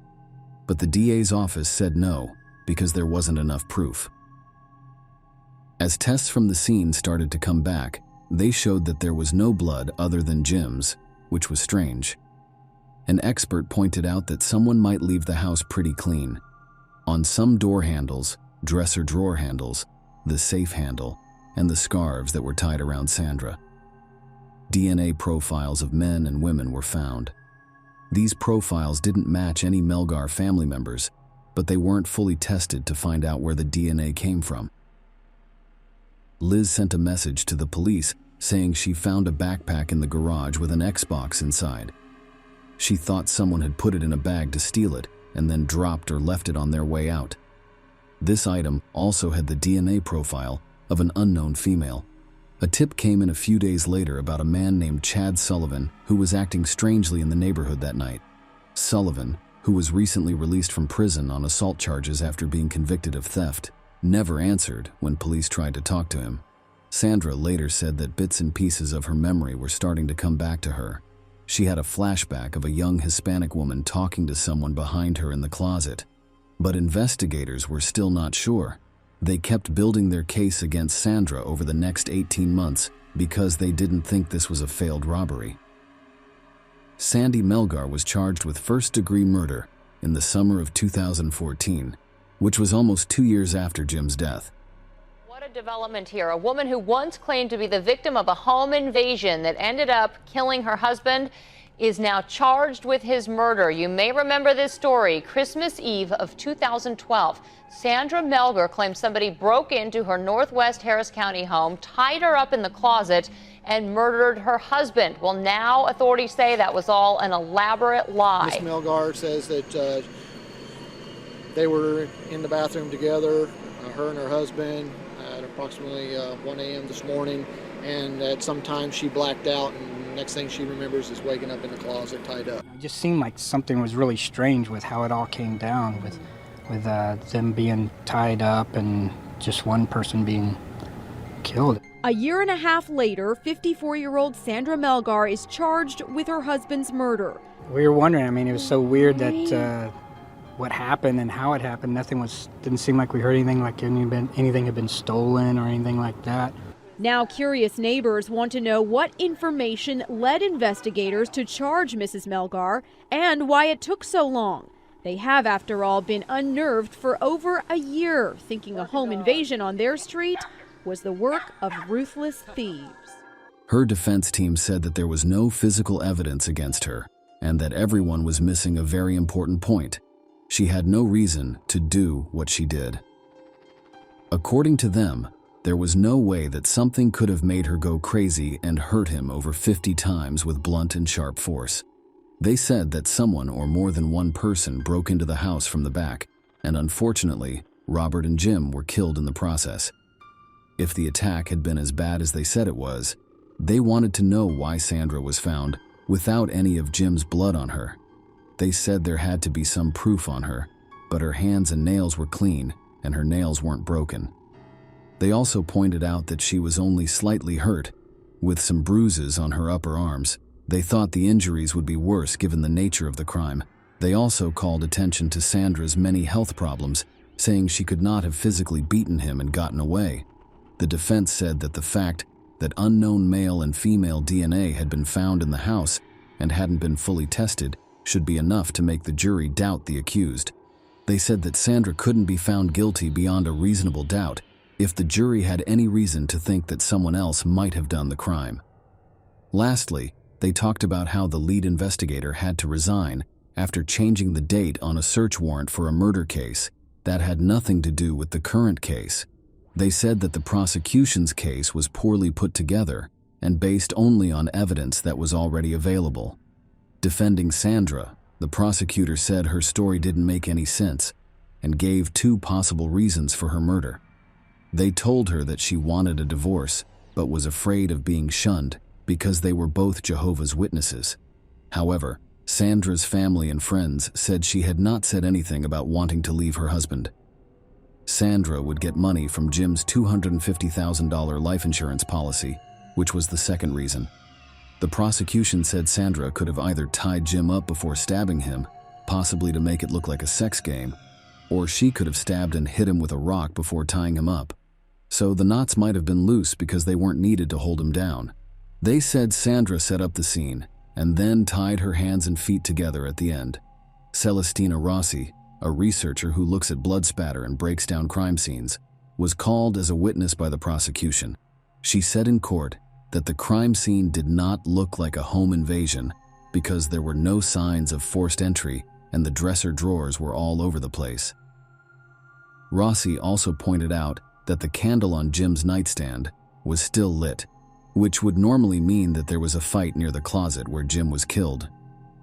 She agreed with the medical examiner that all of Jim's wounds were self-defense wounds and pointed out that his gun was still loaded and not touched, only a few inches from his body. The government said that since his wife was attacking him, he would probably defend himself by taking her gun away rather than killing her. They also didn't think it was someone else who put the chair in front of the door, because Sandra could have done it herself by putting a pillowcase under it to close herself in. Closing arguments have just wrapped up in the case against a woman accused of murdering her husband and then trying to cover it up. Channel 2's Lee Ferlisi is joining us live downtown with what we're learning from the courtroom as we wait for a verdict in this case. Lee? Yes, Bill. Well, the prosecutor arguing very strongly that Sandra Melgar did murder her husband. The defense saying there was shoddy detective work and the evidence just does not add up. Now it's up to the jury. Sandra Melgar's fate lies in their hands.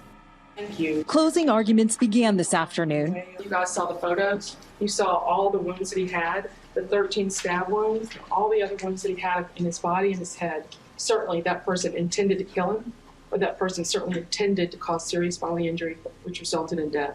We've proven all of those things. In the Sandra Melgar case, there's no physical evidence in this case that points to her at all. The prosecution graphically painting a picture from their case. And while he isn't looking, she makes a strike straight up all the way to his neck. That's what that first strike is. Jamie, of course, gets up to try and defend himself, turns around, and that's when she gets him on the thumb. And that's when the blood starts spurting out onto the chair. The defense criticizing shoddy detective work and saying the evidence is just not there. Look at what remains. No broken nails, no problems with the hands, no bruising here where you would expect it if a knife was used. So the jury is expected to deliberate for only a few more minutes until about 5:15. Then they'll be back at it again tomorrow morning. We're live at the Harris County Criminal Courthouse. Lee Ferlisi, KPRC, Channel 2 News. In August 2017, the jury thought about the case for 8 hours. They couldn't agree on what to do on the first day, but by the second day they had made up their minds. Sandra Melgar killed her husband Jim and was found guilty. She was given 27 years in prison. Liz said that when the verdict was read, there was a gasp that could be heard throughout the courtroom. Sandra sobbed and almost passed out. She said that for a moment she thought about her mother killing her father, but now she didn't think that was possible. In court, no one really thought she would be found guilty. Jim's family and Sandra's family both believe her story and support her claims that she is innocent. Being fair about it is hard because these are my parents, but I tried to look at the evidence first. I still want justice for my dad in the end. It wasn't my mom who did this. I want to know. I'm sure she didn't do this. Liz said, "I'm going to keep fighting until we can prove that." The prosecution was pleased with the outcome and the sentence that was given. As later said by the jury foreman, they said Sandra told a story that didn't make sense or add up. The jury also didn't believe her. Both mine and probably my fellow jurors' pendulum, guilt or innocence, swung back and forth throughout the entire trial. What was your first impression of Sandra? Was how could this diminutive-looking middle-aged lady possibly have committed this crime? It was frankly incredulous to see it at first. Didn't compute. I didn't think she could have done it at first. One, I'll say the prosecutor's testimony, right? It all made sense. Now, was it absolutely provable? No, but it's the only thing that made sense. During the trial, the prosecution had acquired all the medical records and showed and just listed the dates up there and everything else of her doctor's visits. No seizure, no seizure, no seizure, getting better, that kind of stuff. So we watched almost all the police video over again during deliberations, and that's what brought the other people over until we had a unanimous verdict. A couple of months later, Sandra's team filed an appeal requesting a retrial. However, their request was denied. New at 6, a celebrity defense attorney is taking on the case of a Houston woman convicted of murdering her husband, Kathleen Zellner, who was featured in the Netflix. In 2018, well-known defense lawyer Kathleen Zellner said she would be taking on Sandra's case because she thought she was innocent. Kathleen Zellner has helped 19 people who were wrongfully convicted get their freedom. When she started working with Stephen Avery, after he was convicted of killing Teresa Halbach in 2005, the Netflix show Making a Murderer brought her a lot of attention. We are ready to hear argument in cause number PD 024320, Sandra Jean Melgar versus the state of Texas. Good morning to the court. I'm George McCall Seacrest Jr. from Houston, and along with Allison Seacrest, we represent Sandy Melgar on appeal and represented her at trial. The state did not prove Sandra Melgar's guilt beyond a reasonable doubt, and I contend, based upon a fair and full reading of the record in this case, and based upon its unique facts, the evidence is legally insufficient as a matter of law. Yeah, let me ask you a question real quick. Sure. So I know the state doesn't have to prove motive. They speculate about what your client's motive might have been. But if there's anything in the record or in the briefs I missed, is there any evidence of any, what would the motive to kill Jaime have been? Zero. Let me I mean, no, not for your client. I mean, for someone else to kill him. Oh, we believe it was home invasion, and that would be the motive. We believe that, in fact, people entered the home. We think this business about no breaking and entering, the garage door was up. There was an unlockable interior door, and there was, contrary to the Court of Appeals opinion, there was evidence that property was missing. Opioids were missing, a television set, jewelry, cash. That is the motive for why someone else did it. Why would they not have killed your client too? I don't know. I'd have to speculate. There was another appeal for Sandra, but it was turned down again. One of the judges said that there is enough evidence to prove beyond a reasonable doubt every important part of the crime. The Innocence Project of Texas said they would also be working on Sandra's case in late 2022. The woman has talked from jail and keeps telling the same story she always has. They got it wrong. They got it completely wrong. Sandra, did you kill your husband? No, I did not kill my husband. No. And you have grandkids. And my grandbabies, yeah. You're missing out on. I know. I know that really hurts me. I miss them so much. I mean, I'm just gonna keep fighting this until I'm out of here. That's all I can do. People have had different opinions about this case from the start because it is so strange, tough, and sad. There are many people who think Sandra planned the whole crime and set up the scene to get away with murder, while others think she is just as much of a victim. From the start, the police were sure it was her. They made up the narrative, and the killer or killers are still out there. A lot of websites, podcasts, and groups are trying to get her released, but some are also trying to keep her in. It's easy to see how bitter this case and conviction have been. No matter what anyone thinks, that night still leaves a lot of questions unanswered. Does someone deserve to be in jail for murder, or is the real killer already there? Sandra Melgar will be eligible for parole in 2031. If she is not granted parole, her release date is August 2044. She will be 85 years old. Jim Melgar was a kind, hard-working, and thoughtful man with a great sense of humor and a big heart. He is missed dearly by everyone. With so many questions about what happened still lingering, family and friends say it only becomes harder to find closure when that was already so tough to get in the first place. Share your opinion with us in the comments and subscribe to the channel for more.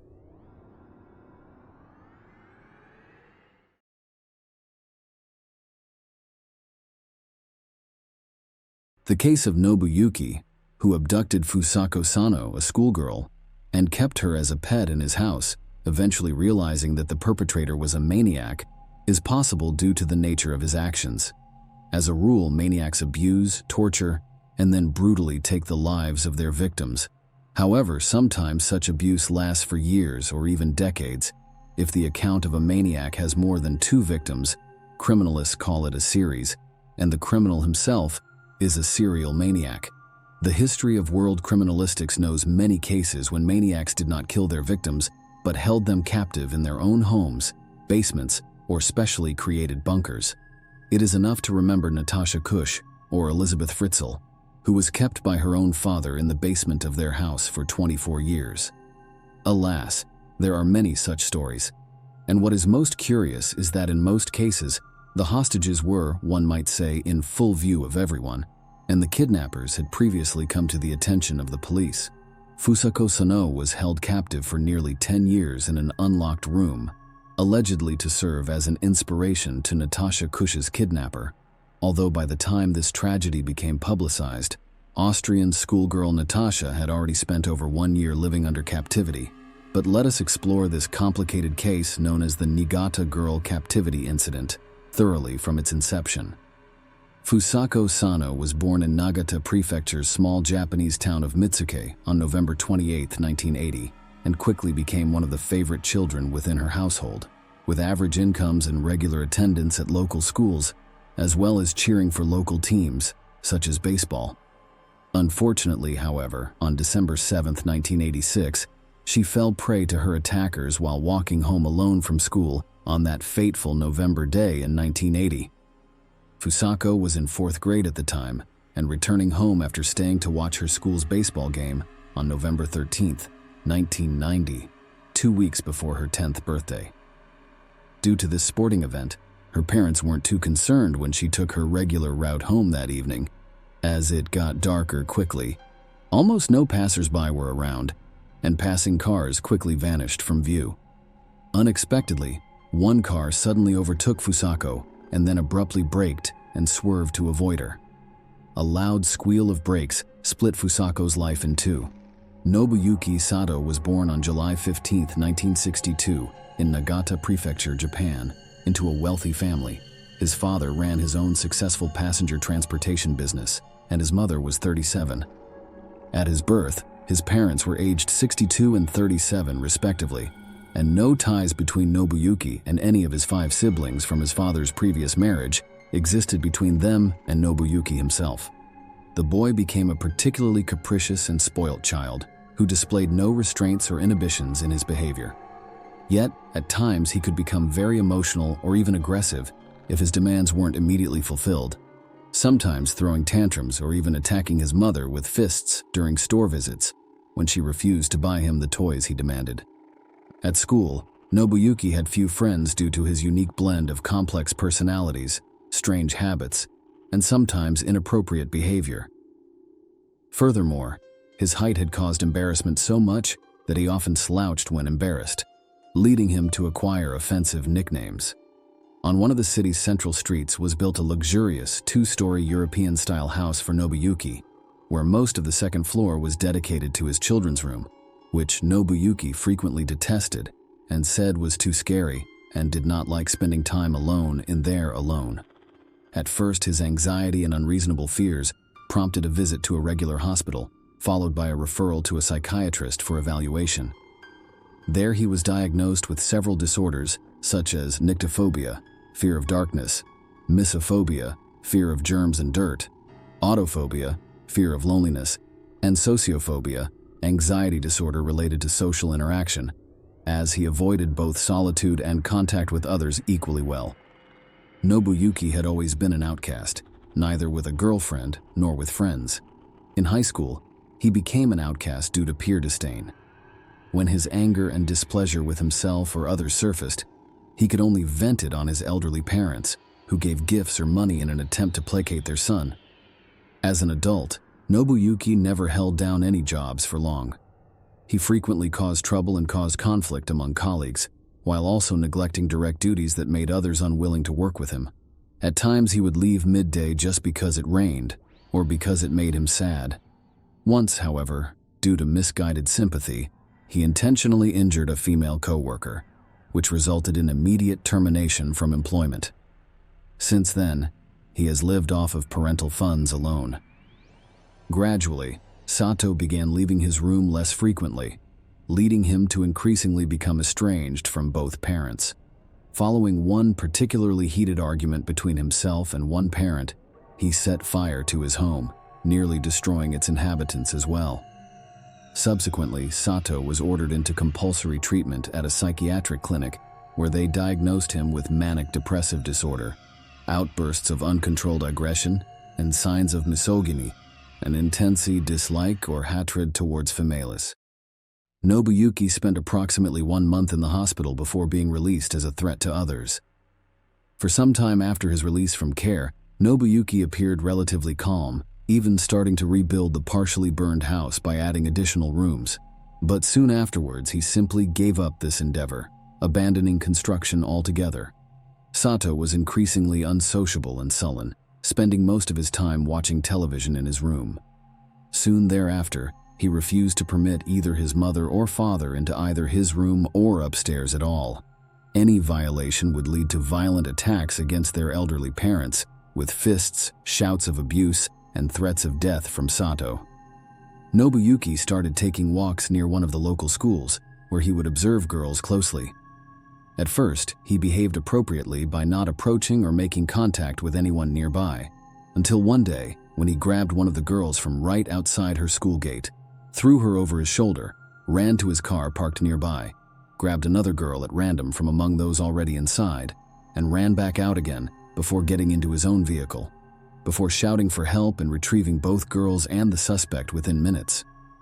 In response, a school security guard and some bystanders quickly intervened to rescue both girls, while also detaining the kidnapper before any further harm could come their way. Sato tried to kidnap a girl who was only 9 years old and could offer no plausible excuse for why he attacked the schoolgirl.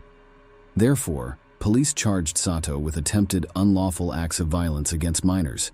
Nobuyuki faced an intense prison sentence at his trial held in August of that same year, yet was released with only a year's probationary period instead. Some reports state that Nobuyuki's father provided help by using connections and paying substantial sums in order to reduce Nobuyuki's sentence to only 1 year's probationary time. Nobuyuki suddenly disappeared from the database of criminals who were prosecuted, likely under his father's influence. Yet after spending hours cleaning up Nobuyuki's reputation in an effort to restore it, his elderly father suffered a heart attack and died. Sato felt profound shame and guilt over raising such an evil monster. Nobuyuki returned a year and a half later with another attempt, behaving more subtly this time to try to abduct 9-year-old Fusako Sano from school on November 13, 1990, yet again acting with ease and unnoticed by police or media alike. On that evening, as it began getting dark, he drove onto an otherwise deserted road, where soon he saw Fusako Sano from school returning home, unfortunately delayed at a sporting event earlier in the day, due to her being late and getting stuck behind traffic on her journey home. Fusako Sano was directly in front of Sato when he abruptly braked, swerved, and got out. He grabbed her tightly and warned her that if she tried to scream or run away, he would cut open her throat. After this confrontation was concluded, he shoved Fusako Sano back into the trunk before driving for some distance before turning onto an abandoned lot. Nobuyuki used his trunk again to tie Fusako's hands and feet together and tape her mouth shut before driving home and transporting her through an unfinished part of his dwelling to reach his room, entering through an unfinished part in order to remain undetected, as always through the front door. Once there, Nobuyuki ordered Fusako to remain quiet while brandishing a knife threateningly, and tied her securely onto his bed before warning that any time she tried leaving, looking out the window screaming or crying, she would be killed, and her body would end up somewhere far off, somewhere that no one would ever find it again. The schoolgirl was terrified and did everything the kidnapper asked, hoping, against hope, he would feel sorry for her and let her go. Fusako Sano had not come home from school as expected, and her parents became worried. Knowing she would stay after class to watch a baseball game, but it had been getting dark outside, she should have arrived home long ago. At first, her parents tried searching on their own, following her route between home and school. However, their efforts proved futile. As darkness fell, her parents made an emergency appeal to the police, hoping their daughter would be quickly located. Given that only hours had passed since her disappearance, police squads quickly started the search operation, with local volunteers joining by morning. On the third day, over 200 individuals participated, combing through REs, pasting flyers with photographs of the missing girl, and questioning passers-by for witnesses who may know something about what had happened. Nobuyuki lived close to both the girls' school and police station, as well as having come under suspicion for trying to kidnap another female student in the past. Yet despite all this, Nobuyuki was not considered suspect due to the efforts of his late father to ensure his name would not appear on criminal databases. Similarly, this likely played into Nobuyuki's non-prosecution in this instance. Search efforts lasted many months and involved searching many vacant buildings, trailers, and railroad cars, searching suspicious vehicles, combing vacant lots, and inspecting interstate highways for clues to Fusako Sano's whereabouts. However, none could be found despite all efforts being put forth. Various theories were explored, such as North Korean special services abducting her, but this proved fruitless. Fusako Sano was still considered missing at that point in time. Fusako was captured by a psycho. Fusako later admitted that at first she was terrified and did everything her captor asked of her in hopes that Nobuyuki might take pity on her and free her. Unfortunately for Fusako, though, Nobuyuki never considered freeing his captive. For several months, he bound her hands and feet tightly, inhibiting blood flow to her extremities and leading to sensory losses in them. As soon as Fusako disobeyed or violated her silence, Nobuyuki used a stun gun as punishment. Otherwise, he beat her on both head and body with his fists, or threatened her with a knife. Nobuyuki never once exploited Fusako sexually, instead treating her more like something between an innocent toy and a pet while imprisoning her. Nobuyuki fed Fusako once or twice daily, with food prepared by his mother, who lived on the first floor. Due to this meager diet, the girl became weaker and malnourished. Nobuyuki forbade her from leaving bed. Instead, she would need to use plastic bags when going to the bathroom, and she was brought back inside plastic bags by Nobuyuki for transport back out into his unfinished part of the house after. Once every month, Nobuyuki bathed Fusako in his basin before cutting her hair and nails himself and dressing her in his own shabby clothes while practicing various fighting techniques with her. Even when acting quietly and not breaking his rules regularly for fun, Nobuyuki would beat her regularly for fun and would practice various fighting techniques on her. Over time, Fusako became psychologically broken. She began obeying all the demands of her tormentor and no longer attempted to run, look out of windows, or run away from him. When Sato went elsewhere, he stopped tying Fusako up. Instead, he simply made his bed with Fusako laying there, layering some blankets or towels on top so it would look as if nothing were there underneath at first glance. Nobuyuki gradually began turning Fuso's radio on periodically and allowed her to watch television with him. Though their viewing consisted only of scotchy or sports matches that interested Nobuyuki himself, the comic books he brought her were her sole source of reading material during her incarceration. For almost 10 years, Fusako had seen no one other than Nobuyuki alone. No one spoke to her. She never ventured beyond her room's confinement and barely moved. Instead, she remained still while Nobuyuki mistreated her. Eventually, she gave up resisting escape or making herself known, despite abuse by police indifference or her captors. She accepted her fate with grace and did not attempt escape or make herself known or resist despite abuse from Nobuyuki or anyone else.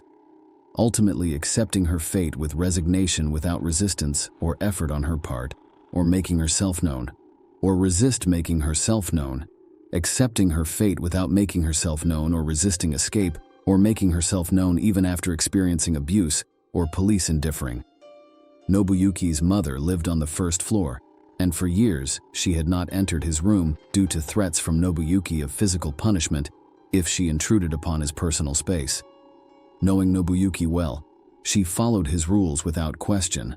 Once Nobuyuki placed a prisoner in his room, however, even going up the stairs became forbidden, and when she attempted it once, he simply shoved her back down again. Although she tried her hardest not to be at home too much when working, she retired at age 73 when her life became unbearable due to abuse from Nobuyuki, who regularly beat her up while demanding she obey a set of rules made up by him alone. At last, Mrs. Sato could no longer take it. In the spring of 1996, she went to the police to file a statement alleging domestic violence by her son. Unfortunately, however, no action was taken, and Mrs. Sato was persuaded by officers not to withdraw her statement and deal with family problems on her own.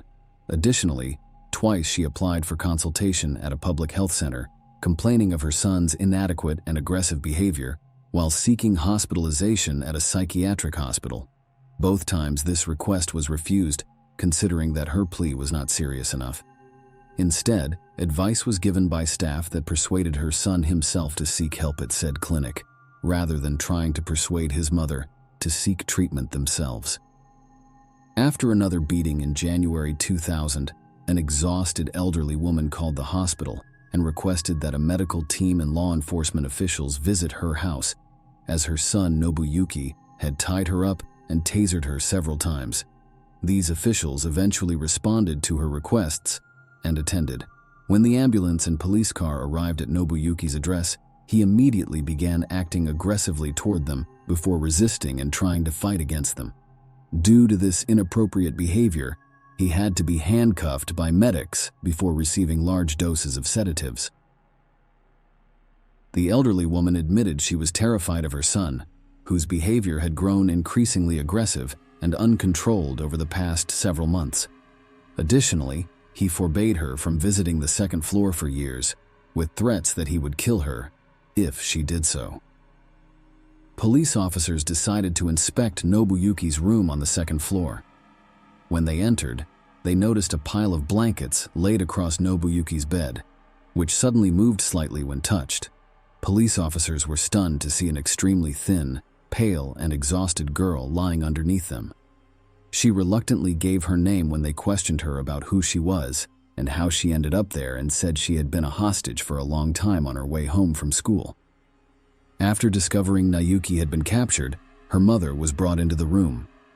But the woman seemed very surprised and said that no other people lived in their house other than herself and her son. Also, Nayuki confirmed she had never seen this woman before. Nuki was brought into the station the same day for questioning, and his responses shocked the police officers. He vividly recounted a day when he saw Fusako driving along the road and remembered everything about that day, as well as their conversation that day. Sato claimed he found the girl extremely cute and wanted to bring her home with him. Sato claimed he took excellent care in feeding, washing, and dressing her while reading comic books aloud to her, punishing her only for disobedience. He admitted he loved his captive as a friend, and she seemed to care about him too. He had no plans of ever parting ways and hoped she would remain his lifelong companion. He enjoyed spending time with Fusako and could talk for hours about soccer, music, and his favorite comic book characters, while she silently listened in.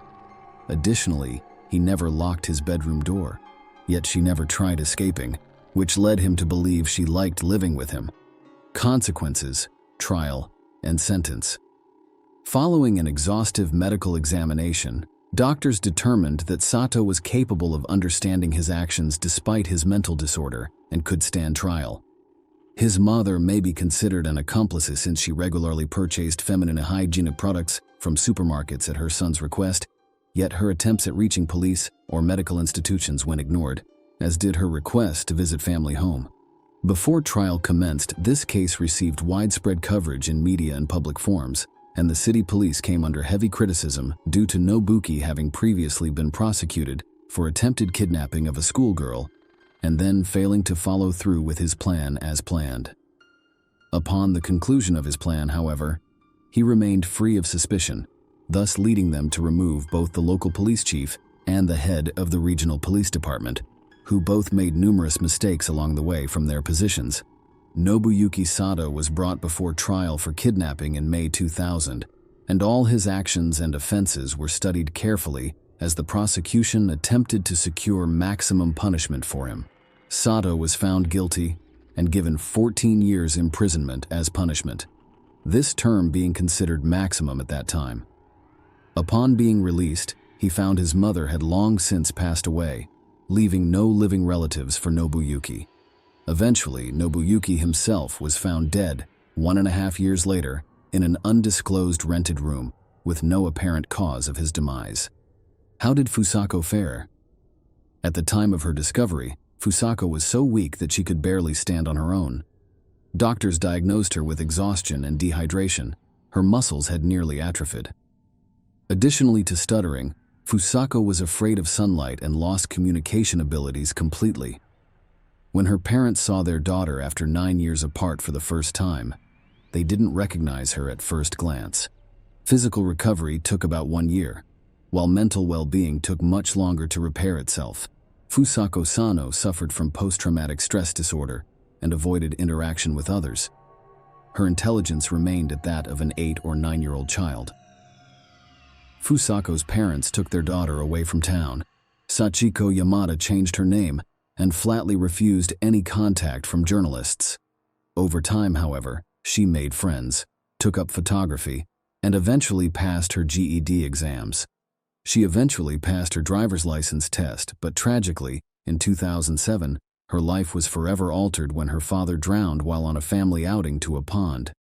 Share your opinion with us in the comments, and subscribe to the channel for more.